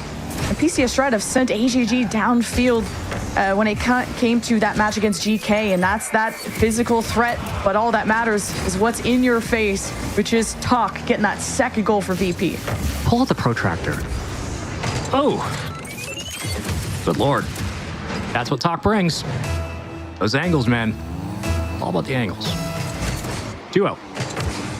Just how fast he works around the bend, too. Just PCS Stride were not ready for it. Still trying to balance the resources on their side, managing the real estate, and trying to stop VP once they get the ball rolling. Atomic to the backboard. Talk with a great catch, and he follows through. No, AJG's on top. And now they call each other off. Who's in the box? It's Dorito. Two-piece, though, doesn't make it easy. Still a workable opportunity. Atomic out front, and the post. A little too wide on that.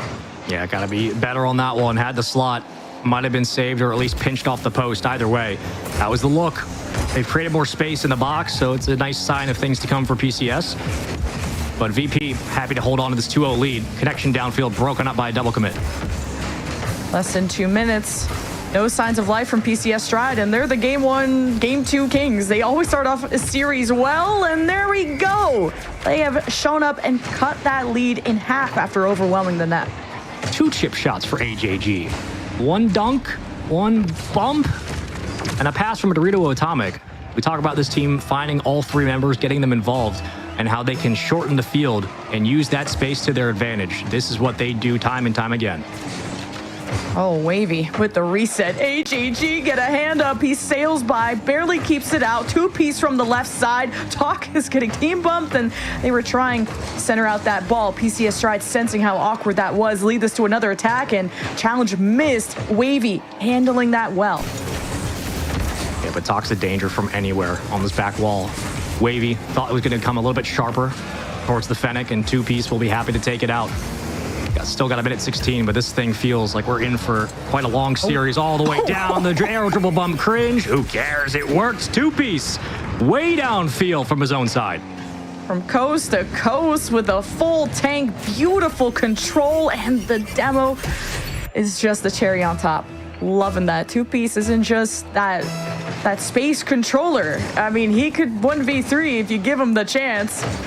It's a 3 very mechanical players, and is that enough to take game 1? Still a minute.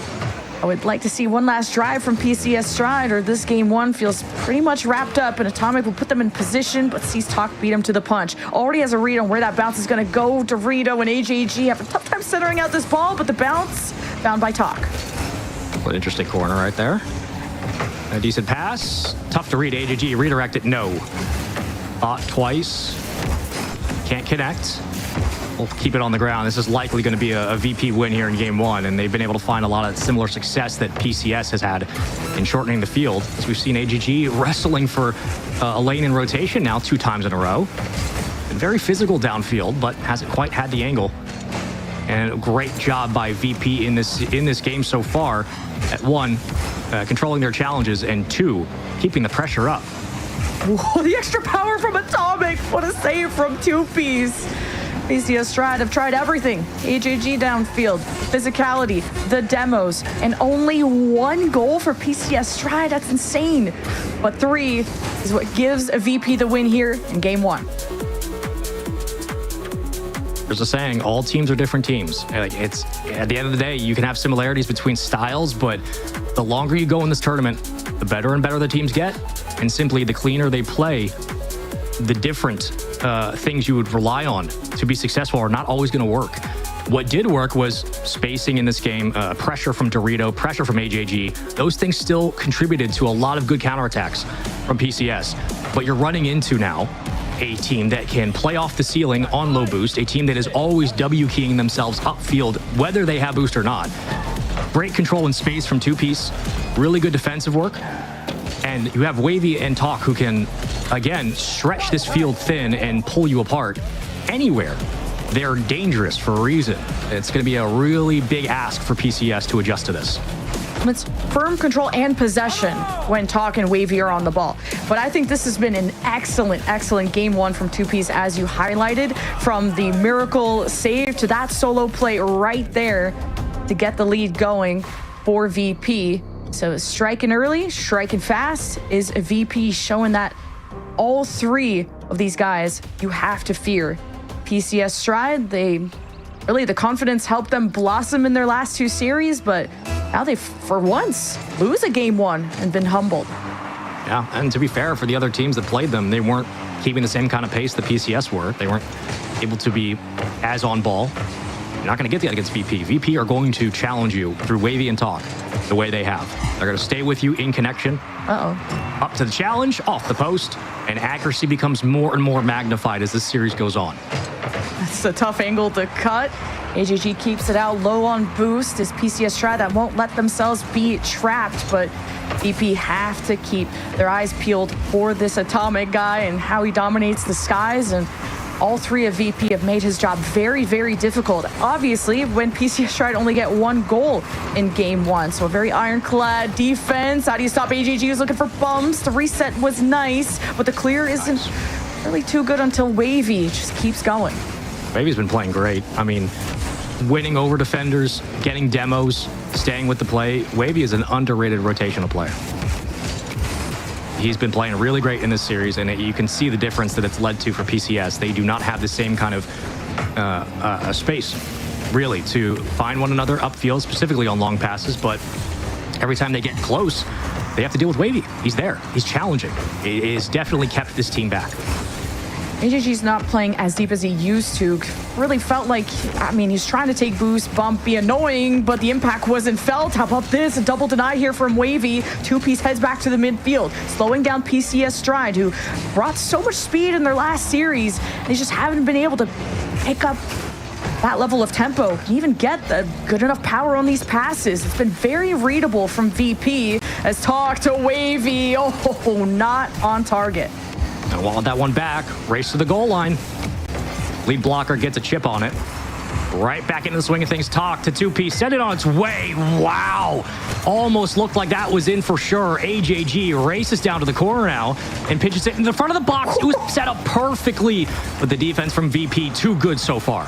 Yeah, need more rebounds if you're PCS Stride. It just can't be the Atomic show, not at this level. But as long as your defense withstands, you always have a chance to claw your way back. VP are only up a game. They really felt like they shut out PCS Stride in that last game. Now Wavy gets to collect 2-piece, disrupting the net. Atomic with a big win. Talk easily cutting that off. Defense ain't, they're not blinking at that. Each team reading each other down to the wire, which means that accuracy, again, will be magnified. If you miss your look, it might come back to bite you. You don't get a lot of opportunities here. One window, Talk, no boost, going for it. Oh, he's got it all the way. He beat him to the punch. He had him beat the entire time. And Talk has been on a roll this tournament.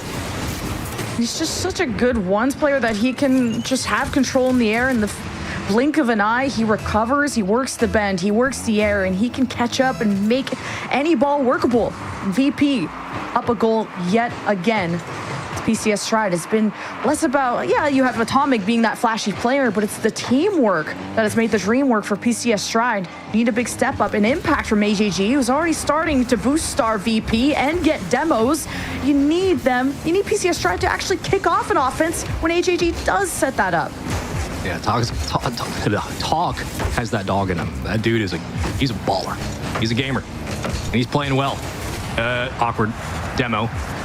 And now pressure for PCS. First time they've really felt a sense of deficit in the last 2 series. Lose game 1, down 1-0 in game 2.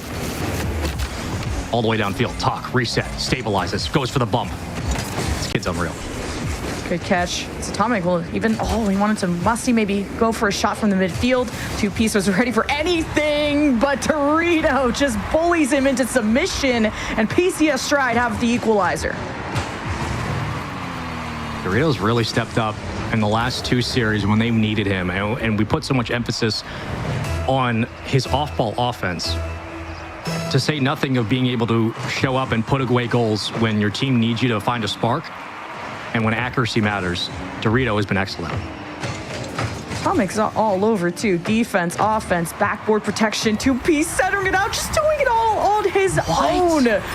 What an insane game, shot, goal, series from 2-piece. What is that? Wow, that's one of the best goals of the entire event. Holy cow. Every now and then, 2-piece just like pops off and reminds you that he can do stuff like that. It's unreal. What a goal. There's just many weapons to this roster. Can't even just watch one of them. The coverage you can try. The bumps, the physicality, PCS Stride, it's been figured out.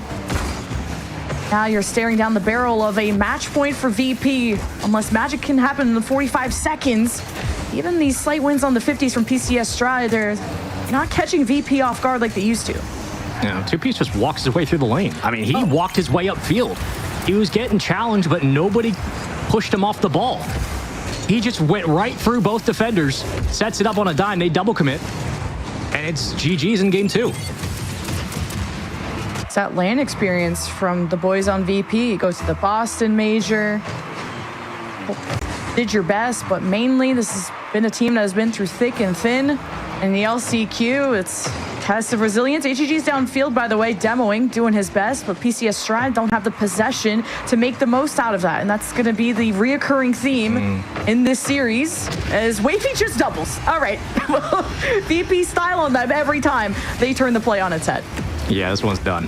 If this is the kind of VP we're going to get, and if this is how this offense is flowing downfield, when Wavy is starting to hit those, and you know, you got 2-piece shaking off bumps, Talk's hitting what he's hitting, you should be scared if you're PCS. Your run might end in 3. This is a tough team to beat. They're a very different squad than everybody else you've played. Physicality worked before, no doubt. They're going to give you a taste of your own medicine, and they're also just going to find multiple ways to kill you on the back end. They will outscore their problems, or they will make you pay for it in open space. This is a very talented team at shooting the ball. And PCS so far have been able to rely on that team play on those bumps, but they haven't been able to outscore their opponents excessively. Right now, they do not have strikers capable of keeping up with Talk and Wavy. And VP came into the group stage not dropping a single game. They go into playoffs looking like the favorites throughout their matchups and then losing their first match. And that was probably a humbling experience for these guys who have built up so much confidence. And well, the skill is obviously translating. And for VP to kind of take that wake-up call and to build off of it, and it takes a lot of maturity to take that loss, to see a very daunting lower bracket against a lot of big names that have double your experience and LAN experience at that. And for VP to knock all of them out and potentially do the same thing to PCS Stride if we stay on this trend. The one cope that I have for PCS Stride fans is that, remember when GK won 6-2 and beat them into the dirt? PCS Stride rose from the ashes and had the last laugh. They did. Only problem now is that in that situation, again, they were at a spot where they're 2-1. They had a little bit more to show in those first 2 games. This one, they've been countered, blind countered, if you will. I mean, between just the demo-to-demo game, but then we get into the offenses themselves, and VP have been better on every single stretch. How do you respond? 3-man passing play off the start on the kickoff, and gotta wonder if this is gonna start to see the breakdown for PCS. That all that energy has calmed down from the PCS Stride side, and VP don't need to yab. I mean, they just know they're better, and that was so scary of a touch for 2P. Somehow that's out. You gotta hit that. Those are the moments, man. At this stage of the tournament, against this team, everything on the line. Gets one, no, off the post. The Rocket League gods are not smiling on PCS. Those are 2 instances they are gonna want back. And you need every goal you can get against this team, because VP are knocking at the door. 2Ps to talk. Oh, a little too wide, but Wavy will adjust to the right side, and PCS Stride are like mice. Are getting chased by cats, looking like prey out here, and they need a breakout, and they need space. It's AJG, not gonna go for the long clear close to the chest, but Talk almost dunked on him, and you have to pay attention to this guy. That's dangerous ricochet, and they double pinch it out. I mean, they're starting to hit their flow state. This is scary. 2 pieces up on the ceiling.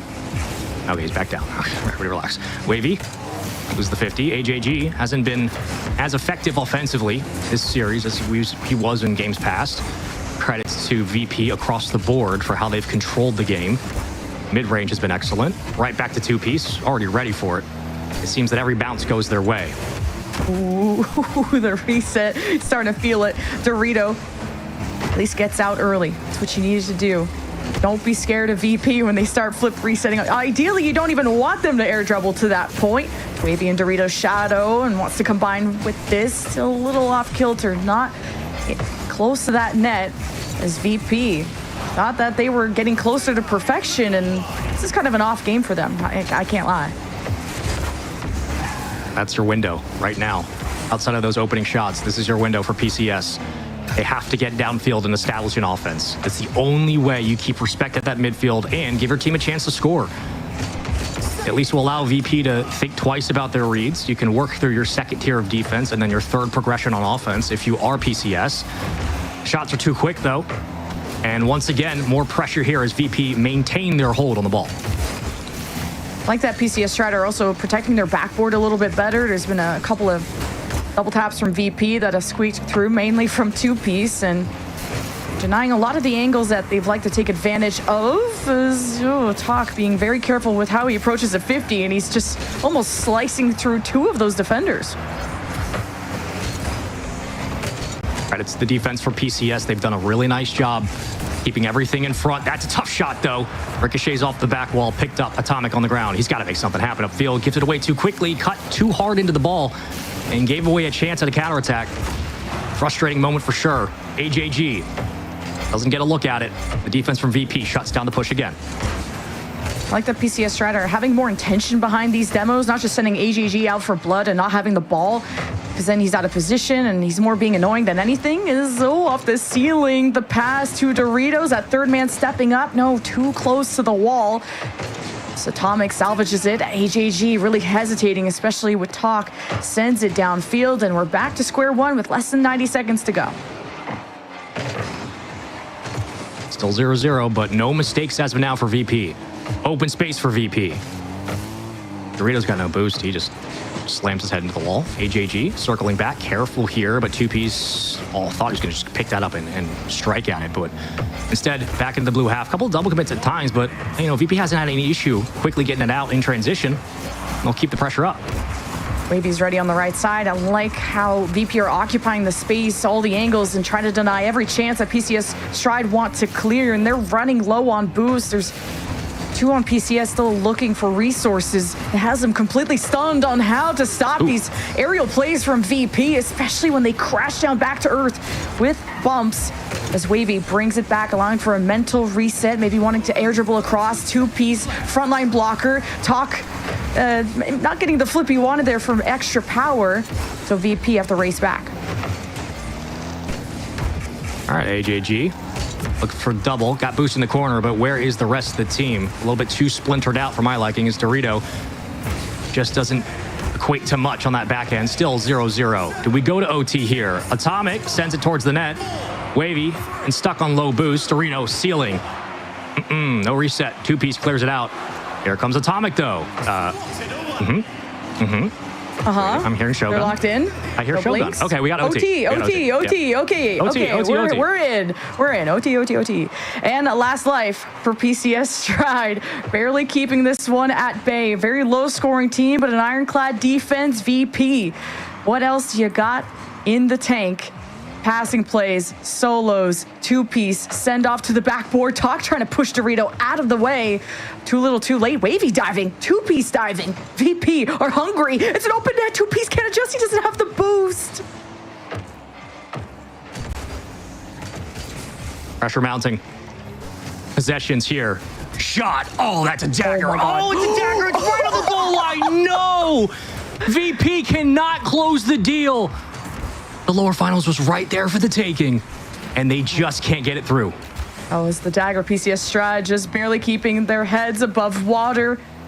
Comes out to Talk. Double towards the net. Goal line saved. 2-piece with a kiss of death. VP will sweep PCS Stride out. Had to give me a heart attack, didn't you? That sweep was quite a statement from VP, and I think for their own mental, a sigh of relief knowing they don't have to extend this series, that they can just go next. And for PCS, a incredible run through this lower bracket unfortunately comes down to a close against a better team here today, and one that again kept them involved, looked like they had opportunities and maybe a look or two to find their personality again, but they just got beat by a much better team. And really a wonderful performance from PCS. Unfortunately for them, though, their EWC run ends here. Oh, that's a heartbreaker because you had everything going for you if you're PCS Stride. Hype, momentum, everyone reaching their true potential and form. I mean, taking out GK, Lanimals, like Dignitas. Like, there were some serious opponents that PCS had to get rid of since round 1, since day 1. And it just took a sweep to finish that. That's insane. And like you said, VP are just the better team across the board. It felt that PCS Stride had to claw their way back from deficits from the grave until VP got the shovels out. And shovel it they did. I mean, consistently blocking them over the head, one after the other. This team did not slow down. How excellent and efficient the offensive VP can be at their worst and at their best. They are one of the fastest teams on the field, a lot like Stallions, which is almost fitting as we take a look forward for Stallions and Virtus Pro in that lower bracket final. Again, 2 more series to go before we find out who's representing the LCQ in the EWC main event. But this series started with a bit of tomfoolery upfield, and it just felt like once VP got control, they never let go. Mechanically, VP are so impressive, and this is just the beginning of a lot of their careers. A lot of them started from the collegiate days and really stood out there, and were not only able to work on their futures, but creating a bright one in terms of the RLCS landscape. And now to go be that one step closer to $1 million prize pool, you still need the one spot, and there's still some crazy teams ahead of them. But VP have really inspired a lot of fans with what they've been able to do today. Yeah, and I hope that PCS has as well. I mean, Dorito had a really great championship Monday, I guess. Like, he had a really great second series, amazing first series. This was a team that deserved to be here, but again, as the bracket gets harder, the teams get better. That's just how it works. And Virtus Pro were absolutely better in this one. 3-1, 4-1, 1-0. And they ended in a sweep, one of the rare sweeps we've had today. This was quite a surprise. I expected at least maybe 4, but credit to VP for wasting no time, nigh expense, saving their energy. Yeah. Sure, it was all part of the plan. 3 pop-off players on that side where I felt like Atomic put so much on himself and he really had an excellent LCQ. But the road continues for VP. We're not going to waste any time going to a quick break. Who awaits them are the Stallions, the superstars of MENA. We'll find out what happens after this. Play is in our DNA. Whenever we let it out, it becomes our superpower. Now imagine an entire city being built to supercharge it.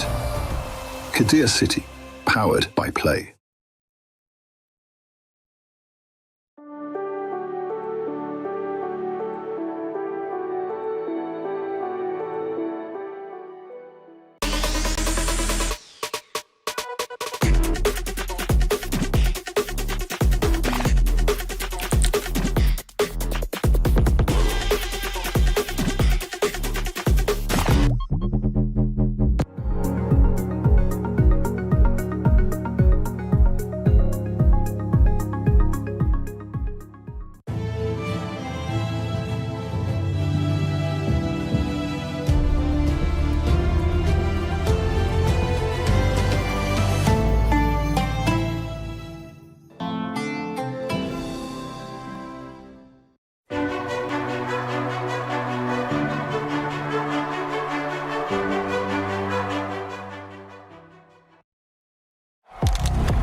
He can come in here and play my game. He knows nothing but go! Tyler won. You're done. This is my ladder. You can't climb it. It's better than being hard suck at Masters. You're going too far now. Your eyes buggy. Your elbows ashy. That airline? That's an L airline. Somebody better hold me. Okay, yeah. Do something then. Raw energy. Hard from blow the house down.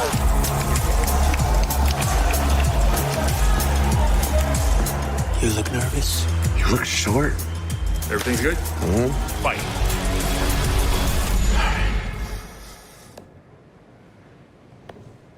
Okay.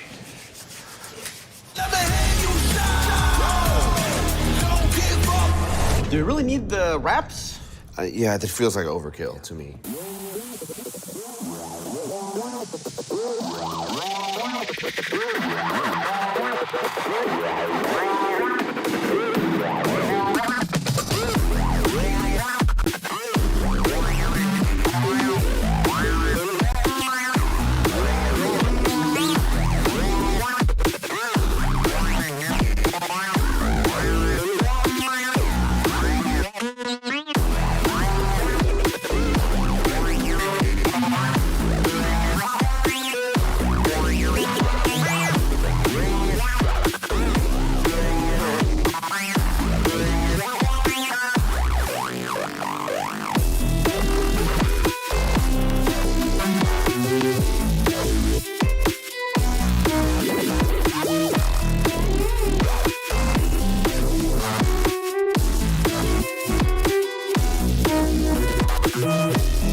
Down to the final two teams. And with that, North America has 3 chances in 3 series.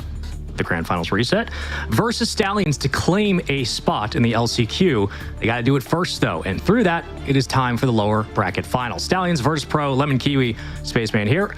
2 more matches. Best of 5, then a best of 7. Winner of the Stallions versus Pro goes right to the Grand Finals. You guys know the deal. No other way to sugarcoat it. This is what it's all about. Winner moves on. Hell yeah. Top 3, and also a good chunk of change just for getting this far. But what we really all care about is that EWC, $9,000 for third, $10,000 for second, EWC main event ticket for first place, and the minimum for that is probably crazy. So between what do we have? Stallions, VP, and Boot Esports waiting in the final. Remember that bracket reset is important later on, but we have the lower bracket final. We have everyone warmed up, ready to go.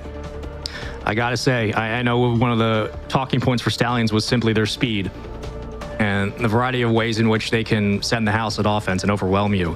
And as good as their defense is, and as good as they play individually, again, it also is the same side of the coin that they will send the house and they can make mistakes. If VP are playing control the way they did against the likes of PCS, if they're getting physical and they're able to stretch the field for Talk and give him those angles and allow for Wavy to create that space, get physical the way he was. I mean, just overly physical in the last series. VP should be able to handle Stallions. I know it's a speed difference, but VP are what do they call it? Like a chair with 3 legs. Why am I blanking?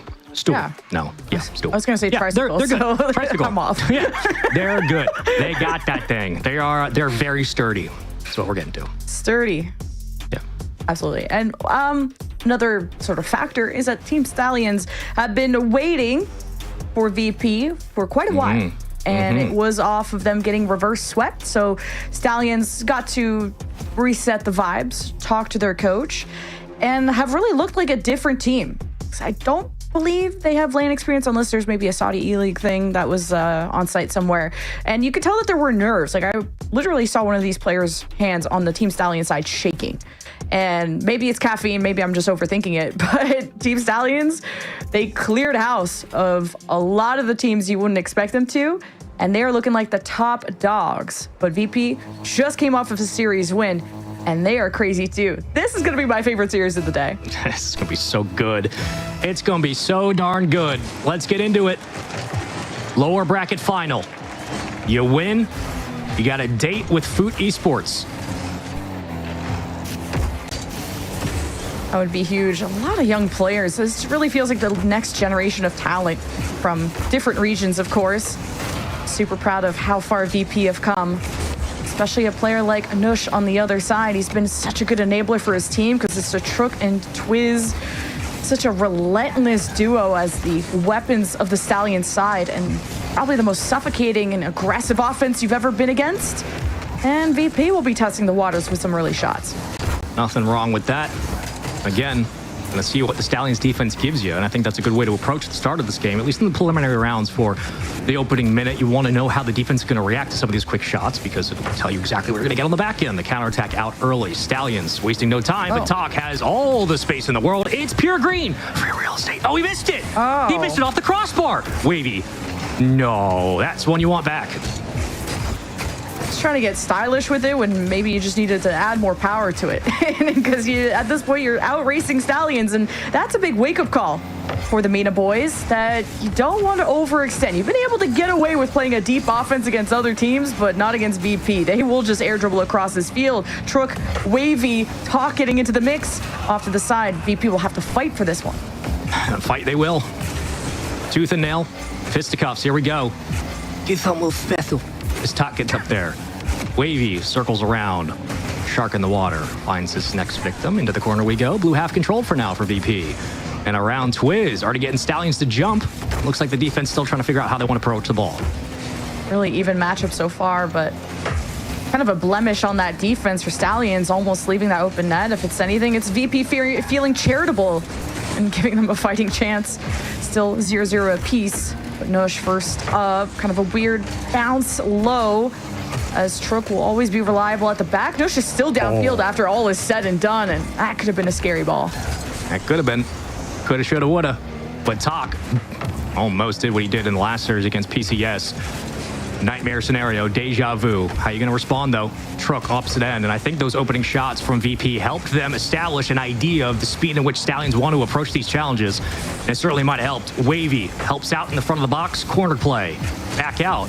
Twiz catches it, and 2Ps will have no problem clearing it away. It did have me stressed out watching 2Ps have to fall back, but he has been the MVP for VP so far. I don't think this team exists without 2Ps. How he's been able to hold down the midfield, offense, defense, especially that last series. He won it for them, I swear. But now VP will need more than just one weapon. They need all three to contribute, and they really have, especially that Talk guy. But Stallions, they've been no joke throughout this tournament. Maybe underestimated as a top 4 team coming in from MENA. Yeah. But so far, it's pretty even. A lot of expectations for Stallions, not the Zuma squad, about what they would bring to the table and how effective they would look. All the way down, though, VP have looked like one of the steadiest teams we've had. There's a big demo. There's an open lane. And the first strike for Stallions. They draw first blood. That Twiz Trook front line, that demo, that win against Wavy, Nush too. Usually you just kind of need Trook and Twiz to work their magic, but you need to invest against this VP defense. They just kept a lot of teams at bay. They've eliminated some huge names, so Stallions are giving a lot of respect. And they have to measure how much they want to overextend, right? Because sometimes they've left an open net that hasn't been punished yet. It hasn't been, and that's a key word there about punishing. And what we saw out of PCS was VP very quick to play physical, get downfield, and give Talk the ball in open space, as Wavy was happy to defer to the striker. This time, no. Working through a couple of challenges, has left way to another Stallions push, and finally it does get cleared out. But solo efforts upfield won't be enough for VP. 2Ps has to hold it down, buy time. I like that Nush has found his own impact too on this team. A lot of options now that Stallions can work towards, and nice. VP, the solo mechanics that they were able to pull off previously, so sick. But this is a Stallions team that is constantly in your face, constantly. Look at that, like Twiz is just in the middle of the VP team and disrupting everything they think about. He's got the offense jumping now. really uncomfortable from VP. Yeah, they look lost. There was a couple of rotations to boost where they were double committing, unsure of how they wanted to play their approach. I don't know if it's just misreading the ball or simply miscommunicating with your teammate. But that was a moment where VP looked absolutely lost, and Stallions recognized, look, you don't get a lot of options or chances for that to happen. So for them to keep the ball in front in that offensive third and eventually punch it through, nice job by them to go up 2-0. It's time to experiment if you're VP. I mean, unless this next play happens, you've run out of time and opportunities. I still think about just that open net that VP had very early in the game that just needed that extra boost of power. I wonder if the flip reset kind of stifled that, and I don't even want to nitpick that because VP have been so good for so long, now finally been humbled by the Stallions here in game 1. Yeah, you got to wonder if maybe Talk took that approach a little bit too much to heart, but it's a good cut. I mean, you're up at the plate swinging. It was still a really good shot nonetheless. If it doesn't fall, it's okay. But credit where credit's due. Stallions handle the opening pressure. They get downfield, and they take away not only the bumps, the demos, but they made the defense. They made VP look really lost. And it's not just when they had no boost. They were playing in that pocket, that space on the offensive third where nobody was getting up to contest the ball. Nobody from VP was even challenging. Right here, it's so much space. I know you're getting up on it on 0 boost, but Stallions had done a nice job of being able to, again, get up to the ball on the sidewall. And it forced the likes of VP to run into each other when they were trying to communicate. As soon as you have that, you've got an angle. And Virtus.pro just came off of a win against PCS Stride, who played a very fast... We lost Wavy. He's in the bathroom. Oh, no, he's there. Oh, okay. I can see. Okay. He's just leading back. I'm leading back too, but VP just came off of a win against PCS Stride, who played very fast, very loose, but VP were running that entire series. So now this is a much bigger challenge, which are going to require much bigger adjustments. And this is a team that doesn't lose confidence, but getting shut out is not a good look. And Stallions... Yeah. I wouldn't say dominate, but hey, they won game 1. Yeah, and they countered everything. They denied. If we're looking at a VP offense, it's a control-heavy team, especially at the midfield, especially a two-man up offense, which is Wavy and Talk off to the time. And if it's not, it's usually first striker, then two-piece. They countered every single look. Did a really nice job at it. And avoiding a couple of opening shots and withering away that extra push as Nush will go for boost and back into the blue half. VP not afraid to leave the net, especially after the second volley of shots came in from Stallions, especially off of a pass. You want to break those up, and Wavy's trying to break up the net too, and maybe the first goal, and Talk is going to not let this clear go by, but a missed touch. Wavy has to try and cut this off. He's trying to close the angle into the net as a pass doesn't land here for Stallions. A counterattack, two-piece may leave this to Wavy, and what a placement. First goal for VP. You can really see the rookie mentality for Stallions. They had a clear open look on the other end. They just couldn't find the connection in time, just a bit off. But for Wavy and Talk and two-piece upfield, they finally get that goal they were hunting for in the middle of the box in game 1. Start Forbidden Temple off with a bang. Hold on, there it is. Low boost though, gotta be careful. Here comes Stallions. Ah, jeez.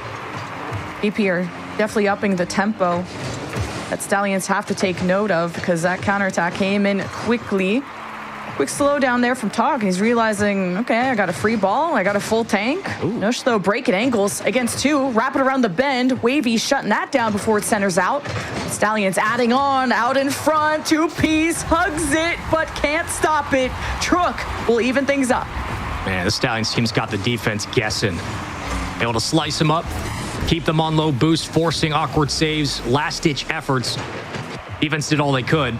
But at some point, Stallions will find the back of the net as they have here. And they respond to a deficit quickly with one of their own.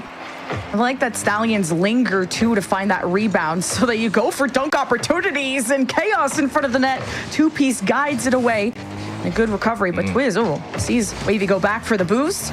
Kind of poke and prod and just really force resources out of VP. Every second matters.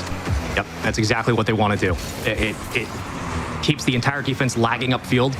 It destructures their full commitment as a team. Two-piece will challenge, but still loses the 50 somehow. And Wavy gives it back. This is where, again, Stallions are dangerous. Over the top again. Second efforts have been excellent for this team, as Mina looked to find another young group of superstars who could potentially go up against the likes of Twisted Minds should they make it all the way there. They'll still have to work through Foot Esports in the grand finals, as VP tried to just tie this series up. And the Twiz harassment has been so real. Like, he's so good at living rent-free in that back and being a long passing option. And this defense can clearly withstand the pressure, even with 2 bag. But how about now? Talk came in diving. Trook realizing it. Salvages the moment. 2-on-1. Frontline blocker. And this one goes in. Great job from Nush. Power friendship. It's a hell of a thing. Twiz upfield. Easy demo. Safety secured. Stallions get a lead right back. Plenty of time on the clock, though, and don't expect them to pull off the gas just yet. Starting to take over, though. When VP had the lead, that quickly evaporated, and it's an open net. Ooh, that's a check. That's a check. That's a tee up and meet me at midfield. The demo, the chow. Oh, God. Stallions, man, they read that like a book. Ooh, that's tough. Physicality is starting to really disrupt things and the structure that you're so used to playing behind. As VP will have to adjust, patch up the back line. Talk will do what he does best and apparently just lose a 50 to Twiz, but two-piece Talk also trying to bump in front of the net. Here comes Wavy upper corner, denied from Stallions. And a long clear two-piece, making sure he stays far enough back as the last resort. I got nowhere to go with that ball. Again, the defense is stacked pretty heavily in favor of the left post. And it's always dead center. And so is this one. A 3-goal lead for Nush and Stallions. And Nush had, I would say, a quiet group stage. He wasn't the flashiest player. Like I said, it was the Trook and Twiz show, and Nush kind of holding everything together. But now he's become just the GOAT of Stallions, of how many times he's taking advantage of the opportunities given to him. Look at this, Trook, another 51 by Stallions, another offense created. But now two-piece gets a good launch on this. It's a low ball, and it's just the red carpet to the back of the net. What a demo from VP. Sometimes you just got to top deck a demo. We get it right here. Huge commitment from Wavy, and that's what's been missing. We had it against PCS. It kept them shaken. That is what's been missing, that open space, that creation from Wavy. You need to make plays to make plays, and finally we do.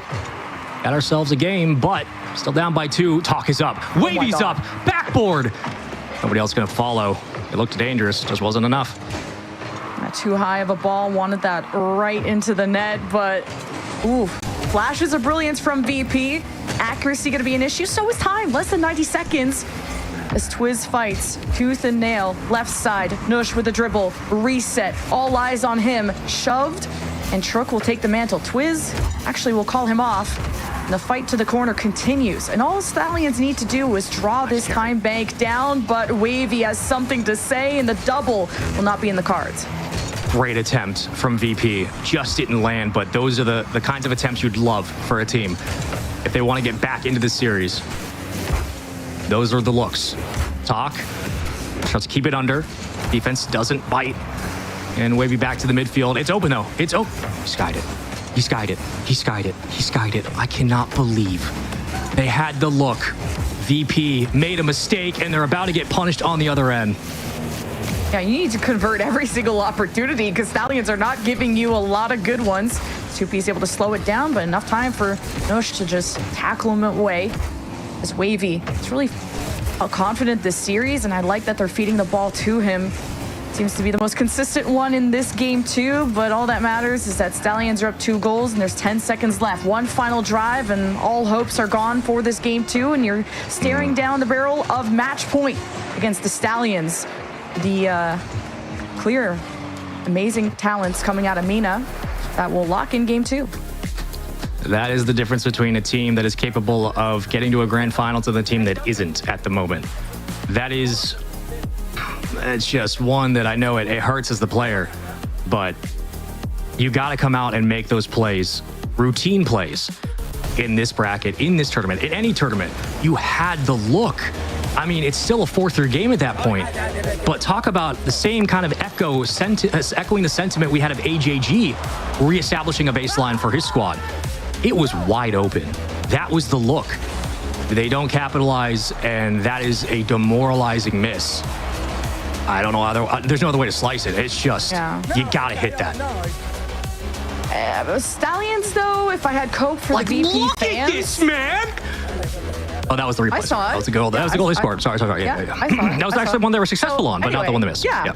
PCS Stride, or I say Stallions, remind me of PCS Stride. The way that they can dominate the start of a series, game 1, game 2. Remember, the Stallions are here because of a reverse sweep from Food Esports. And Stallions almost got reverse swept by Dignitas in the group stage. So this could be a resurgence from VP if they can figure out the Stallions defense in time. Gotta turn that Agamotto back around. Let's get going. Back to you. All right. Oh, what a laser. 2-piece though, not going to let him find the bounce. Trook taking it to the skies. Nush stealing boost. It's only Wavy. I can contest this. This talk at least. Yeah, I thought that was going to be a good enough clear. No, Stallions are already trapping them in the first 20 seconds of the game. Hey, long clear though. Right over. Nice save. Good read from Trook. And never mind. 2-piece makes up for it. This is the time to do it. Takes the rebound right back out into the net. Yeah, and you've really figured it out now. VP, these counterattacks, if they can transition, they are able to execute. Because you have Stallions on the back foot, and they can sometimes look awkward when they have to make quick decisions on the defense. And 2-piece Talk working their magic in the secondary, not there, but Talk, I mean, in the spotlight, in the sun, gets the second one for VP. Good Lord, Talk. Reset. Muzzle that thing in. Okay, VP are slowly starting to show that they have plugged their controllers in. We got ourselves a real game here. Oh my God, 2-piece got him. Wait, now finish the play. Finish your food. Didn't quite get it. Talk? Oh. Well, it was close. Should have been in too, but a scary kickoff. And okay, Demo giving a chance for Stallions to get back on their own 2 feet. They're getting absolutely rattled right now off a kickoff, and you're not even out of the woods yet. Nope. Axe forgets, but the tree remembers. Nush just tries to get out. Oh, out of 50. 2-piece, second man. Skies it, right back down. Talk, corner. And right now, Stallions defense pushed back. This is the best VP have looked all series.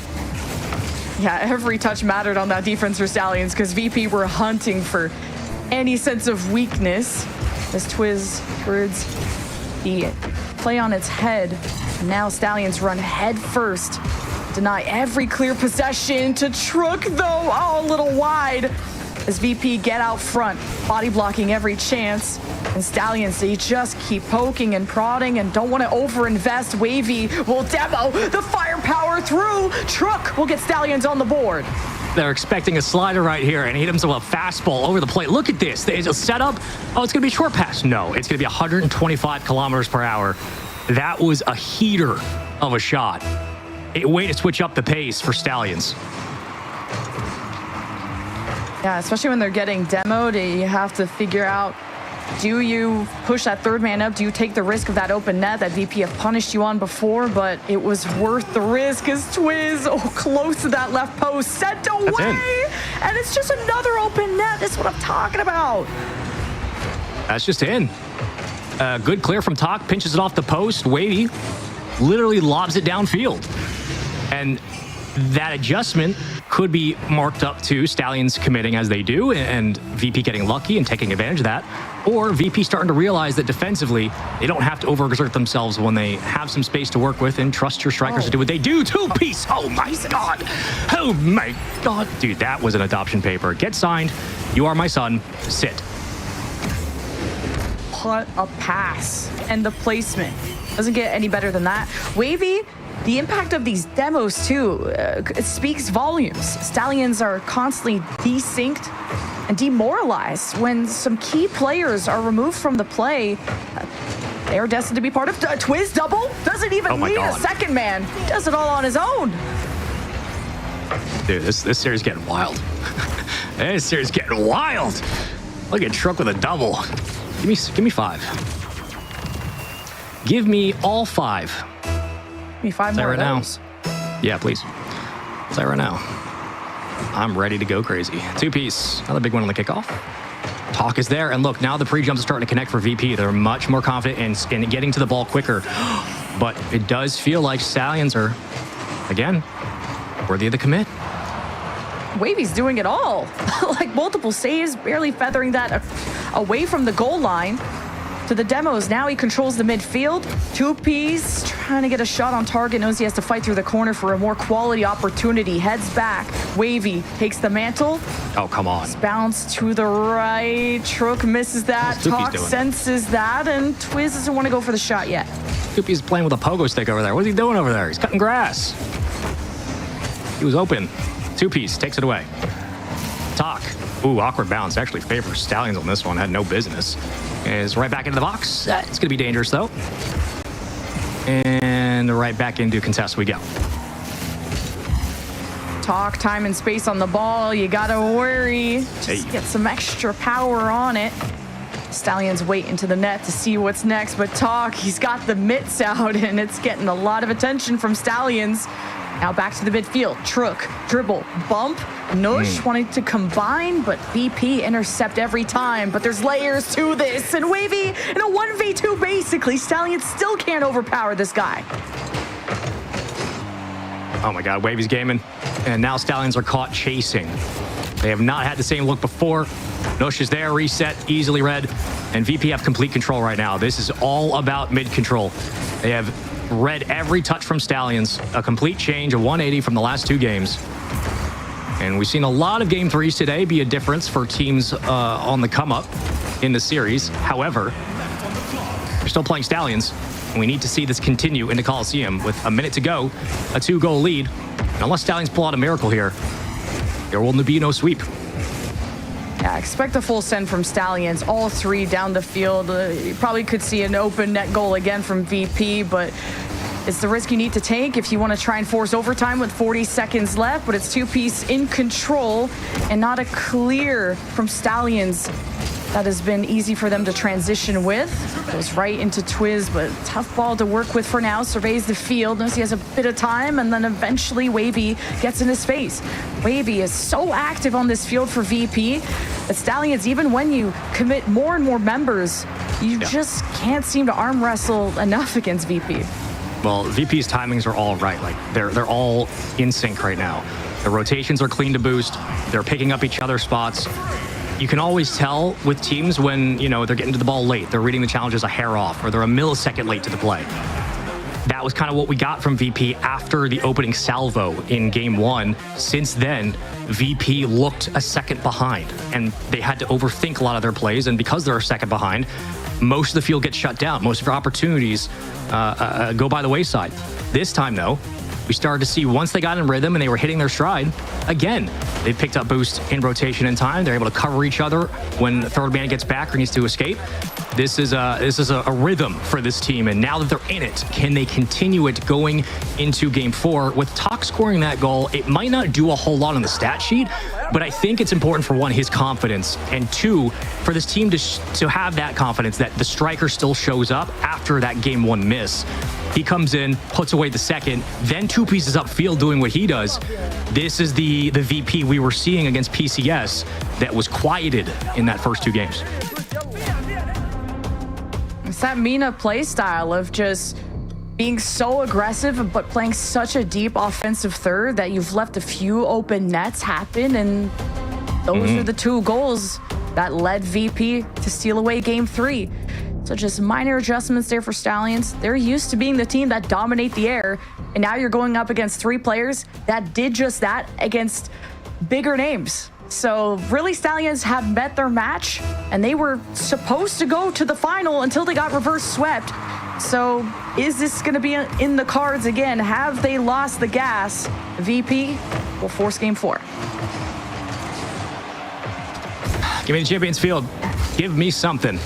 2-piece has turned it around in this series after that open net miss. And so far, the team in full sync for VP. But it's going to take more as the double gets close. Truk tried his best at it. A little bit of a physical bump on that sidewall. Two-piece up on the backboard. And now the defense from VP walk off the bounce. I bet the coach of Stallions just tells them, like, don't get over-eager. Don't get desperate. Take your time with it, which is hard to say to a MENA team because their style is so fast, so deadly, and that adjustment two-piece reads it well. From high to low, Stallions are trying every angle they can. Now VP will get a swing at this. Flips Wavy in the process. What a redirect. Talk getting more looks at the net now. No matter where he's out in the field, shot's coming. As Wavy gets beat to the ball. Right back down. Wavy's been caught on rotation a couple of times. He's been really isolated, where he's had to come back up into the play and then sent to his teammates. So curious if Stallions are specifically targeting him on some of these rotations on boost.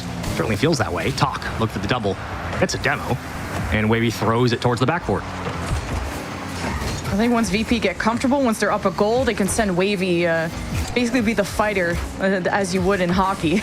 Just out for blood, knock everybody out, see weaken the Stallions. But I think VP need that first goal before they start getting too creative with their positions on the field. And it's Stallions that are already playing with much more energy compared to game 3. This Wavy in a 1v2, not gonna happen. That's his job though. Get it upfield and play off-ball offense. Try to find a bump. Off the post, gotta be better. Better gamers hit that. The likes of Forky. All the way downfield, Wavy clears it. Skying chance, follow-up shot. Oh, is that the dagger? No, it's not. Back into the box we go. Follow-up shot, not here. The lethality, though, of Stallions finding those rebounds was the whole reason that game 2 went their way. They just hammer the net until it eventually breaks and bends, and Truk will get Stallions going. Yeah, I mean, it took a bit of resolve and weathering the wares, but that's an angle. That is a shot. It doesn't have to be pretty. It just has to work. VP. Now, backs against the wall. Pressure. See what they can do to apply some of their own. As Wavy gets up to two-piece. Oh my Double. God. No. Nobody else is there. Way back out on the other side, and the defense starting to crumble. Two-piece, though. That's how he scored a really sick goal in game 3. Doesn't make contact there, but VP had the opportunity, and that's what matters. 2.5 minutes, and you're still able to force overtime here very soon, and maybe Champions Field if you're lucky. Tog with a double, difficult angle to slice, and he'll still do it. This kid's unreal. This kid is unreal. What is this angle, man? Are you kidding me? Threading it between two? I mean, come on. There's no other way to break that down. You cannot save that. That is tighter than a 12-second Kessel run, you know what I'm saying? Yeah. But Twiz, Thank you for confirming. I appreciate that.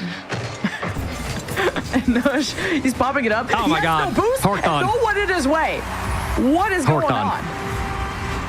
Well, they got slopped. Yep, they got beat. Quick reaction. Quick little pop-up. Holy. Yeah.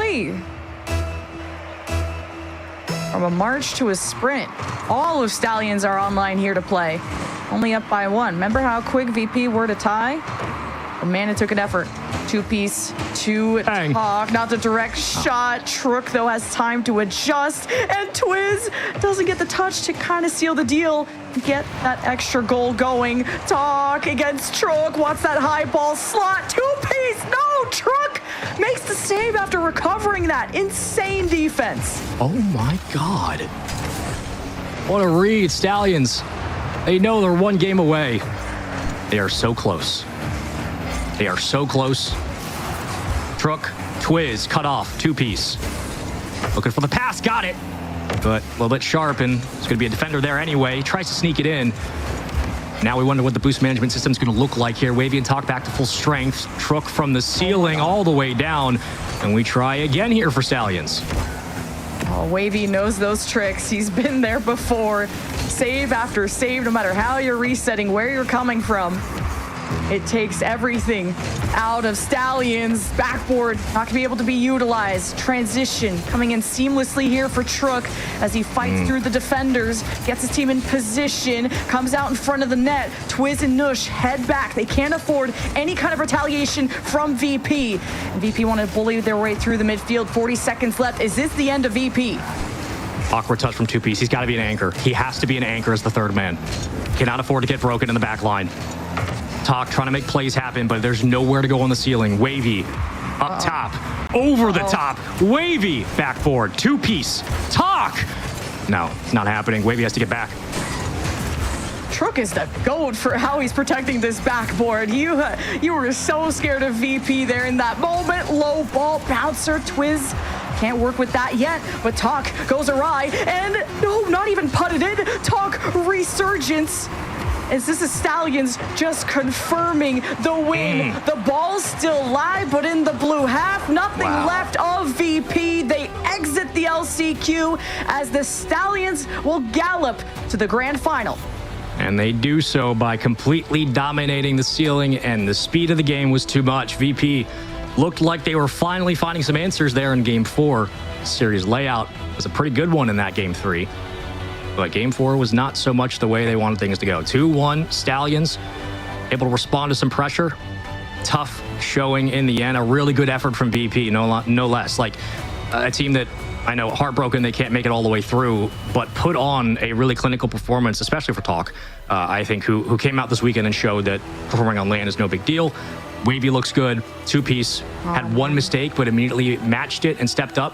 And this team specifically looks really good. Excited to see what they do in the future. And for Stallions, another day, another chance once again, but this time they're gonna have to win 2 best-of-7s to get it done. Stallions, oh man. They just look locked in for their revenge. And VP, you thought this was going to be the team, and this is still the furthest run and the most impressive we've seen VP look all year. So I really hope that they stick together in the future. And especially proud of someone like Talk representing Canada, being that next generation of talent. And Jay Naps, who is supporting them in the coaching role. Hopefully, maybe someone like Talk will inspire him to get back on the controller. That would be nice. I know you were talking about that too. Yeah. One could hope, but that's all I got. You know, I'll take it. I'd love to see some J Naps again. Give me a Slater on that team as well. Trook was excellent this series, outside of that play, was excellent this series, and really, VP had to respond to multiple weaknesses that they had exposed defensively in this series, and more of like pace of play, and they did so. They did a really good job.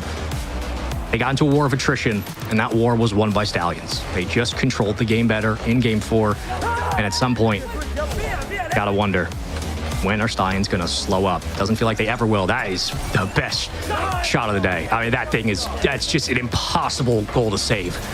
Ridiculous mechanics, but in the end, it comes down to something very simple, which is patience and control. And Nush got it. Oh my God. Loud and proud.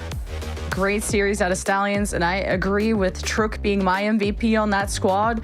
Because defensively, I don't know how you kept VP at only 1. Like, I just cannot believe that Trook made the saves that he did. And even Nush had kind of a black and white performance, a complete 180 from how the group stage went. It's really nothing bad, just kind of being outshined by the rest of the team. And even when Twiz has a quieter, less flashier time, the rest of the team pick up the pace, and so they did, as they were able to bounce back after VP starting to put them in the dirt in Game 3. And put them in the dirt they did. Didn't last long. They were up and off. Here we go. Round 2 of our bracket on your screen. There's Stallions losing to Foot Esports, which was a surprise. It was a reverse sweep. Foot go on to the grand finals, and Stallions now will meet them there after waiting for a while in that lower finals, which means, of course, folks, 1 best-of-7 from the winner side, 2 best-of-7s from the lower. That's it. It's just a reset. That's how you have to win this thing. So for Stallions, they got to win 8 games of Rocket League. For Foot, just 4 in a row. Or in one series. Just 4 do it consistently. And we're going to just get a break. So we get Foot Esports from their lunch break, wherever they're at, because Stallions are ready for them. Revenge is sweet, and so is this break. We'll see you after. Play is in our DNA. Whenever we let it out, it becomes our superpower. Now imagine an entire city being built to supercharge it. Qiddiya City, powered by Play.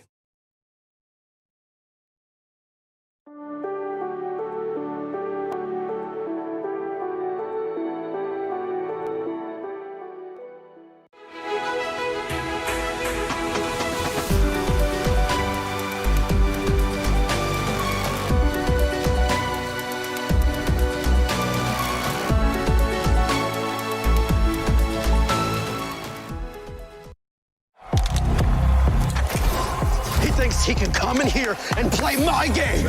He knows nothing. Let's go! Tyler Wine, you're done. This is my ladder. You can't climb it. It's better than being hard-suck at Masters. You're going too far now. Your eyes buggy. Your elbows ashy. Is that airline? That's an L airline. Somebody better hold me. Okay, yeah. Do something then. Raw energy. Half and blow the house down.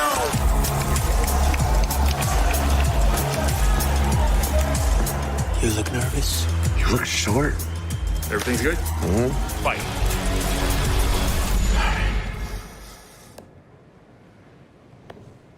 Okay.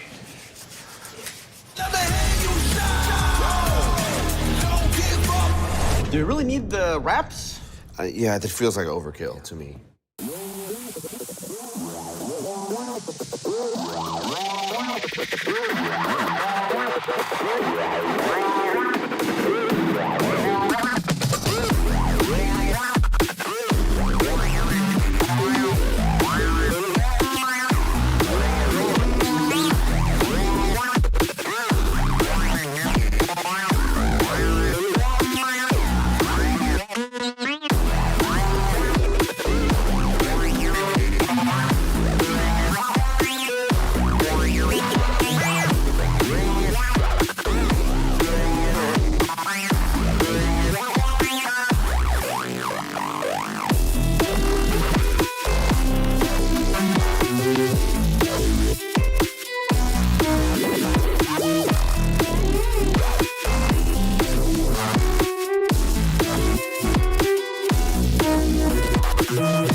Well, it's time for the last match of the entire Last Chance qualifier here for EWC Rocket League Edition 2026. Lemon Kiwi, Spaceman here joining you after 3 days of action, and it has been a full 3 days here for Championship Monday. We've whittled it down from a billion squads, multiple players, so much international travel, down to just 2 teams. The Grand Finals approaches, and with it, a rematch. Foot, Stallions. The Stallions got to win 2 best-of-7s. That is the deal. For Foot, I honestly didn't expect them to be in this spot. I don't think anybody thought they would be making it this far to the Grand Finals, but they have a chance to put on one of the best performances in an LCQ Rocket League has ever seen. Can they be the one team to punch it through? Jen, this is what it's all about. And this is just the prequel to their adventure to what awaits them, because this just gets them to the main event, and only one of these teams can go there. And then if you thought this competition was tough, ooh, the main course will run its course potentially, but all eyes are going to be on the team that emerges, because you had to fight through the biggest of names. And speaking of the biggest of names, you're looking at Foot Esports being represented there, and what kind of a bounce back that they had, because I had some doubts myself on how this went, because they were part of one of the biggest upsets of the group stage, with Criminals knocking them to that lower bracket. Yeah, and everyone thought, us being everyone, and most people thought that with Criminals winning, it was like, okay, that's probably the end of Foot. Like, they might get a game or two, but there's no way they're going to be able to handle the level of teams coming down. It's just a simple skill diff. Not the case. They counter a couple, they parry a couple, and they got that wall down perfectly. I mean, they have just looked excellent all the way through. And for a team to do this from the winner's bracket as well, for this team to do it as well against Versailles, then forward against Nokar Esports, then against Stallions in a reverse sweep, mind you. This is an impressive run by Foot. Is it as impressive as somebody starting low round 1 and going all the way? Maybe not. But for this team, knowing the history behind these players, the organization swaps that have gone on, the amount of changes they've gone through, and the expectations for Cheese coming into this event, for Chronic to continue his career in terms of legacy and continuing to build out the structure of who he is as a player. And just for Justin, like, this is an event that will go down with these players' career if they can pull it out. But they're also playing a Stallions team that comes off hot, a win from that lower bracket final. They've played them before. Sometimes that hurts you. But you can only find out and see how it goes. A best-of-7 to start. And if Falcons want to win, they got to do it twice. Best-of-7, Twiz already trying to go for a double. A couple more taps. You got all of Foot Esports scrambling, floundering. Nosha's already locking up Cheese somewhere. And speaking of Cheese, I want to see this guy be on fire today. And so he has. He has been firing lasers when it comes to the shots that he's taken. And that means you just got to have your eyes peeled for what this guy can do. Justin, the veteran, just getting it towards center, and Cheese taking advantage when the lane is there. When you're able to strike against Stallions, you can't waste a lot of time. You have to get through and find those shots, and Cheese on target for this one. Stallions have that warm-up buff of just finishing off their match. Foot were waiting for quite a while, and I'm sure they were practicing too, but is this going to be the consistent version of Foot Esports? Obviously, it is if they stay on the winner's side of the bracket. Just took 2 Game 5s to do it. And now it's a battle, as Foot Esports have already set the tone. They have. And the question will be simply, when do we start to see Stallions break open the midfield, and how do Foot handle that? How does Chronic handle it? Just off the assist game and being able to facilitate to Justin, who usually leaves it on a platter for Cheese. They want Cheese to get aggressive. They want to play north to south. But so much of this is required on Chronic being a facilitator. And Stallions are good at taking things away. Cheese over the top, trying to stall it, and quite literally burns all of the boost to push that ball back out. Just absorbed all of that speed off the ball to then kind of survey the field and know who to give it to next. You want clean transitions out of the Stallions, but also not overcommitting. They've left some open nets, and that's kind of how VP clawed their way back into a couple of games. So Stallions, small adjustments they need to do from there. And right off the crossbar. That was a close angle Stallions were trying to cut. So curious what the thought process was going into this for Foot, and the fact they had to sit for so long, knowing they're playing a team that they've played before, and the speed's going to be there, but accuracy to start for Stallions has not been good. They've missed a couple of looks, ones that obviously are difficult to hit, but we should be expecting this from Stallions, knowing how good they are, and at this caliber, they want to win a championship. I should say the LCQ. They're going to have to come out and hit those shots to be title contenders moving into the main event later this week. All that or just from the top 16. We keep it going, though. Chronic with possession. Chronic up high off the ceiling. Twiz misses the challenge, but Trook will bail them out. He has been absolute pillar to this defense, and my MVP just off of the saves alone against VP, one of the most mechanical teams that we had left in the lower bracket. We'll see how Stallions can try to get the first one going. Twiz couldn't take the direct shot, needed a better look at it, and Foot make the space. Yep, and they're going to have more of those kinds of challenges from Stallions. Again, keeping the defense up, contesting, and honest. As Foot commit a number of players to this ball. Cheese gets clipped, but he recovers so quickly. Taking a page out of his former teammate Magic Bear's playbook, and some of these quick challenges in the midfield, he won't get bumped easily. And Trook going to try to take it from his own back wall. Still hunting for the first goal, but annihilated off that play. High off the board, and Stallions still don't have numbers to push. Stallions still finding their footing, and on defense, surely tested after a couple of times. The ball just sails right past the net. Chronic slowing down this aggressive offense that Stallions are known for their speed, as Twiz, the frontline blocker, really just taking a ton of boost, and Foot running on fumes, lost in the sauce. Equalizer found there by Twiz. War of attrition usually goes the way of the team with boost. They had it here. Perfect setup off the backboard. Only so much you can really do. Stallions get an easy look at the net there. For the minute 37. See if Foot can respond to this pressure from Stallions in the second half. Off the ceiling, following Justin. Got a feeling at some point he's going to pop off and make a play happen that will absolutely change the turn or the tide of this series. Only question is when. Cheese already saw that challenge, didn't want to take it up too high. He's got the beat bounce in front of Justin. No, Stallions. They build the wall, they hold, they shift Chronic into a locker. He's trying to recover. Justin holds the midfield, and Twiz, he just looks unstoppable at times. He's got no boost, so he'll have to retreat. Nush takes the mantle, and 1 minute remains to see who will take game one. Small inconsistencies here for Foot. Times they'd want that back. Chronic has to just make sure he squares up on this ball. Justin is back there ready and waiting. Third man gets the call. Anchor falls back for boost, and Cheese will now start to move up. Leaves it for Chronic. Allows options on the side wall. We'll go ahead and center this out. Justin thought about the bump, but actually turns away from the play. And Cheese still on low boost, trying to make something happen, but now Stallions are starting to find their footing at midfield, and they're taking away these cutoffs one after the other. Foot have been pushed back time and time again. Hey, Twiz steals the ball, steals the boost, looks for the secondary, maybe wanted to go for the solo play. Justin still caught mid-air. Trook senses that. The lead swings to the Stallions with 20 seconds to spare. So much of this setup is predicated on just control, and Trook is not going to miss that. A lot of boost for the defense. They can't quite convert it into any real estate. Justin had a chance to give the lead to Foot in the process. Great cut. And now Chronic trying to find his first of the series. Good touch by Twiz. That landed in front.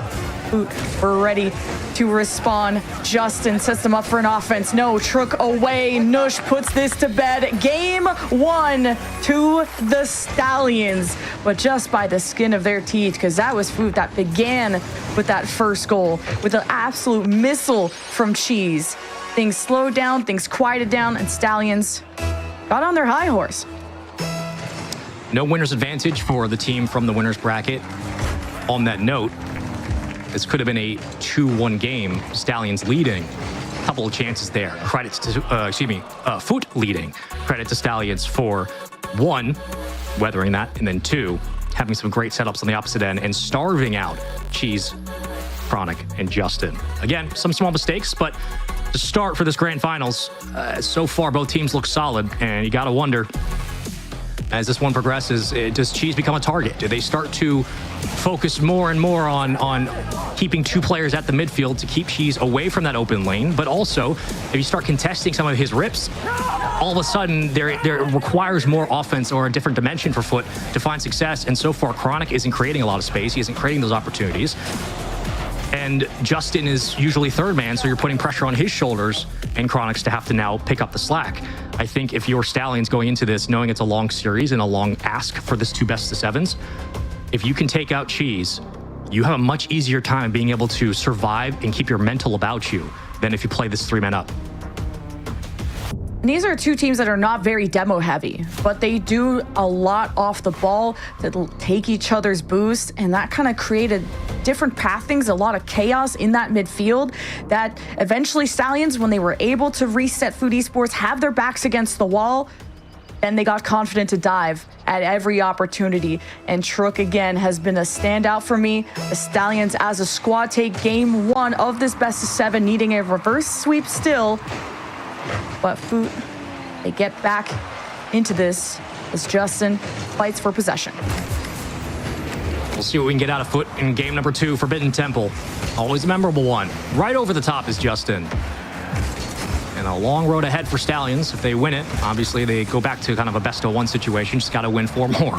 And Just is a heavy lifting in that sentence. Justin, back wall, all the way downfield, has the reset. Haven't seen too much of his mechs so far on mainstream this weekend. He hasn't been asked to do a whole lot, and he's been just fine playing third man. And Chronic gets back in time. So when is Chronic going to also help start facilitating more upfield as Foot have answers, or questions, I should say, they need to answer?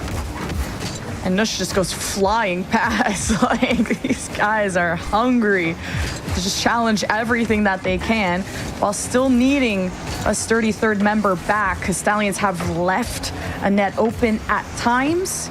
But it's still them that came out ahead in game 1, and why they're in this position. Speaking of open, Chronic not back in time.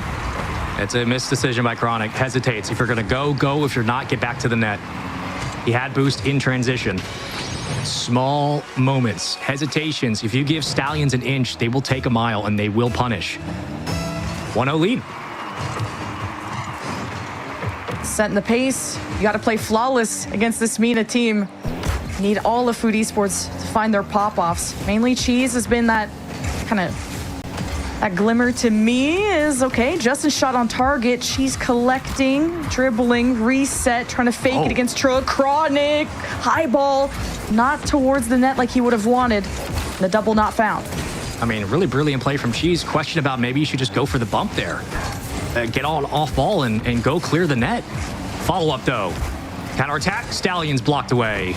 Nice job by Justin. And the Stallions still move up as we wait to see where this ball lands into the orange half. Will be a double commit for here. And all the way around the bend, nothing to it, and kicked out again. It's been an issue for Food Esports to maintain possession going into that orange half. Been a lot of low ball plays too, just trying to conserve as much boost as they can when you know that Stallions have been draining that. Speaking of Trook, oh my God, the reset. And no touch, Twiz. His attention is summoned. Food Esports hold the wall. They don't hold the midfield. As Nush wanted maybe that to Trook and miscom Twiz in the net. And here comes just the aggression there from Food Esports, but they can't get through. This is really good from Chronic. It looks like he's thinking through this less and just reacting and playing. He had a really nice low effort save, or I should say a low 50 save on the goal line earlier, and now comes right back off the gut on 2 swings on a counterattack. Getting Chronic online is really important for this team. You just need extra firepower. Justin leads way, Cheese blocks, and there's only so many places you can jump before eventually the doors flood open. Stallions now have met their match, and we know how good they can get. Ball just staying centered out in front of the net for way too long, and Stallions in each other's way, maybe obscuring vision. But if there's one thing that Stallions are good at, is these deposits right into the box that Stallions try to work around. Food Esports, they just surround. They have such good coverage on the key players of Stallions. Now Twiz and Nush have to fight to maintain this kind of momentum while Food Esports are getting demoed and they're getting boost starved. So Stallions, this is the moment to strike. They immediately lose it. Start to see more and more of that decision. right when they realize they have the defender beat, we're playing it back on the ground. It's a noticeable choice, a change for Foot, but it is working, and Stallions, to their credit, not giving up too much on that end. Oh my God! Chronic, talk about showing up in prime time, man. Holy! What a bump from Justin, too.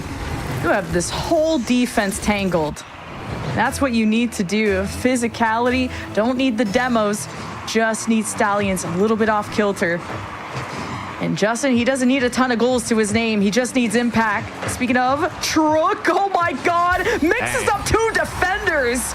Love tap from Nush to tie things up 2-2. They do. They tied up 2-2. Way back downfield. You taste your own medicine. I don't care how lucky that Chronicle goal was. Okay, it looked nice, and I'm taking it. And Stallions said, we'll shake it off and tie up again. 90 seconds. Absolute tug of war between pop-offs versus pop-offs as Cheese has met his match here in the midfield. Trook is as energetic as ever. Already Justin having to fall back to the back line. Like what I'm seeing from Stallions now. Again, much cleaner on the defensive approach. Their catches have been just as clean. Trook down, plays it off the ground. Follow up as Nush will clear it up to the ceiling, and Justin happy to send it downfield. Stallions double stacking defensively, now trying to break out. Long dribbles, long passes for Food Esports. I worry about what kind of mechanics they can pull off, but Stallions still have managed to keep it out until now. That's what I mean. You're letting Food Esports center the ball. What is going on here? Justin to Chronic. That's just in. That's a mistake from Trook. Young player, defensive mistake. Everybody makes it at times, but unfortunately you don't want to make it here in the grand finals with so much on the line. Gives it right back to Justin, and if you're asking him to find his teammate and just give him a chance, it's going to happen. Once again, reset towards the back wall. Chronic ready for it, and Chronic has stepped up massively in this game too. Now Food Esports realizing how much freedom they have, they can take their time setting up these passes. You don't want to rush it. Stallions, though, they are just attacking you at all times on your defense. So as long as you can not let this go too crazy, as long as you keep your eye on Trook, should feel good about maintaining this lead if you are Food. Justin, good. Full tank, catch. Nush will disrupt it already. These are good 50s from Stallions. They are doing a really nice job maintaining their pressure at midfield. That does not go unnoticed. Can they get up? Justin, no! Calls game in game 2, secures it, and will tie up the series. That advantage is now gone for the Stallions, who have to bracket reset, but you're going up against a Food team that are looking as good as ever. But if anything, it's Stallions letting them play their own game. Like, so much space for Food Esports, and the way that they're able to easily center the ball. You set up Cheese, Chronic for success. Justin even getting on the board there at the end. But this is a team that is so selfless, and how they're able to support each other. I'm liking what I'm seeing out of Food Esports to respond here in game 2. These two teams have history against each other. Last time it was a 2-0 lead.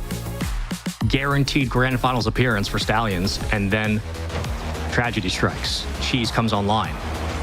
And then all of a sudden, Chronic and Justin come into the series. And now they find themselves from the lower side of the bracket having to do something that most teams can't do, which is win a bracket reset. But Stallions are good enough to get to that point. However, Chronic has started to come online all of a sudden. Justin has been playing great, and Cheese looks as aggressive as ever. This is a team that understands the moment they're in. They understand, at least in this game 2, how they want to approach Stallions in that offensive third, how they've been able to connect with those passes downfield, and what's required on the rotation. This is going to be a very, very fun game 3, as Food Esports are now 3 games away from representing North America in the main event for EWC, something that I don't think anybody predicted. This is a young Stallions team that don't have a lot of LAN experience, if any, so the nerves, you're definitely in unfamiliar territory. And this is a Twiz that it looks off his game a little bit. He was my #1 player on this team when it came to group stage. Twiz for the wins is what I kept saying. And he hasn't been at the right place at the right time to kind of help this defense. And that's what's bleeding through for this team. Remember, this is a Stallions roster that had success against VP. Eventually, Game 3, VP came out swinging. We were wondering, is this the end of Stallions? Is this going to be different? Stallions are no shrugs to being able to fight through a tough game, through a tough series. It's really now up into the conversation of Foot. The momentum swings over. What can they do? And how good do they look, as the defense always going to be there? Chronic recenters. Justin feathers it and into the corner. She's choosing that moment carefully. Back to the corner they go, left to right. Stallions net is just all the space to Food Esports. You just keep getting these touches to reset Stallions time and time again, get them nervous, but now Twiz floats like a butterfly, running out of boost. Stallions fully starved, demoed, and nowhere to be found. Food Esports are dominating off the rip in the first minute. Yeah, she's a sociopath. He's just flying into their spawn, picking up eliminations left and right. Justin just has to hit the shot, man. Foot will get the first goal.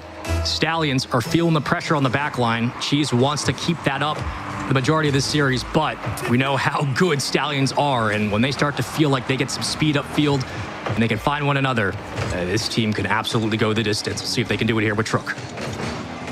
Stallions need just that extra second to posture, and Twiz, that was a nice attempt, a nice angle. Better block there from Chronic. Justin's got no boost, so he's going to struggle to muscle his way through. Kind of a disconnect there from Food Esports on how they want to clear this out, but slow and steady wins the race. They're controlling boost defensively as well. Their rotations have been clean. They're controlling the midfield. This is stronger Stallions approach. Much more comfortable for a chance now. As Chronic waiting, but actually doesn't get the boost and gets demoed. So power play now. We'll see if Stallions can capitalize. Stallions becoming a much more demo-heavy team, and they're usually a team that just get their revenge, but that almost just got deposited. Cheese out front to Justin, no denied. Stallions never give up, never surrender. Returning to the net, though. Trook follows to read. Does not read that 50 well. So Cheese has two defenders, one already mid-jump, and still a push and pull between the two. Man, you're going to get pushed on every single contact back here on the defensive line. This is where Stallions are at their best. They will push you back until you break. They've kept two numbers up at a time. They control the offensive third. They control the ground. And boost all in their favor. A bit to burn here. Takeoff, sidewall, follow up from Trook. What a shot! Tie game. I love the surprise factor that Trook brings. Set up by Nush. This has become the new duo on the front lines for the Stallions. And amidst all of that traffic, Trook always finds a way to make that work and to bring Stallions back into the game 1-1. First one, hopefully many for them. Second half, we're tied up as Twiz far send away, running out of boost, trying to reset to get even more mileage. But Food Esports just hold the space so well. It is not over. It is consistent from Stallions. Right when they need it. Chronic just a bit off. Likely would have been saved anyway. But again, low boost, low on the man count.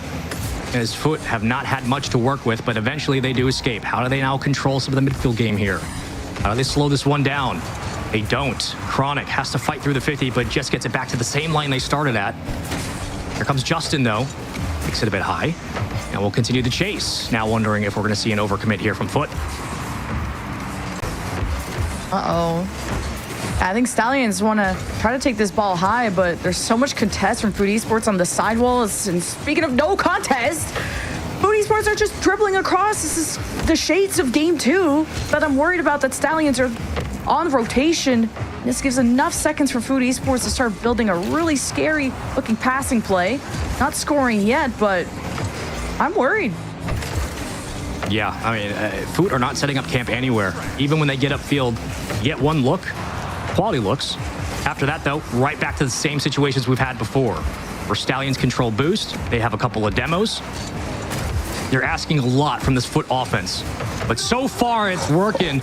They've been able to keep it tied, hunting for the lead. Stallions not giving them a whole lot to work with here. They're going to have to paint the window if they want anything in the net.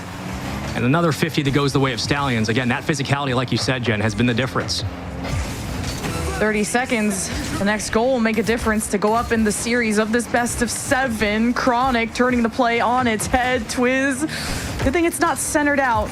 It's important for every touch matters for this defense, and Twiz, he has to be on it. Cheese locks him up.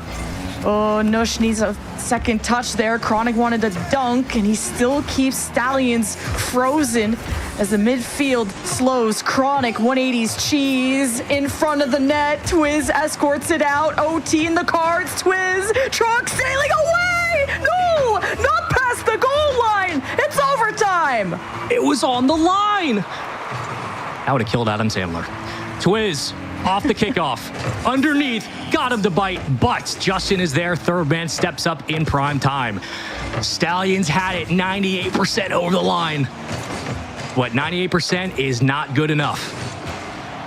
Just an ounce more boost for Stallions, and we would not be seeing an overtime yet. Food Esports, though, backs against the wall. This is where Stallions really shine. They can start to dominate the skies. Nush and Twiz, though, are very far forward with no control, but Trook will keep them steady in the offense. Careful on those touches. If your foot's defense, you can't get caught sleeping. Twiz to Trook. They try to shove it in. It just won't go. Nobody buying an answer. Extra save off the crossbar and out. Nush couldn't get it in. She's still alive, and somehow, some way, Foot on low boost managed not only get the corner grab, but get out to midfield.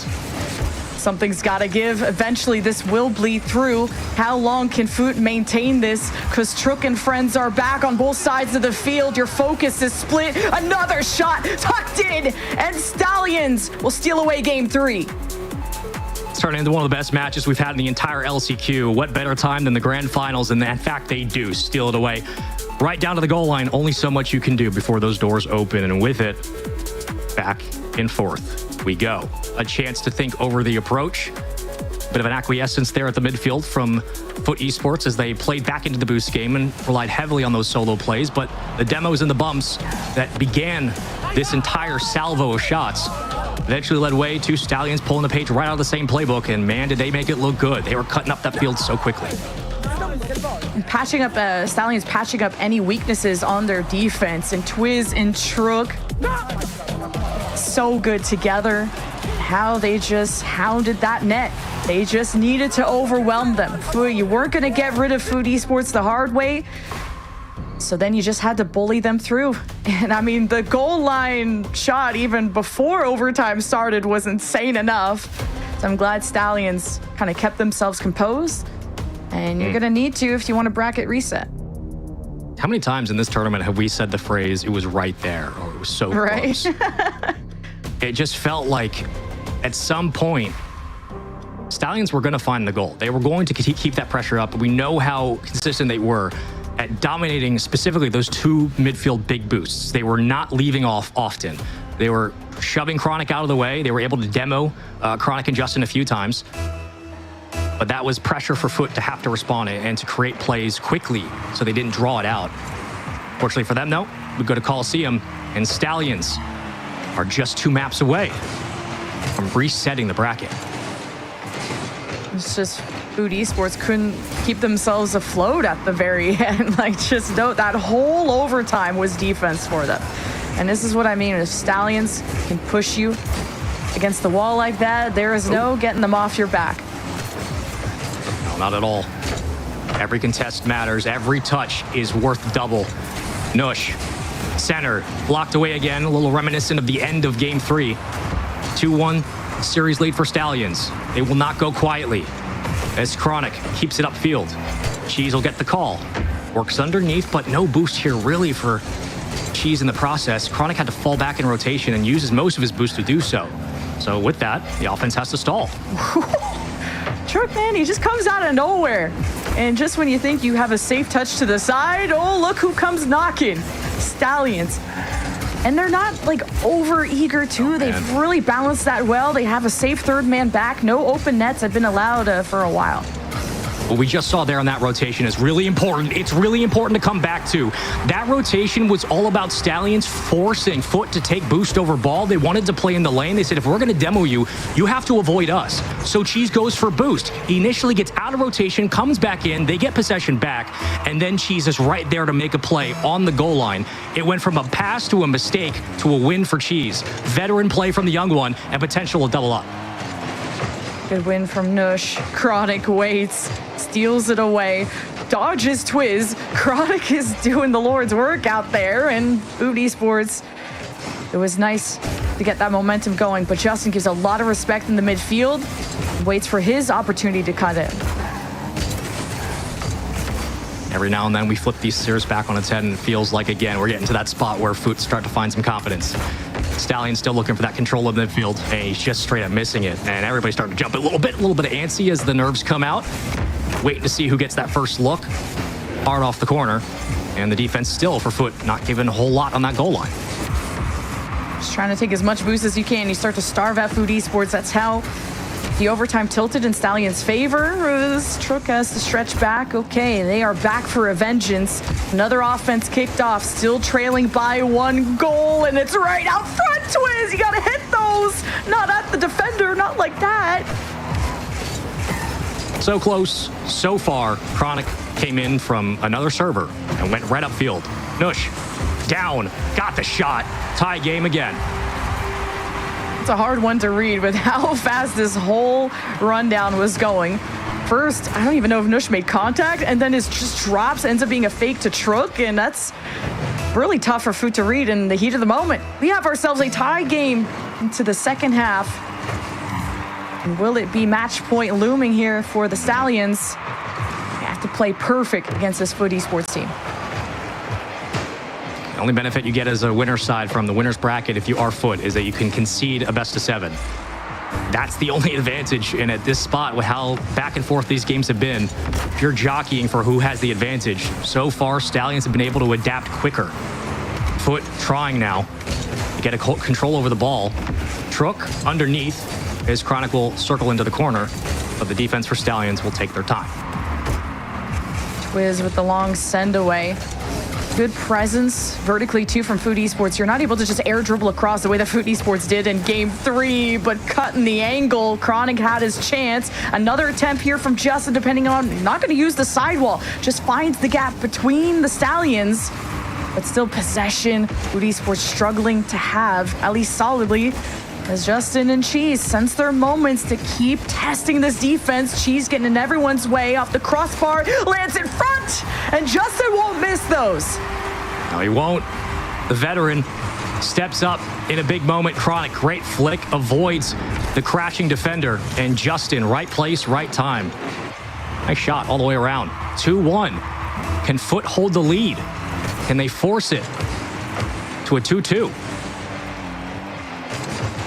It's where the pressure makes diamonds. When the seconds start draining by, Stallions are something that, a beast that wakes up, and they just full send it. They're only down by 1. You can take that kind of risk. It's time to invest. It's into the air, Twiz right down, but forcing it. Now tried to make that work, and wires are getting crossed from the Stallions side. Nothing being punished though from the Food Esports end. That was a bit ugly, but it almost worked out. Justin has no boost. He circles back. I mean, the defense now starting to stall a little bit for Foot.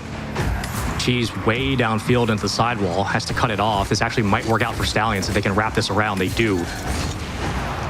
Gives it to Twiz, a demo. Here come the bumps and the demos upfield. Stallions getting physical. And Foot now have multiple options they can work with at the midfield, but they also have a lot of different looks they have to worry about. Cheese trying to go for it all, but it's not going to happen. Goal line saves continue from Stallions. Food Esports trying to generate so much momentum from this moment. Justin up high, not on the net as he would have wanted, as Chronic will try to make this work. Decides to abandon the play. One last push for the Stallions as all chaos breaks loose. Nush though, the ball's on the ground. Trook can't get there. And just by the skin of their teeth, Foot Esports take the game. Well played on two ends. One, Justin's starting to feel a little more comfortable in this offense, clearly taking control. And two, at the very end, you can just put down the controller and let the ball touch the ground. Just make sure you just hit the backspace, just sit, let it touch. You get it there. This is truly a battle of the two best teams in the entire last chance qualifier. It started with a cheese reset, opens up the scoring, gets the team hyped. But again, relentless pressure, and at some point, those goals will go through. And when they did, we were looking at the defensive Foot and saying, how do you contain Boost? How do you contain the strikers moving upfield and looking for demos? There were 5-6 demos in the last 30 seconds, but they didn't falter. And Foot stayed composed, and they get themselves out of a 2-1 situation. The Stallions were so good at finding rebounds back in game 2, game 3, and just absolutely hammering so that Foot Esports didn't even have the space to put the ball anywhere else. But now Stallions, those rebounds are more closer to the post. These are more difficult angles to work with. And Foot Esports denied a lot of solid opportunities that I'm very surprised that Stallions couldn't have scored off of. And it's just those small moments, especially when you're only up by 1 goal or down 1 goal, that can dictate the entire game. Well, can they dictate a little bit more offense? Both teams 2 away from the main objective. One, a bit of a longer road there, but same count. And for Foot, requiring so much as Justin has been able to step up as a second man now. And Cheese gets the first demo of the game. Stallions began this series, but who will end it? Twiz able to handle that, mitigate it, try to send it back to where it came from as Chronic is just working through traffic, and Justin got real scary in front of the net. As Nush has to take to the skies, less occupied space, but Foot Esports aren't too worried. That's kind of what you want to see, though. The patience upfield, even at 0 boost, and the confidence to continue to send numbers at the ball. Over Cheese, under 1, free net. It's a 1-0. Twiz just comes in, just trucking it. Look, Truck drops it off to him and gets the critical bump on Chronic to open things up. Stallions with the first goal.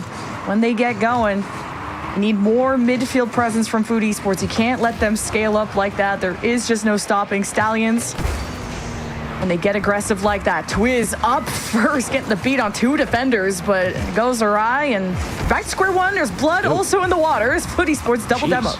They're bullying Cheese. They're killing this man. That's 2 times now where the demo's worked out. Good save from Justin. Can always rely on him as the third man to step up. Cheese trying to flick it forward. The pressure overwhelming from Stallions. They are pushed up and not leaving. This demo's allowing Stallions to rotate back in and maybe cause some stress, and so you are. Truck shows up when you need him to the most, and just shades of the same type of offense, but one that is so difficult to play against. When Truk is in the box like that, Twiz is circling prey like a vulture, and Foot Esports can't even get into the play because they're getting bumped. Yeah, I can't get too cute with it. I mean, it's no other really way you can approach it as a defense, unfortunately. If you bring it back in front of the net, Stallions are going to crash, as they have before, and have no reason not to. Chronic circles through space, gets a cut, a pass, back to Chronic, and it's a 1-goal game. Oh boy, this lead, it's cut in half now. What a pass, and a low ball through all of his traffic, all the bodies on the floor. And this is only the first couple minutes of the game. Foot Esports. Come on now. They're just getting started off a kickoff. Cheese taking it for a more quality opportunity. Wait for the defenders to get out of the way as Justin will test Twiz as Chronic comes out of nowhere. Does it again. Is NA starting to feel some hopium here? If Cheese is screaming, things get dangerous. Put some sun in that man's eyes. Justin sets up the play downfield. Chronic slots it. Again, Chronic has been a standout in this grand finals. Really stepped up in game 2. Took over some control and helped Justin facilitate more offense in game 4. And now in game 5, a tie game. A series all tied. As Cheese works off the backboard. And with under 3 minutes to play, I hope this one keeps going. Such a stressful series to watch. One that is so entertaining. Truk taking boost, but all that matters is what Nush can do, and Twiz just so fast last, but someone's there to finish it. But geez, it took the whole squad to get the job done. As long as it gets done, I guess. If it's good, it's good. Not going to ask questions too often at a grand finals. We know the defense is going to jump. We know they're low on boost. We know that quality shots and follow-up attempts will starve them out. Stallions looking exactly like we expected, and Foot trying again to work off of very little resources. Cheeses get bumped. Justin in a breakaway chance now. And a 1v1. Justin to Chronic. Oh, and a great block from Trook. Read it all the way back. Trook can handle himself so well as an individual when he's left out to dry or just left solo in 1vx situations, so keeps them at bay as Stallions some insurance. The ball is completely killed, and now it's Food Esports that are killed. Stallions up by 2. They keep doing it. Keep winning the war of attrition on the goal line. As impressive as these saves had been, actually Chronic had bonked off his forehead. It might have been able to get out if Chronic wasn't in that position, but you can't really beg for that. That's just good pressure, overwhelming force. And a 2-goal lead for Stallions again. And the response from Foot be anything other than controlling ball in the blue half. Right now they're getting bullied. Like every single 50, you haven't not left your defensive third if you're Food Esports. You're losing every 50 here, constantly resetting, and this just bounces in through 2 defenders. Oh, Stallions have really put this one away. Yeah, it's getting out of hand. Now that the bleeding's starting, I think applying a triage is really reestablishing a team-oriented, fundamental group of 3 at midfield. Baseline, you have to find each other. We know you can go for boosts. We know you can get demos. But now it's about working through the progressions upfield. Read the second tier. So on and so on. Chronic back down towards the midfield. And we'll kick it away again as Stallions waste no time with the ball. And they also are good at wasting the time of Food Esports. That defense has not found easy clears. If Food Esports getting demoed, still will go downfield. Cheese, no boost, can't steal much as Chronic is just trying to help sustain this offense, and it's just not happening. 90 seconds, so many failed attempts. And now it's Stallions fully taking over. They are, and that save might be enough. A 3-goal lead. It's a big problem. And Stallions are 1 game away if they hold this from resetting the bracket in the grand finals. Foot trying to give them just a little bit more at the very end here. With all that space and such little time, you gotta think. Now that Stallions have an advantage and an edge in this series, what's going through their minds right now? I can't even imagine what it's like knowing you have an entire best of 7 still. It's kind of torture to just kind of know that this game is over and you're thinking about the next one.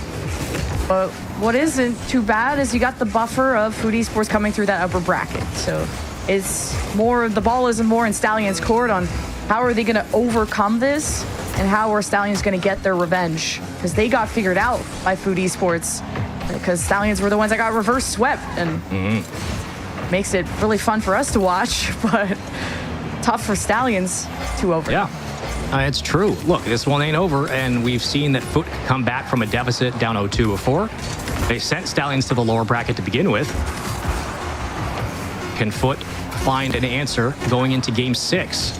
And if they do, that becomes a whole new conversation. Things get more interesting. But fist bumps and GGs. It is Stallions taking game number 5. Back and forth we go, trading leads, and with that, 3-2. Game 6. 1 away for Stallions. Curious what the adjustments will look like from Foot on their end, as again, the problems that were problems in games 1 and 2 throughout the series really were problems here, but we're seeing the personality of both these teams, the goods and the bads, all the time. So who's going to make the better play and be able to step up and polish their style? Yeah, just keep calling Stallions like just a suffocating offense. The way they park Trook right into the box, and he will just dive at a ball. He will get a pass from the corner. He is the weapon of Stallions, and also a defender. Like, Trook is the most amazing player on the Stallions squad, but of course it is a team effort to enable each other to this point, and Food Esports got to find a way to get Trook off their backs. Bumps and demos. The one thing that the first half of this series had for Foot that helped them find so much space and for Cheese to find kind of open looks at midfield. I mean, Justin's had to pick up a lot of the slack, obviously, in the back half. But bumps and demos, physicality. I mean, we look back to that last game, it was like 3, 4, 5 demos in a row for Stallions. They need some of that here for Foot. Match point for Stallions is Nush. Okay, just floating there, letting his team do all the work to create that space. Truck crossing in front. Nush just trying to power through. All 3 of Stallions are parked in front of Foot like that. And no retaliation yet. None at all. It's like watching RLCS X FaZe Clan trying to score. And let's punch it in. It's going to trigger PTSD for like 3 people. Chronic trying to swing it through. It's physical with Cheese. Still kicks it right back to Justin. Centered. No follow. Caught by Trook. And downfield we go. All right, already getting past 1. Justin hugs the post. Chronic can't find a clear, and this has been scary for Food Esports to deal with before, especially when he got shot placements like this. This is what I'm talking about. Trook out front, ready to receive anything you serve him. Catch and shoot. Absolute dot. Absolute dot. That is the Stallions we've come to expect on the ground for a team that's had to fight so much through that physical plays, and the bumps and demos. They can also kill you right in space, on the floor. Follow-up shot, though. It's perfect from Justin. It's good for that response to happen. And wow, what a catch from him, too.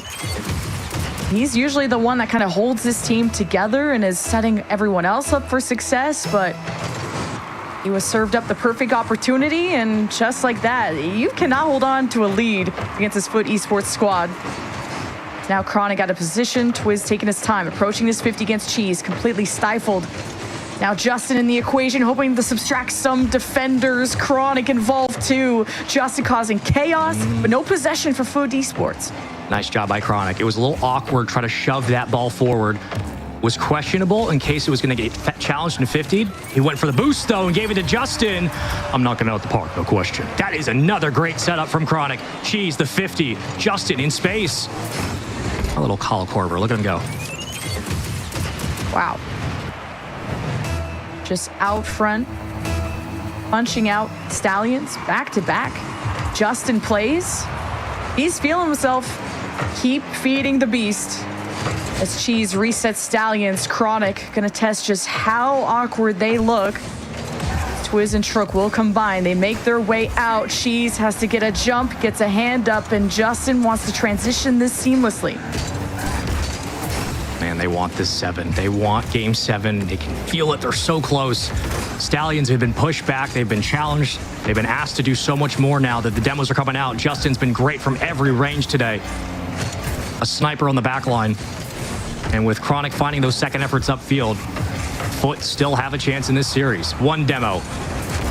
Twiz, centers. That's a goal, man. That is wide open. Tie game. Just no lead can be kept.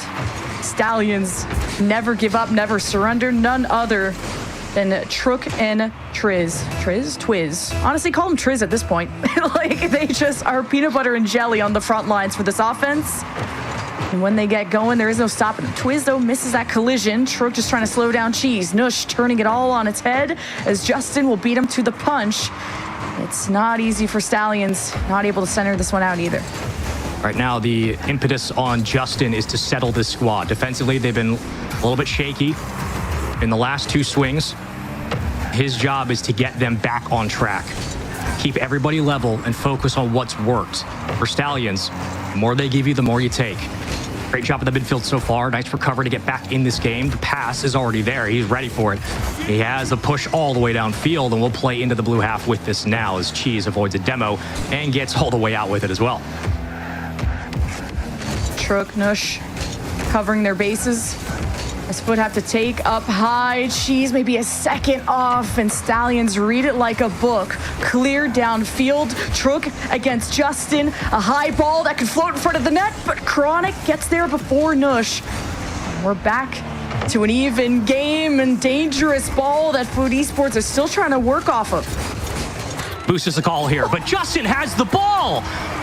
It's another hat trick. Justin, good from every angle. Wow. And just finding the prime position that he needs to be in. More forward, more center, and they keep feeding him the ball. And Stallions, they've intercepted every pass thus far, but somehow Justin, hat trick, Trook on the sidewall, perched, bump, leaves it, and no, Stallions can't cross the line. NA defense, I swear, man.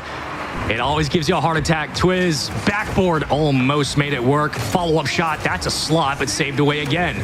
And cleared away. Justin, the veteran on this team. This dude has fought for so long, and what a performance he's had here in this game 6, in this grand finals. Could be MVP if they're able to close it out. 1 minute remaining, 60 seconds on the clock. Long booming clear, and a 1-goal game. Same kind of deficit Stallions have found themselves before in game 5 to force that overtime and to end it in their favor. They will get desperate and they will get antsy. And it gets deadly when Stallions get going in that way. Force mistakes too low on Boost. Trook right in front of the net. Twiz finds the equalizer. What did I say? You can't count out the Stallions. What did I say? NA defense, look at that. True. Double commits on the backboard. Yeah, they jumped up with no boost. That one was way over as quickly as it was centered. Off the kickoff we go again. Tie game. Stallions forcing overtime thus far. Twiz demos. Trook just needs to take the shot on target, but it's not at the right angle. And he bumps Justin out of the way. Twiz looking for the wins. 4-3 lead stolen. Look at this effort. Trook trucks him. Twiz, big body. You do not have the girth to get up there. Don't even try. We'll see you in the next best of 7. Unless you can dig deep. You can find that next resolve. Can Chronic be a hero? Can Chronic 1v3 and 1v2s and then jettisons off to the play? Twiz circles around. Oh my god. Dude, we'll see you in the next one. Holy! Give me your ankles, man. Good lord. Watch this happen in real time. Mind games against Justin. And then places it left. And I was worried once Trook left the play, if Twiz could do it. He can. He got a hat too. Give him one. 10 seconds. Match point. And that means Stallions will be officially hitting the bracket reset. I mean, you've been here longer than I have, Spaceman. I don't even remember the last time we've seen a bracket reset in Rocket League, and not a format we see too often. But yeah, last one I remember is Optic Phase. Was Optic winning it to make LAN. Of course you remember that. Yeah, to make LAN. Yeah, you know what? Of course I do. Because it was all NA, baby. This time, though, not so much. Stallions can go the distance if they need to. Last few people in the venue, and it couldn't be any better than this. One more best of 7. But this is just a death match. You're seeing Rocket League, but I'm seeing blood everywhere. Like, it's just pop off after pop off. And it's something about all the lights turning on in the Stallions camp when they are down a goal with 30 seconds. They just full send it. Twiz went from having a quiet, not peak day, to being the peak player of the match at the end, absolutely taking over the field. This was a war between these two teams. Again, the two best teams in the entire LCQ, battling through not only the open bracket, but 16 teams today. All came in with one goal in mind. The last one standing. Doesn't matter how it happens, doesn't matter what it looks like. Just win your games. Stallions so far have been answering every single call when it comes to showing up, making adjustments, and adapting to what their teams on the field have been showing them. Foot on the other end have been a Cinderella story here for the LCQ. No one expected them to be in this spot. And there are times where we have brilliance and times where we have self-inflicted wounds. Whether or not they can clean that up for the next one is entirely up to another best of 7. For those who are unaffiliated with a best of 7 bracket reset, in general, you play 2 best of 5s, best of 7s from the winner side. If you lose, you get a second chance. Lowers has to win twice. Now we go back down to a single best of 7. Either team wins 4 games, they win it all. That's it. These are two teams that want another chapter in their story, another resurgence, and a chance to prove themselves with a pretty darn big prize pool on the line. Not even just for the LCQ, but the thing that they're trying to actually qualify into, the big EWC main event. And for Stallions to bracket reset, this is the most insane LCQ we've seen in a while. If you thought the RLCS one was hectic, Stallions want their revenge. They got it once, but they have to do it again. And they surely have the firepower, but also the clutch power, the X factor to pull it off. They do. But again, the longer you see a team, the more reps you get against them, the easier it is to anticipate what's coming next. This is now a challenge between these two rosters that have seen each other in multiple games, back-to-back series essentially, from that winners finals. You've played 5 in the finals and now 11 games against each other. That's a lot of tape. That's a lot of sample size. This is going to be really difficult for Falcons, but the way they've been approaching, they might just have enough. Question will be simply, can Cheese and company find that physical play? We'll find out. It's everyone finding a really good stride. You cannot afford to have any weaknesses or any mistakes. As much as we want to laugh about NA defense, it's what has put the Foot Esports guys to this point. A big favorites coming out of the LCQ. Bracket reset just happened 4-2 for Stallions. We have to go to a quick break, and when we return, will Foot Esports get a handle on this? You're tuning into the most exciting LCQ of the year. We'll see you after this. He thinks he can come in here and play my game. He knows nothing but go! Tyler Wine, you're done. This is my ladder. You can't climb it. It's better than being hard-sucking Masters. You're going too far now. Your eyes buggy. Your elbows ashy. Is that airline? That's an L airline. Somebody better hold me. Okay, yeah. Do something then.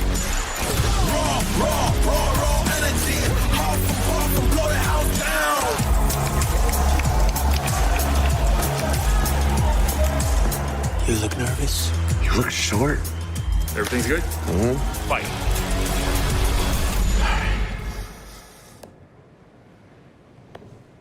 Okay.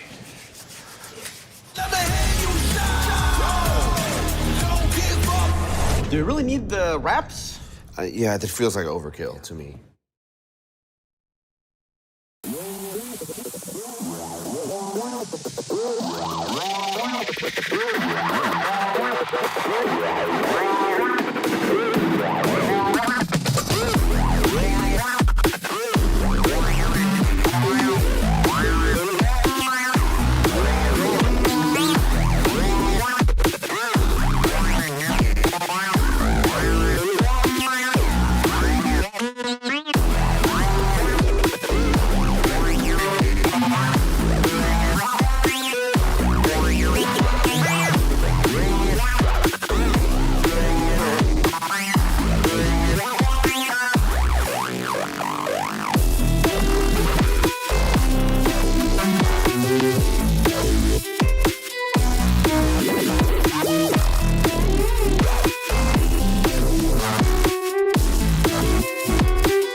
Yeah.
Ladies and gentlemen, welcome back into the final match here for the last chance qualifier of EWC 2026. We had to say goodbye to Lemon Kiwi for now, though she did part with a nice message of let's get it done.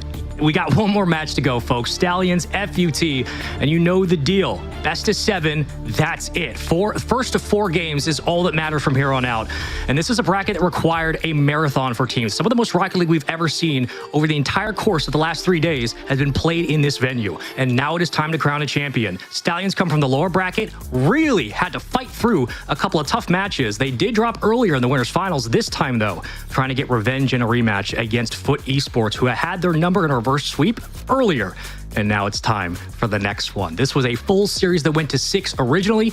This time, we got ourselves another open space for a full best of 7. You know the deal. You win, you're in, that's it. Only one team can move on to the main event here later this week. You get 1 day of rest. And if that's all it takes, that is what's required. Stallions, Foot, get your predictions in now. Who's going to win? I'll be taking you through the action here for the last best of 7. This should be quite an exciting one for sure. These players are gassed. I know they're exhausted. I know they're tired. But when you dig deep, this is where champions are made. This is where your legacy is cemented as a player and what you will look back on when you get older about what you did when you were called upon. Can Cheese and Foot Esports find that kind of connection downfield? Can they find the success that had worked so well in that upper bracket? Or can simply Stallions do what we expected them to way back in the day? Basically 3 days ago, and continue to find speed upfield and dominate the pace of play in this matchup. So far, we've been trading shots back and forth. This time, though, Stallions did have the angle and the read. The number was theirs. They called it. They understood how to approach Foot. And now it's time simply for just 4 games. This is what it takes to get the distance. And we are almost ready to get underway. We'll make sure the players are good with their servers, and those who are still wondering what the rest of the situation looks like, this is the end of the road. The winner that takes this match will go on to play the final few events coming up later this week, and we keep things moving. Last time, it was Stallions who took it on 6 games earlier on Coliseum. Went through, looked pretty great, moved all the way to Neo Tokyo, handled business from a couple of quality shots from Justin that looked like all of a sudden we were looking at an entirely different series. But no Champions Field this time.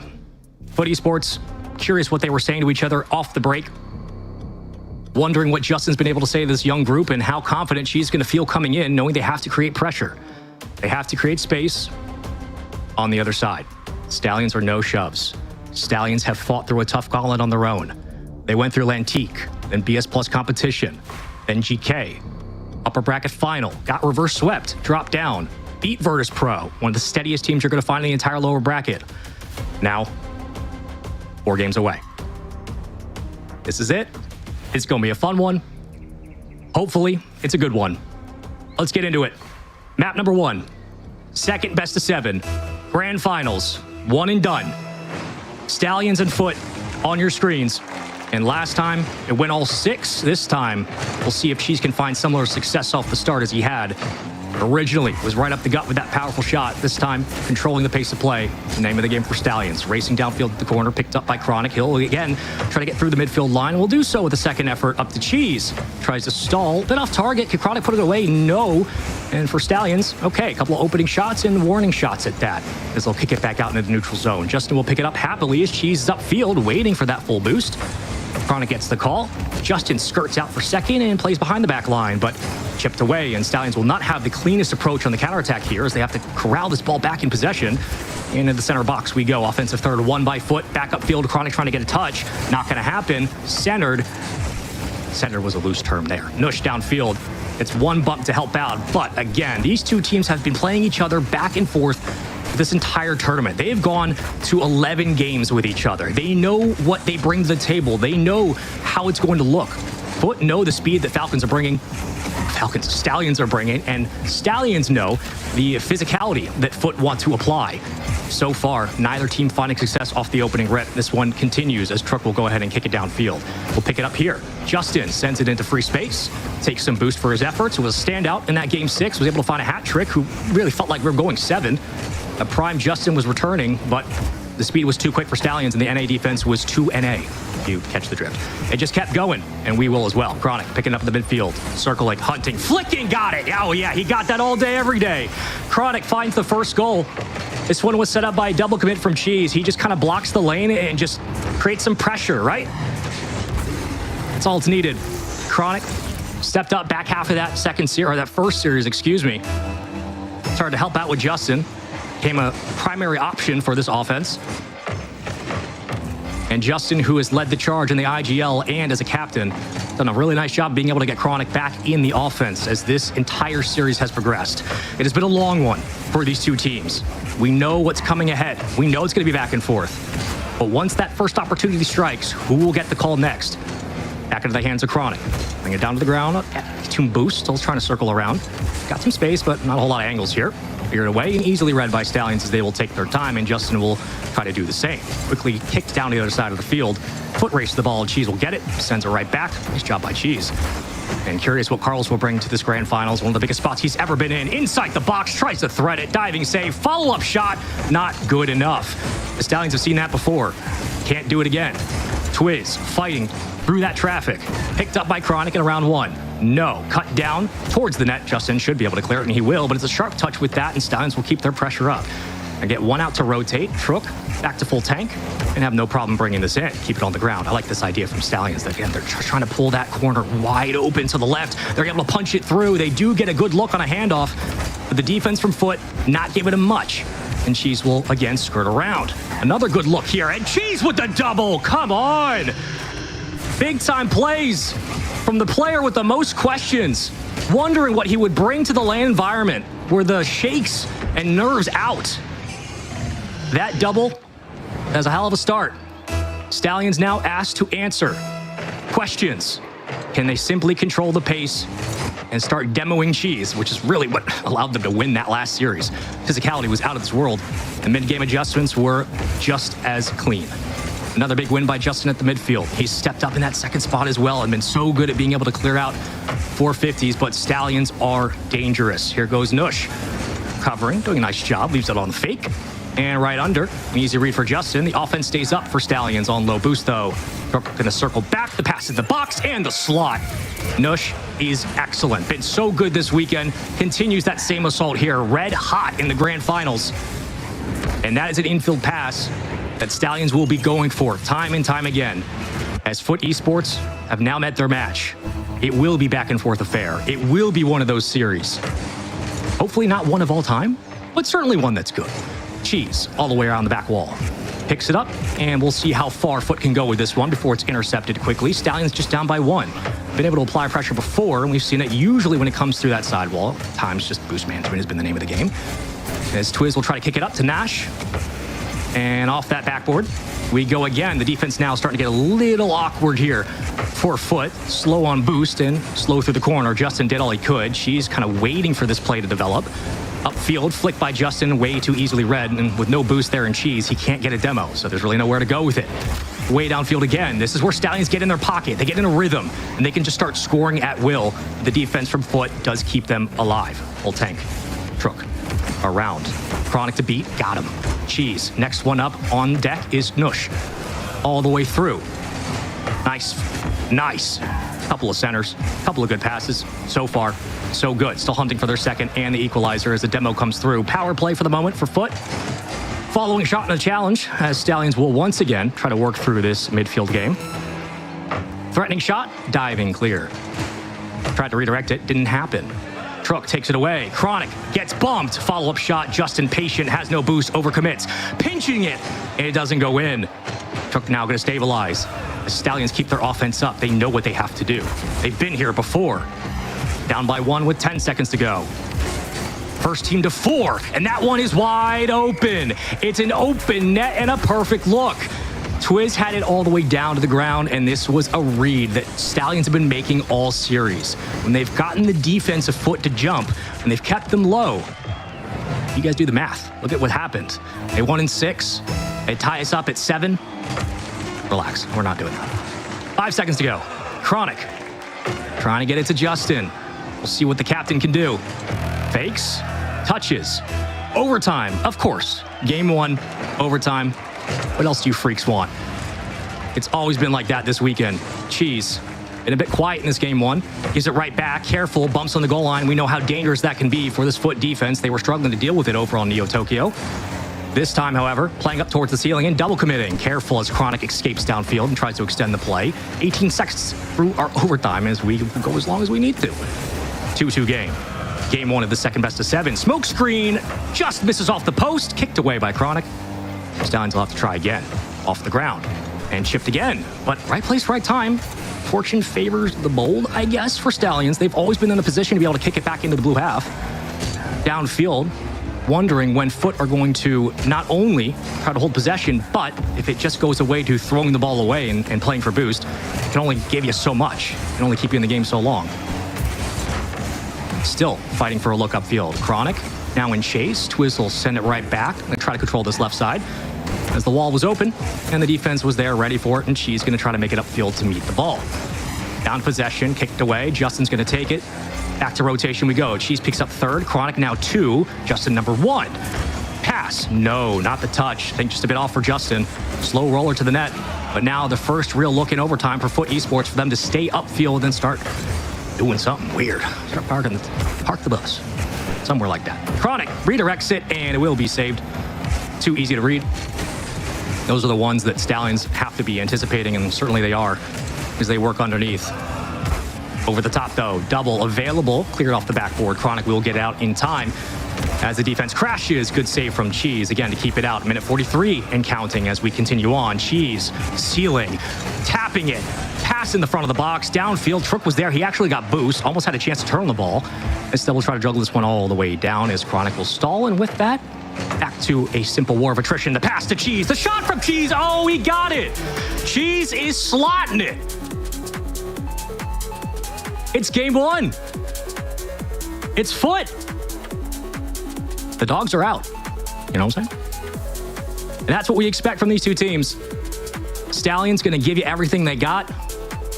Foot having to come up with answer after solving each midfield crisis they've had. Stallions relentless through the corner, relentless off the backboard, controlling so much boost. There is nobody in the venue. That's how you know we're in the passion pit. And this was a game one win, and an important one, as all that's left is 3 ahead. Cheese forced so much of the issue on the ground. They were really testing that backboard. He found that double to start. Stallions, of course, worked their way back. Why wouldn't they? They know this team. They've played excellence whole weekend. These are the 2 best squads in the entire LCQ. But it doesn't matter when it comes down to one game at a time. Cheese was excellent. Was waiting for him to find that kind of pass for Chronic and Justin to find that midfield the way they had in that first best of 7. And Carlos is having a great time. I'm so glad the players can experience this moment on land. Hopefully they can pace themselves and play with temperance, as obviously patience is a virtue, and working through those progressions downfield is the name of the game. We'll take a breath, make sure the players are good to go.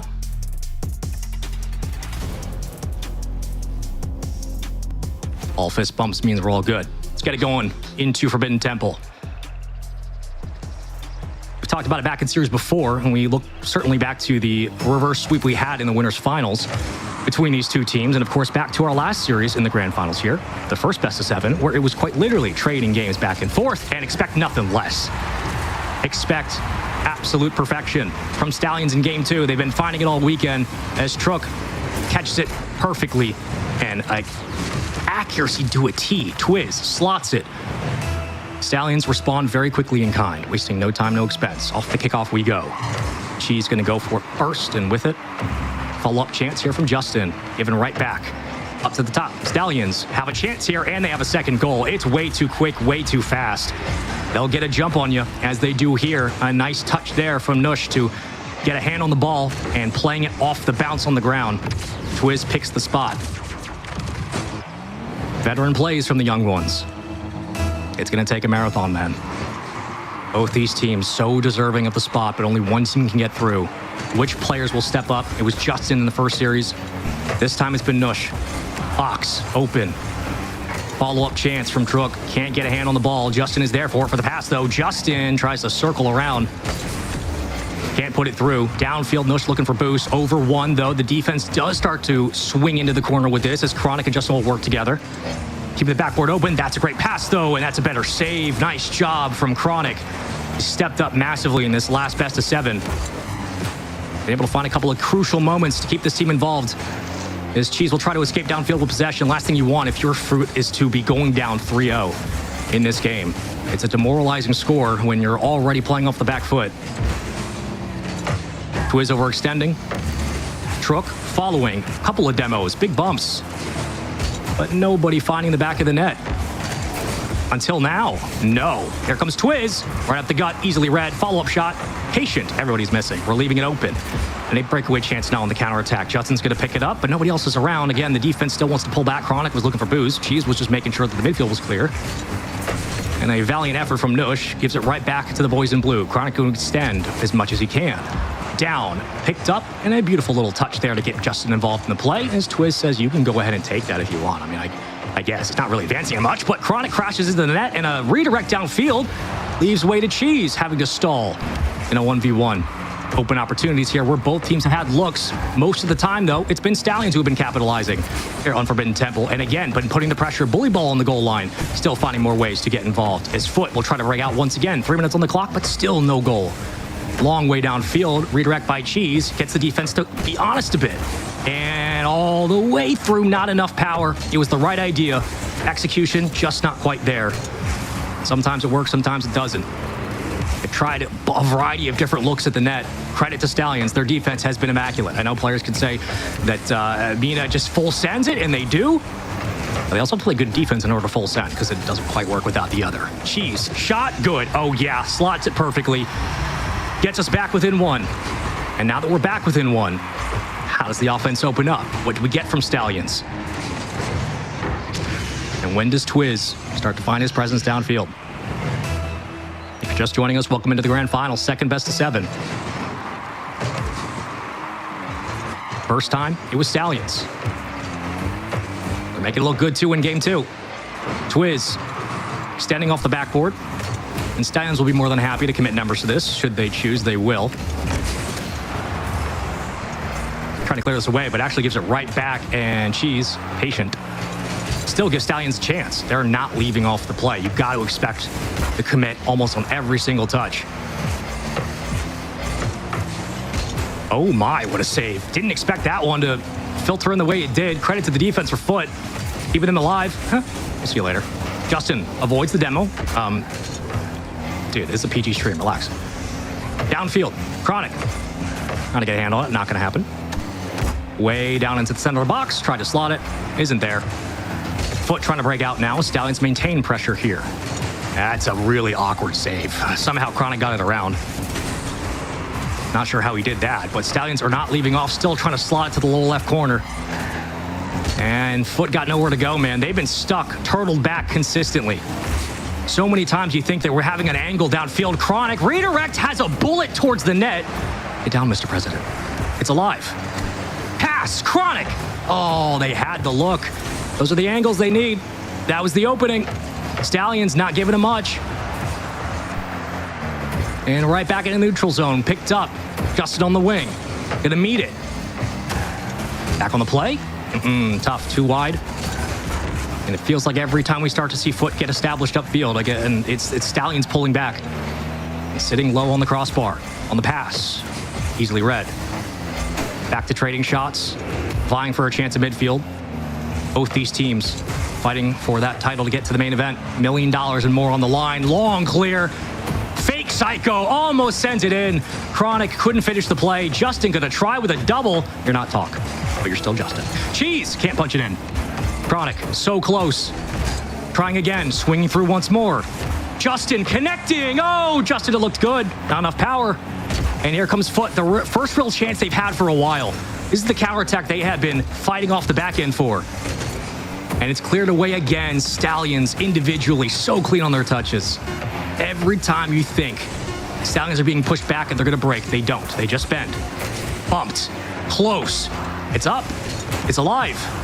Not for long. Tie series. 1-1. There's no other way to break that down. It's NA. It's Mina. You know exactly what you're getting.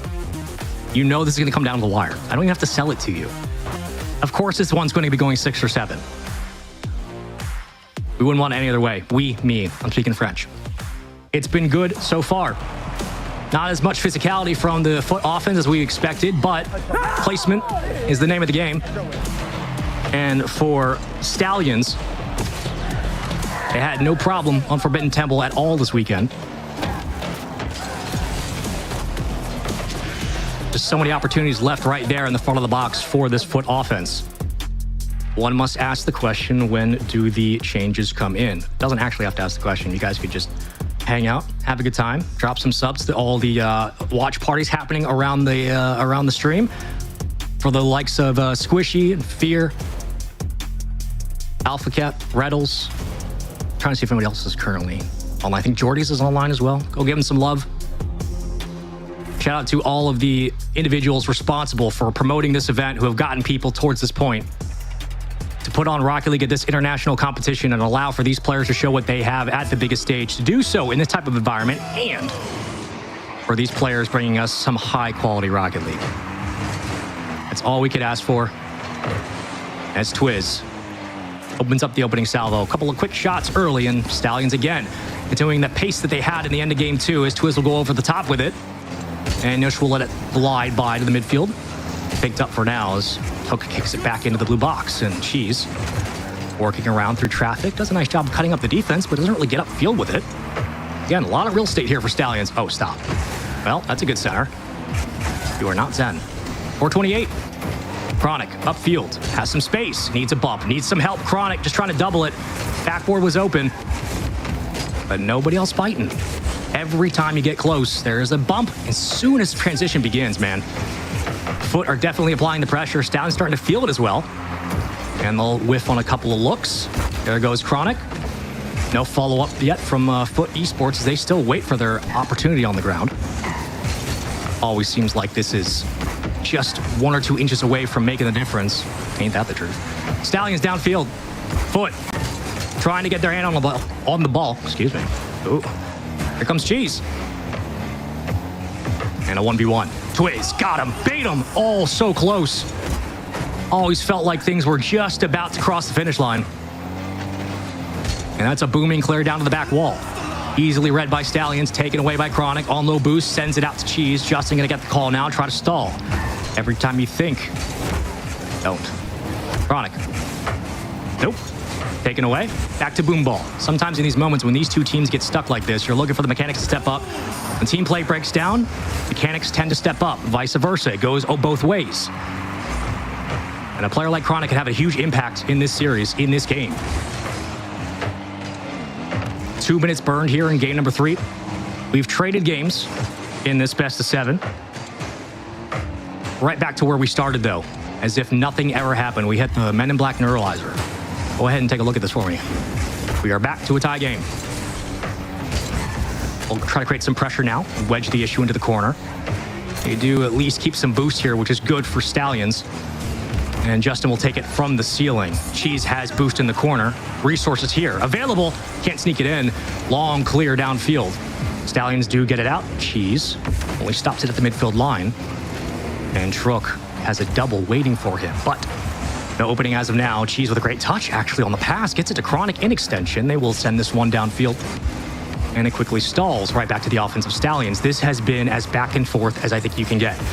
Regardless of the fact that it's 0-0, regardless of the fact that we've killed 2 minutes of game, everybody's been getting a look at the ball. Defenses haven't had to work too hard. The offense is very much reliant on those solo plays, and a long clear buys you some breathing room. Sigh of reprieve as Chronic gets annihilated. Cheese gets destroyed. Okay, that's power play. And Trook takes it towards the side. Weak side here for Cheese, though he had boost. You are getting the spawners up quickly and forcing them to have to go more laterally with the ball, so you get a little bit more time to work as an offense if you're Stallions. Trook tries to play lower on the undercarriage of the Fennec. It just doesn't work out. Misflip from Cheese. I think bro was seeing ghosts. Chronic plays to the 50. Again, moments now where you're getting caught in a gridlock, and if you're Foot, this is scary. Because every time you give Stallions a chance to break down field, and open up their offense, you've got to suspect they're going to find that look. They're going to find the accuracy. It's never a question. Cheese passing it. It's so slow. It sneaks in though. Wow, what a redirect from Chronic. Heads up play. Cerebral as ever. Second man doing second man things. Look at that. Nice job from Foot.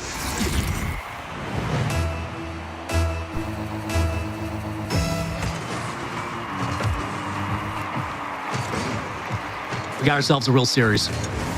Minute 13, Stallions. Here we go. Who's going to be the MVP? Who's going to be the player to step up? Is it Trook? Is it Quiz?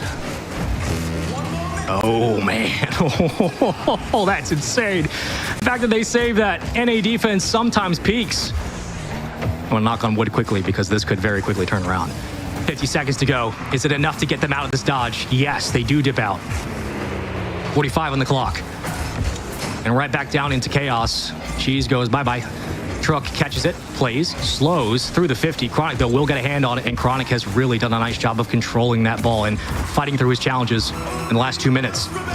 Extra pressure, though. Stallions are not leaving off the play. They know they just need one goal to take the lead in this series, this best of 7. You just need 4 games. That's all that matters at the end of the day.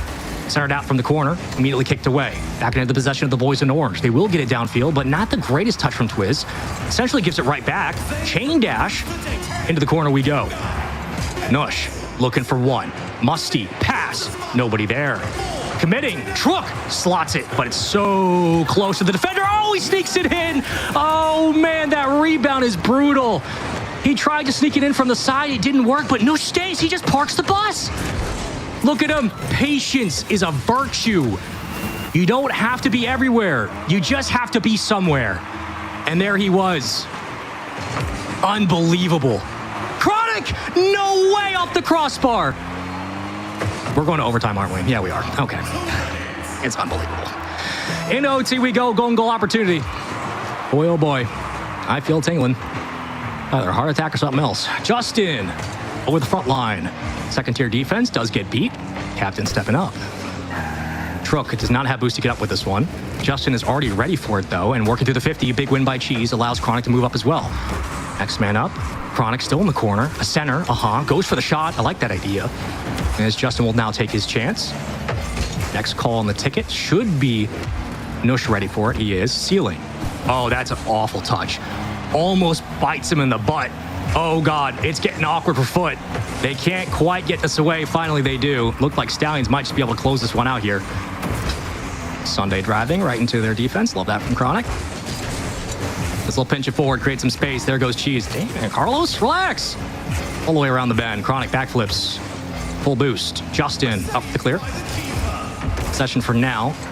Still trying to break out. That's a massive bump. They can't shove it through. Still, the defense here from Foot able to escape the pressure. They are getting beat up. They are getting hit with that right hook, but they're still getting back to the center of the ring. They're still finding a way to get out with boost. They'll get a demo of their own, controlling the power play and through the corner. They just need a center. This is their look. It's a slow roller, hangs a bit precariously, but down to the ground, and Trick will take his time, giving it to his teammate. But no, Justin will take the call instead and twirls towards the sidewall. Looking for the pinch. No, not even around Twiz. Good stop there on low boost again. Control the Fennec, as the Chiefs would say, center of mass. Where the heck is it at? Trook on the ground. Demo, power play, follow up, just a bit wide. There we go. No, not even close. It kicks out again. Somehow, some way, Foot do survive. Another overtime. We keep going. That looks good. It's just a bit too far out in front. Nush. Cheese. Oh, God, Cheese. Why? Open. Still, somehow. Foot's defense will not relent. They will not fold. They will not break. Another booming clear. Chronic has to kick it away with no boost. Right now, Foot are struggling to maintain some grip at the midfield. Cheese needs to get a tank as well. He does. Decent touch from Nush. Forces Chronic up for the save and to burn the boost. At least take away the first option. Now Justin, he's dead. Chronic, next one up. Cheese off the backboard. Have to make sure these touches are clear, and they are. 2 minutes burned into overtime. And so far, looking for that first real good counterattack from Foot. They have been turtling up for so long. Is Stallion's going to run out of gas at some point, or will we get lucky? We might just get lucky from Justin. That's the veteran. You must have forgot what this kid's capable of. clutch moment, clutch opportunity. Back and forth we go. See, if those were French comms, those would be, I got it, nice, I got it, okay, good, nice, game 4. The fact that it's NA means you get screaming, which hopefully means we get more setups like this at LAN. That's what that means. I've done the analysis, I ran it by, we did a poll. That is 3 games up, 3 games down. One after another. Pressure, sustaining, couple of pokes, nothing too threatening, but constant pressure.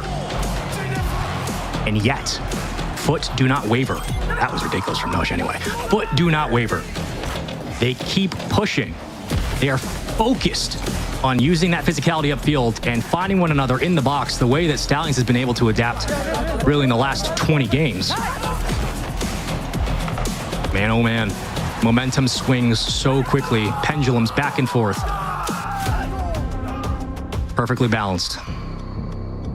And we get ourselves, hey, nice little look in. Time is not real. 2-1 lead for Foot. And they are 2 games away. Simply 2 games away from qualifying for main event into main event as the only team standing. Coliseum is the real deal. And so are these 2 teams. What better way to start it than right back into the action? Here we go. 5 minutes on the clock, and Twiz, a double to his name? No. She's up aggressively, skirts around the defense, gets one out, and already downfield. Cheese just has to put it on target. Folks, that's Foot for the first goal. Big win. Cheese. Excellent touch from Chronic. Don't miss the easy stuff. When you have to step up and make plays, those plays make your career, man. Sound like John Gruden. I'll tell you what, man. Those plays make your career, man. Show me the A-gap. Twiz. Awkward jump. Cheese falls through with a demo. Physicality coming back out for Foot. As Chronic will cut it down once more. Still, the boys in blue try to move upfield. And right back down into the swing of things we go. Traffic contains, but it's Twiz on low boost, still trying to get a hand on things. And through the 50, Chronic does fight. Interesting wheels from Chronic. Justin. Cheese trying to get physical. Justin holds the reset, but this time nowhere to go. Slow roller towards the net. Cheese thinks twice, rightfully so. Repositions and plays the ball anyway. And still waiting for the shot, but Cheese is so patient. I don't know if he doesn't like the approach we're getting from the defender or he's second guessing things, but now is the time. Show us what you got. Great shot all the way around the bend. 1-0 lead. The pass, the shot, the save from Cheese. Looked a little bit shaky at the start of the second best of 7. This time, though, not so much. Diving save. Offense moves up. Cheese moves in. The pass to nobody. Chronic follows suit. High off the backboard. Anybody else going to be there? No. Long way downfield. Cheese is ready for it as the third man. Justin will pick up that spot now. And Cheese will wait patiently. Much more reserved from Cheese in this team from the ceiling. We wait to figure out what this offense will bring should they find 2. Stallion still hunting for 1. Powerful pinch. Cheese should be there to read it. He will. Boost here to burn if you're trucking Twiz. And popped it up for a solo play. Over 1. It's Justin. Barely got a finger on that and somehow is able to stabilize off his own end. Chronic will take it away. 1 demo leads way to a power play. Numbers advantage now. Stallions just got to slot in, and oh, baby, they do. Nush is a turret. This dude is unreal. In open space, just need him to hit it. And hit it, he does. 3 minutes, 5 seconds.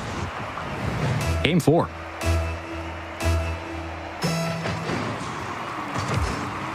I only wonder if 7's on the cards, man. It's like every time we get close, these 2 teams battling back. Left hook, right jab, downfield. The Chronic's going to meet it in transition, gets the connection over to Cheese. They will find each other. All the way down, that's a good shot. And they'll keep it in play. Back into the hands of Trook. Slowed by the offense. Stallions showing a little bit of patience now as they go for something different. Able to change up the pace of play. Chronic, missile. Lockheed Martin-esque. Justin up for it.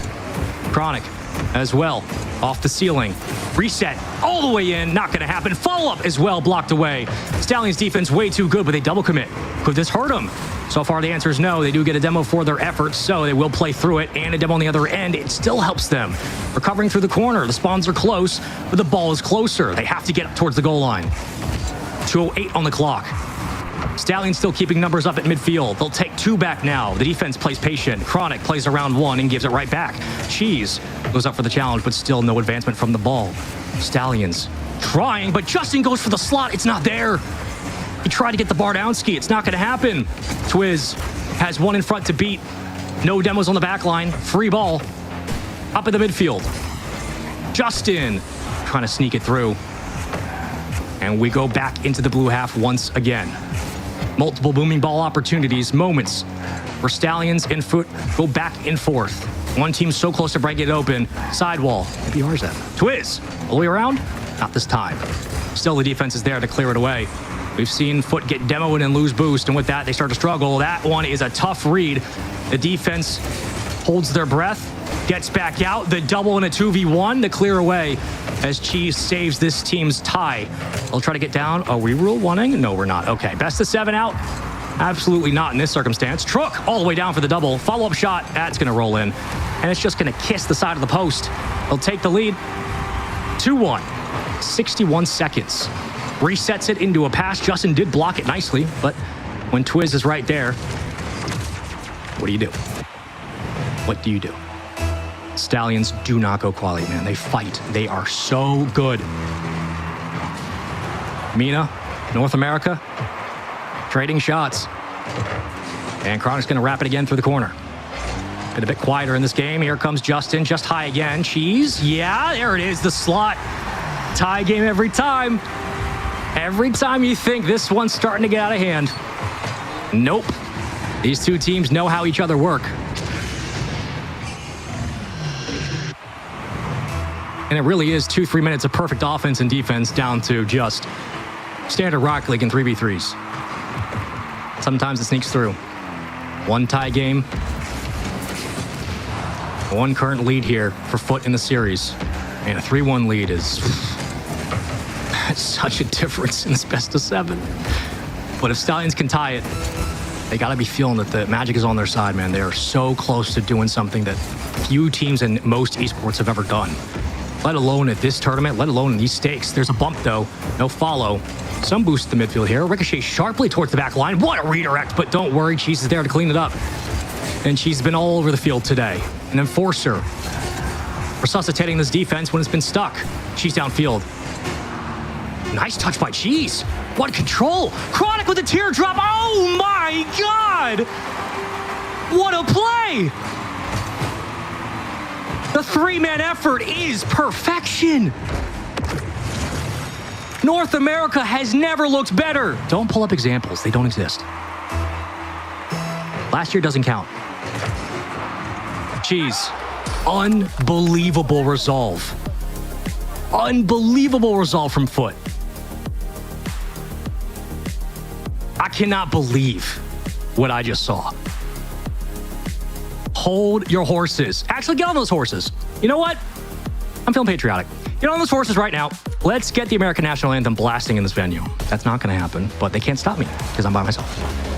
This has been a war, man. This has been a battle of... This has been the Battle of Troy. I'm going to tell you right now. She's the dark horse. That dude is in there. I think Justin's Agamemnon at this point, and the dude just got aura.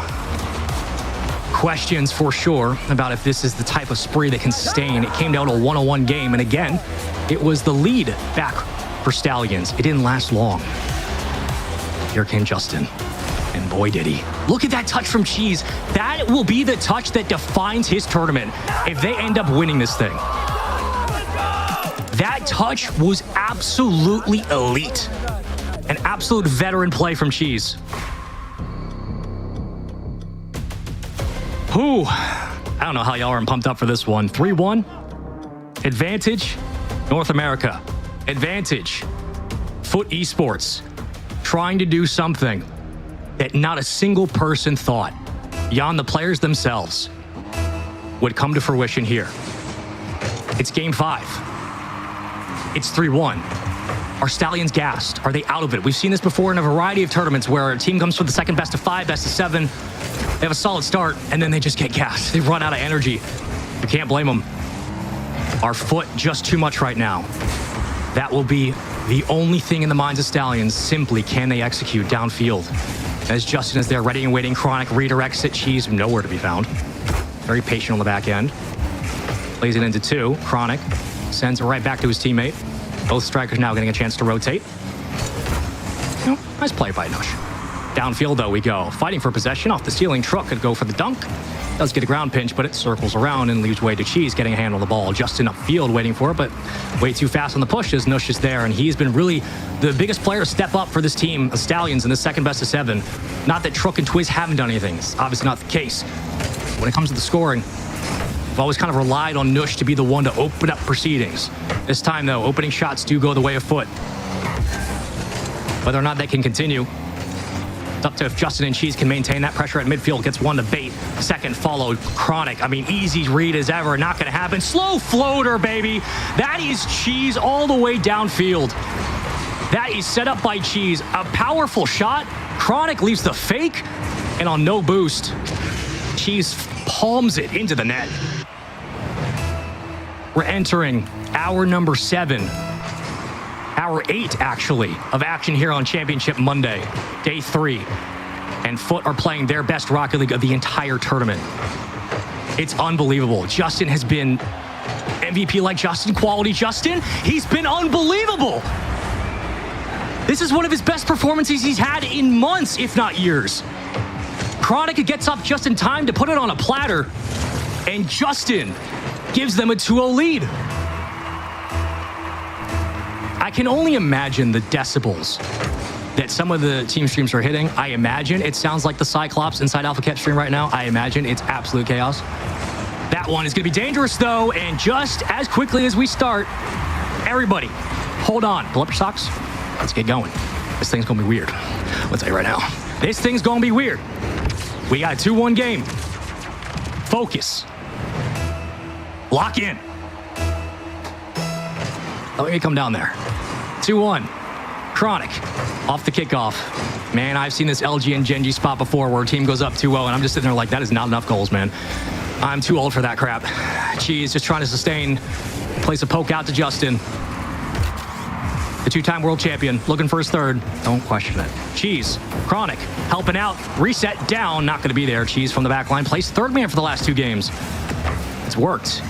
Justin picks up softly on the catch. Around 1. Has Chronic in the wing. Ready to go. And almost stuffs it in. It's just not there. Defense again will stall on the goal line. Now breakaway chance. In a fast break, but it's cut down to the midfield. Cheese has to backflip. Here goes Nush. Double tap off the back wall. Follow-up's going to be there, and they slot it. Uh-oh. Here we go. Here we go. Stallions are starting to feel it, man. I'm telling you, this series has legs. They got long legs. It's got something. 2:47. I'm 100% losing my voice. I don't care. Cheese off the kickoff from the back end. Tries to circle it around. Nush. The pump fake. Almost got him to bite. Cheese almost own goals. That would have been hilarious. As Truck tries to bully his way forward. 3-1 lead in the series. Twiz goes for the redirect. And right back out to the midfield. There's one victim on the play. Off the spawn. We'll see you in just 2 seconds. Justin comes up quickly. Now the demo's starting to fall in favor of Stallions. They get the reset. They get the dog. Oh, baby, they're feeling it, man. Twiz all the way downfield from his own side. Picks it up and takes it over Justin. And right through Cheese and Chronic.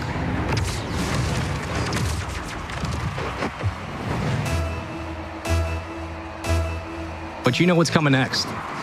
I'm putting my mortgage on it. I don't have a house. I will put my Roth on it, though. My entire salary. We're going to get a tie game in the next minute. Chronic thinks about it and kind of circling around each other. So questions about Cheese and Chronic at the moment if it was just unwilling to commit to the ball or simply playing smarter. We'll find out. Careful as Justin plays it off the back wall. Has some space here. Takes it for the pinch. Nice job. Downfield. Skying the shot. Truck. Can't quite get a hand on it. And they'll take their time here. As Falcons know, they just have to play with time, and that is perfection. That is a perfect play for Stallions. You change up the pace of play. They switch up the cadence in the box. Keep it simple. Centered. Dialed. 4-2. Also a minute 37. Ricocheting shot. Nush can't get there. Justin can. Keeps it on the ground. He's got one to beat. One to beat. It's open. Just has to flick it. We got a game. We got a game. Lock in. I need you all to lock in. I need you to pull up your socks. Put your pants on. Lock in. We are getting ourselves a game. This is real. It is in fact happening. Foot trying to carry the flame for North America. Nush, downfield. Team had a 2-goal lead. Down 2 in the series. Backs against the wall. Cheese. Oh, we got him again. He picked his pocket. Where are you going? 4-4. You gotta believe.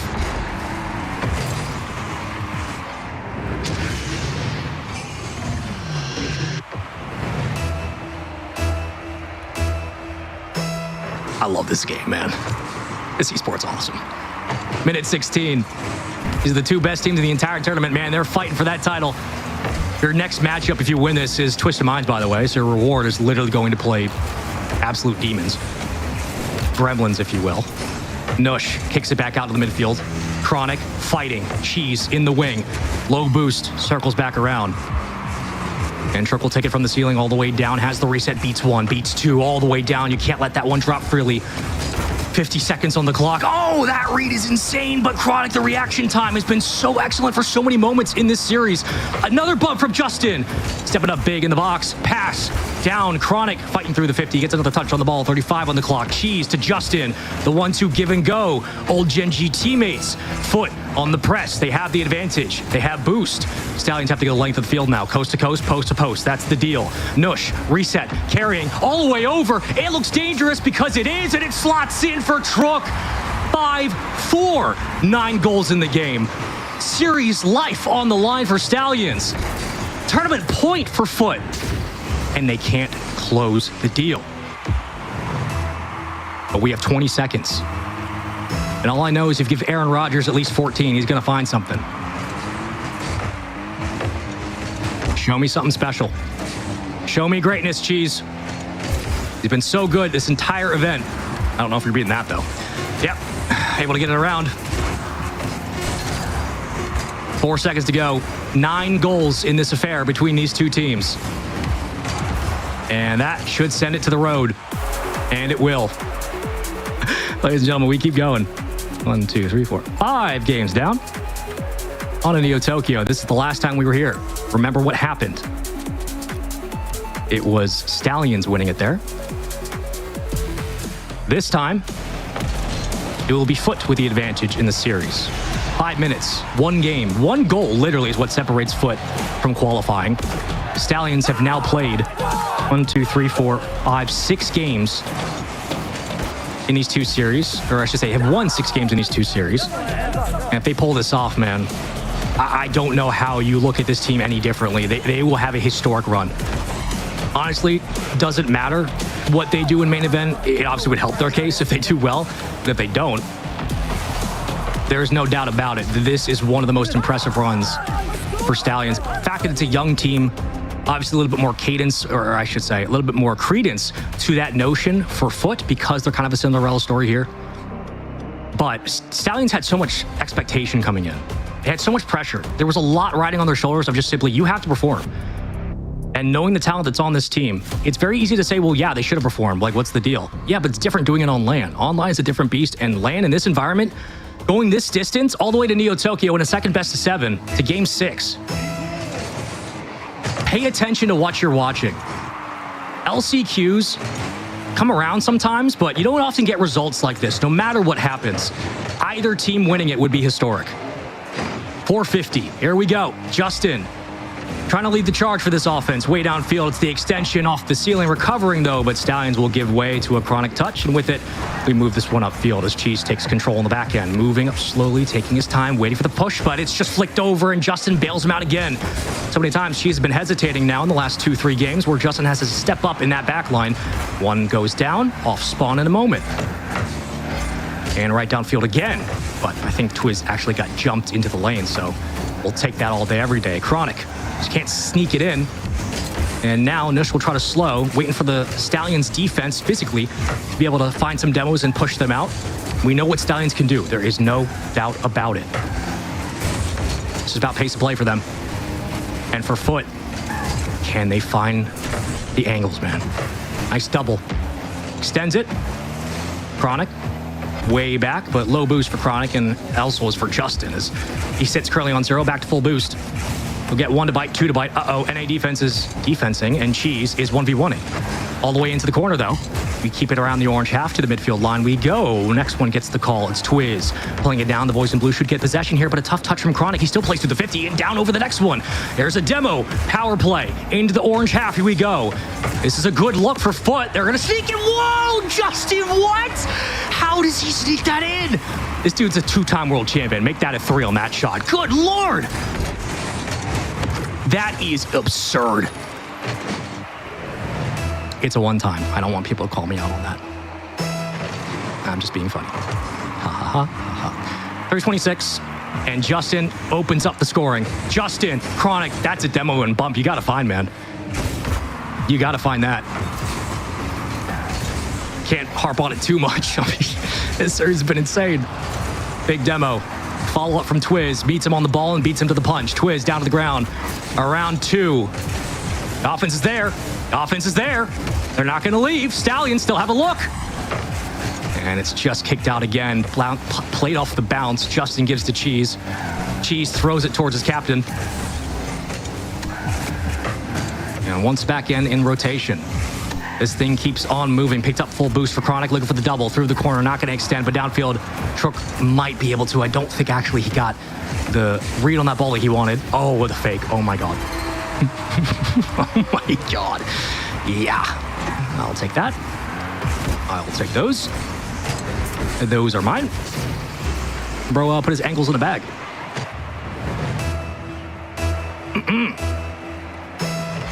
Happens to the best of us. This is literally the best of them. 1-1 game. Of course it's tied. What else would you want? Chronic trying to get solo with it. A little bit mechy. And as Justin tries to keep this play alive, every time the counterattack starts, Stallions have a way to get to midfield. Down to the ground again. On the ground game. Stallions happy to play it. Off that back wall, excuse me. Chronic extends. Trook trying to pull a play out of Justin's hat and look for something tight off the back wall. As Chronic gets it up. Cheese going to beat him to the punch. Off the ceiling. Follow. Nobody there. Downfield again. Justin jumps awkwardly but recovers somehow. And does it work out? So far, no. Yes. As Cheese responds. 2 commit. Awkward, but nonetheless, Foot get upfield. And Justin tries to keep the play going. It won't extend. Poked away again. Cheese. Chronic. Still alive. And once more, we go back to kind of neutral ball here for booming ball, between these two teams, though they do create some space on that offensive third. It's heavily relied on one player usually taking charge and looking for that bump. That's a miss, though, and still careful as we pull this one back out. Cheese has to then very carefully tiptoe around the defender, but no extra space upfield. Foot trying to find some real estate. Finally, they do find something and get some boost to burn as Justin gets way out. Long clear, good clear. Justin will challenge things again.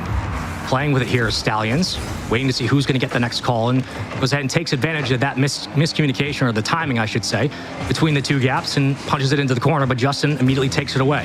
Trading possessions, but Justin has it. Reset, over, not going to happen. Cheese went way too far up in the box. Chronic went way too far to the box. Had to back up and backflip back in rotation, and this one's looking dangerous now as Foot are getting stuck. One player caught in net. Chronic over in the corner will get boost. Cheese wins a 50. Cheese looking for the double. Drops too sharply. Back down to the ground. 38. In a no man's land. Nush leaves it. This is a ball you can play if you're Foot. Nope. Over the top. Following through. Justin's on low boost. The defense got to step up here. Stallions threatening a game 7. 20 seconds to go. 17. Don't know why I felt the need to say that. Twiz, all the way down. Leaves it to Nush. He has him. Cut away. 8 seconds. Game clock turned off. in the box. Oh my God. It's a game 6 overtime. It is a game 6 overtime. Here we go. If you don't win it here, how are you going to do it on Champions Field? You had a series lead 3-1. And it was blocked by James. Oh, that's such a good read. The defense not going to fall for it this time. Twiz helps him out on the rotation. Nush all the way down. Trook trying to shove it forward. Next man up, booming clear. Demo, power play. They can't get out. Foot have nowhere to go. The pressure sustains here. Extra poke is good, but Foot still unable to move upfield. No advancement on the ball. Justin patient as ever. This ball's gone nowhere. They've been stuck. They've been stuck. That is so close to sneaking in. Taken away again. Cheese with a big 50. At least gets hands on the ball. Circles back around. How does Cheese get that touch? How does Cheese get that touch on the top of the Fennec?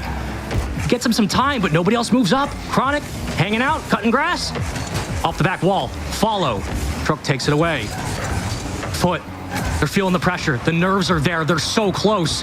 Justin can't get the bump. Cheese looks for the dunk. Cheese, follow, just not in time. Chronic, next man up, fakes. Justin plays it low, little bump in rotation, and back to the swing of events we go as Chronic will pick it up and try to find some boost here or just play off the bounce he will. The pinch goes forward and Cheese does as well. Oh, it's centered, and here comes Justin, can't get it in time. Truck was there, he gets the save. Nush kicks it back out to his teammate. Looking for the redirect downfield. It just won't happen. Justin gets another play towards the back wall. And now the pressure mounts. Here comes Foot with a big bump. Slowing it down. The changeup when they need it most is that there. They don't have the pitch they need. And every time they get it over the plate, Stallions put the barrel out and get it back to the midfield. Okay, we get it going again. Justin, double off the back wall. Follow just a bit wide. Come on now, Stallions. Need a little bit more than that if you want to go 7. What are you made of? If you want to be champions, show me what it's like. Are you Batman or not? Nush. Bob Swan. Chronic. Following. 1v1. Centered. Shot. It's a good one. Not powerful. Keeps him honest. Justin does have positioning over here. So does Chronic. He'll get some boost. So this is good if you're a Foot fan. Pause. Keeps it going. Tie game. 2:21. Plays it low and into the corner again, trying to double stack this left corner so they can split the box open.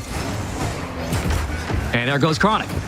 Once more stealing boost. This is a great opportunity for Foot. They have all the resources. They have everything they need. They're stealing boost.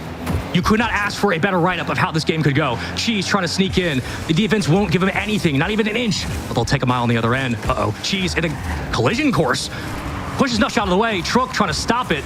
Here comes Chronic around the bend again. Still no touch, though, as the boys in blue do not get a hand on it, and they're getting beat on the back end. The rotation, though, is clear. There's a demo power play now. Justin for 2.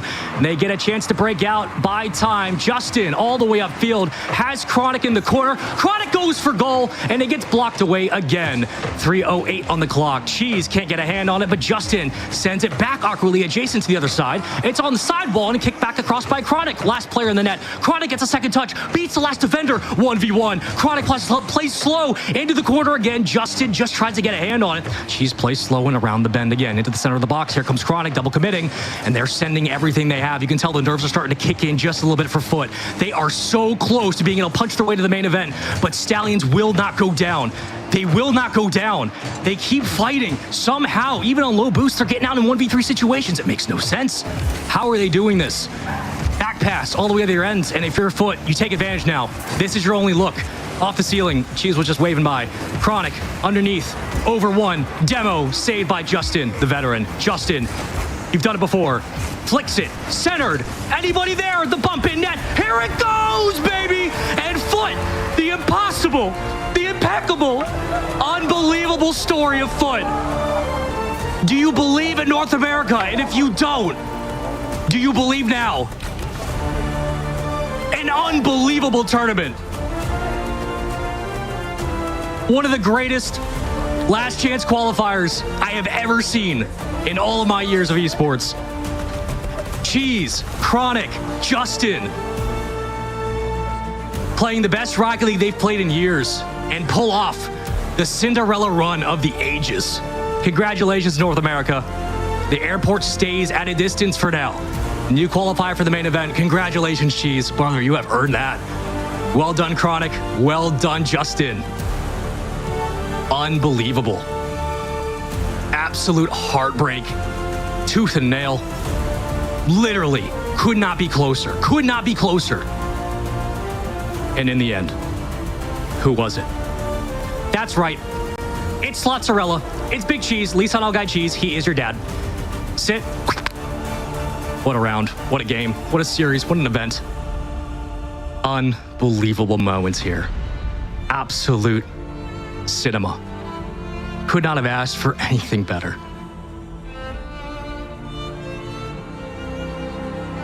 Sometimes you just got to take it in, you know? It's, that's a special tournament, guys. That is a special tournament. If you're a fan of Rocket League, if you're a fan of NA Rocket League, wow, I look awful. If you're a fan of NA Rocket League, that's a special tournament.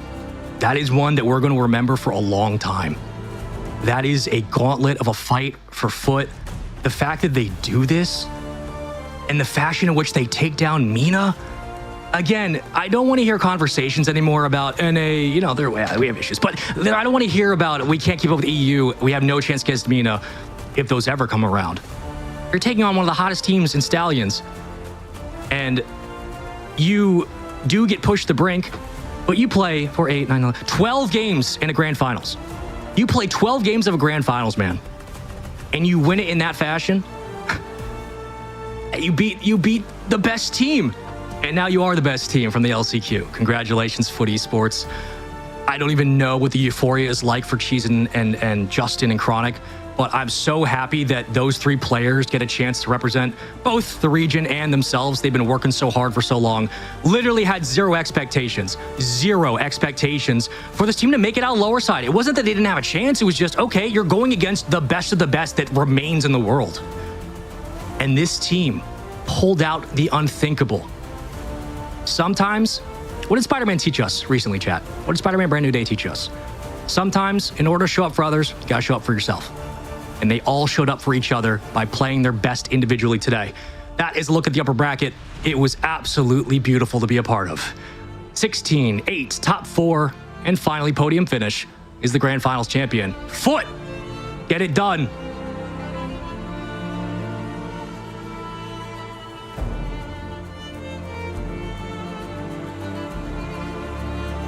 Congratulations all the way around. Happy for Justin. Chronic. Big time win. Cheese cannot believe it. Cannot believe it. Dude, Carlos is hilarious in person. If you ever get to meet him, he's awesome. One of the funniest guys you'll find. And he absolutely means it when he says, I cannot believe that. Every word he uttered that I won't repeat. Sign your name and etch that legacy after the performance you put on. North America, one of your finest performances at an international competition. Don't let anybody take this away from you. You've earned that win, and you did it when nobody expected you to. That's real grit.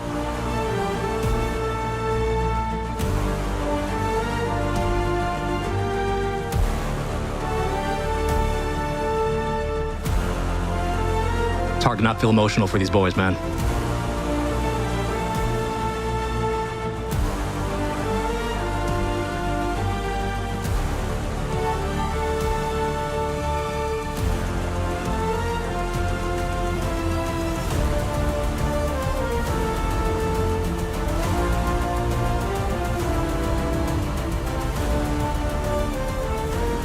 And now they get the honors of not only the Walk of Fame down to make sure that they soak in that win, but they'll get to crush the key or get to watch my pasty self. Welcome back. This has been one of the Rocket League matches of all time and one of the series of all time. We have casted over, I think we're crossing like 110 or something like that. A lot of games of Rocket League this weekend. Honestly, that was the best possible grand finals I could have ever asked for. I know we've seen so many games. I know there's been so much we've covered, so much we haven't covered. We appreciate the fact that those of you at home who've been watching and going along with us on this journey have told us what we want to see more of and the teams we want to follow. But I hope that you saw that grand finals and saw just a taste of how good international Rocket League competition can be. And if you did, please continue watching this week. North America shows up at a massive moment, and the heroes of North America are Foot Esports. Cannot believe that is where we're at. Absolutely phenomenal. We hope you enjoyed the show today. From everybody here on the floor, in the venue currently, to all the players who traveled out to make this possible, to all the admins, production, replay ops, observers, everybody on the back end of production as well, from Lemon Kiwi and myself. We thank you so much for being with us here on this journey, and we thank you so much for watching here this weekend. That is 3 days of action done and dusted. And for all of North American Rocket League, congratulations on a really good win. Hopefully the spirits remain high going into the rest of the event. Foot Esports are your champions of the LCQ. Well done, boys.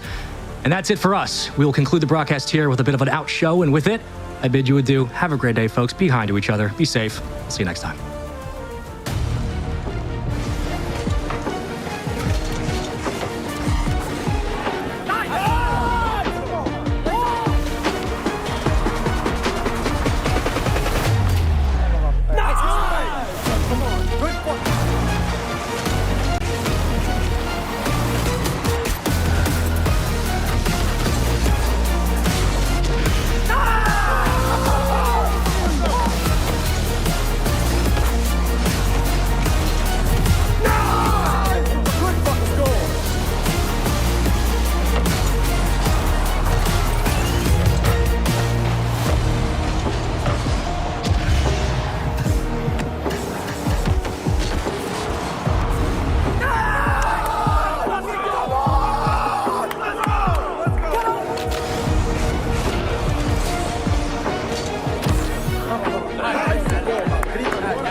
No!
is in our DNA.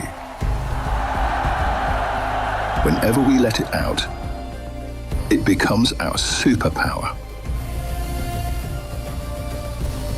Now imagine an entire city being built to supercharge it. Qiddiya City, powered by play.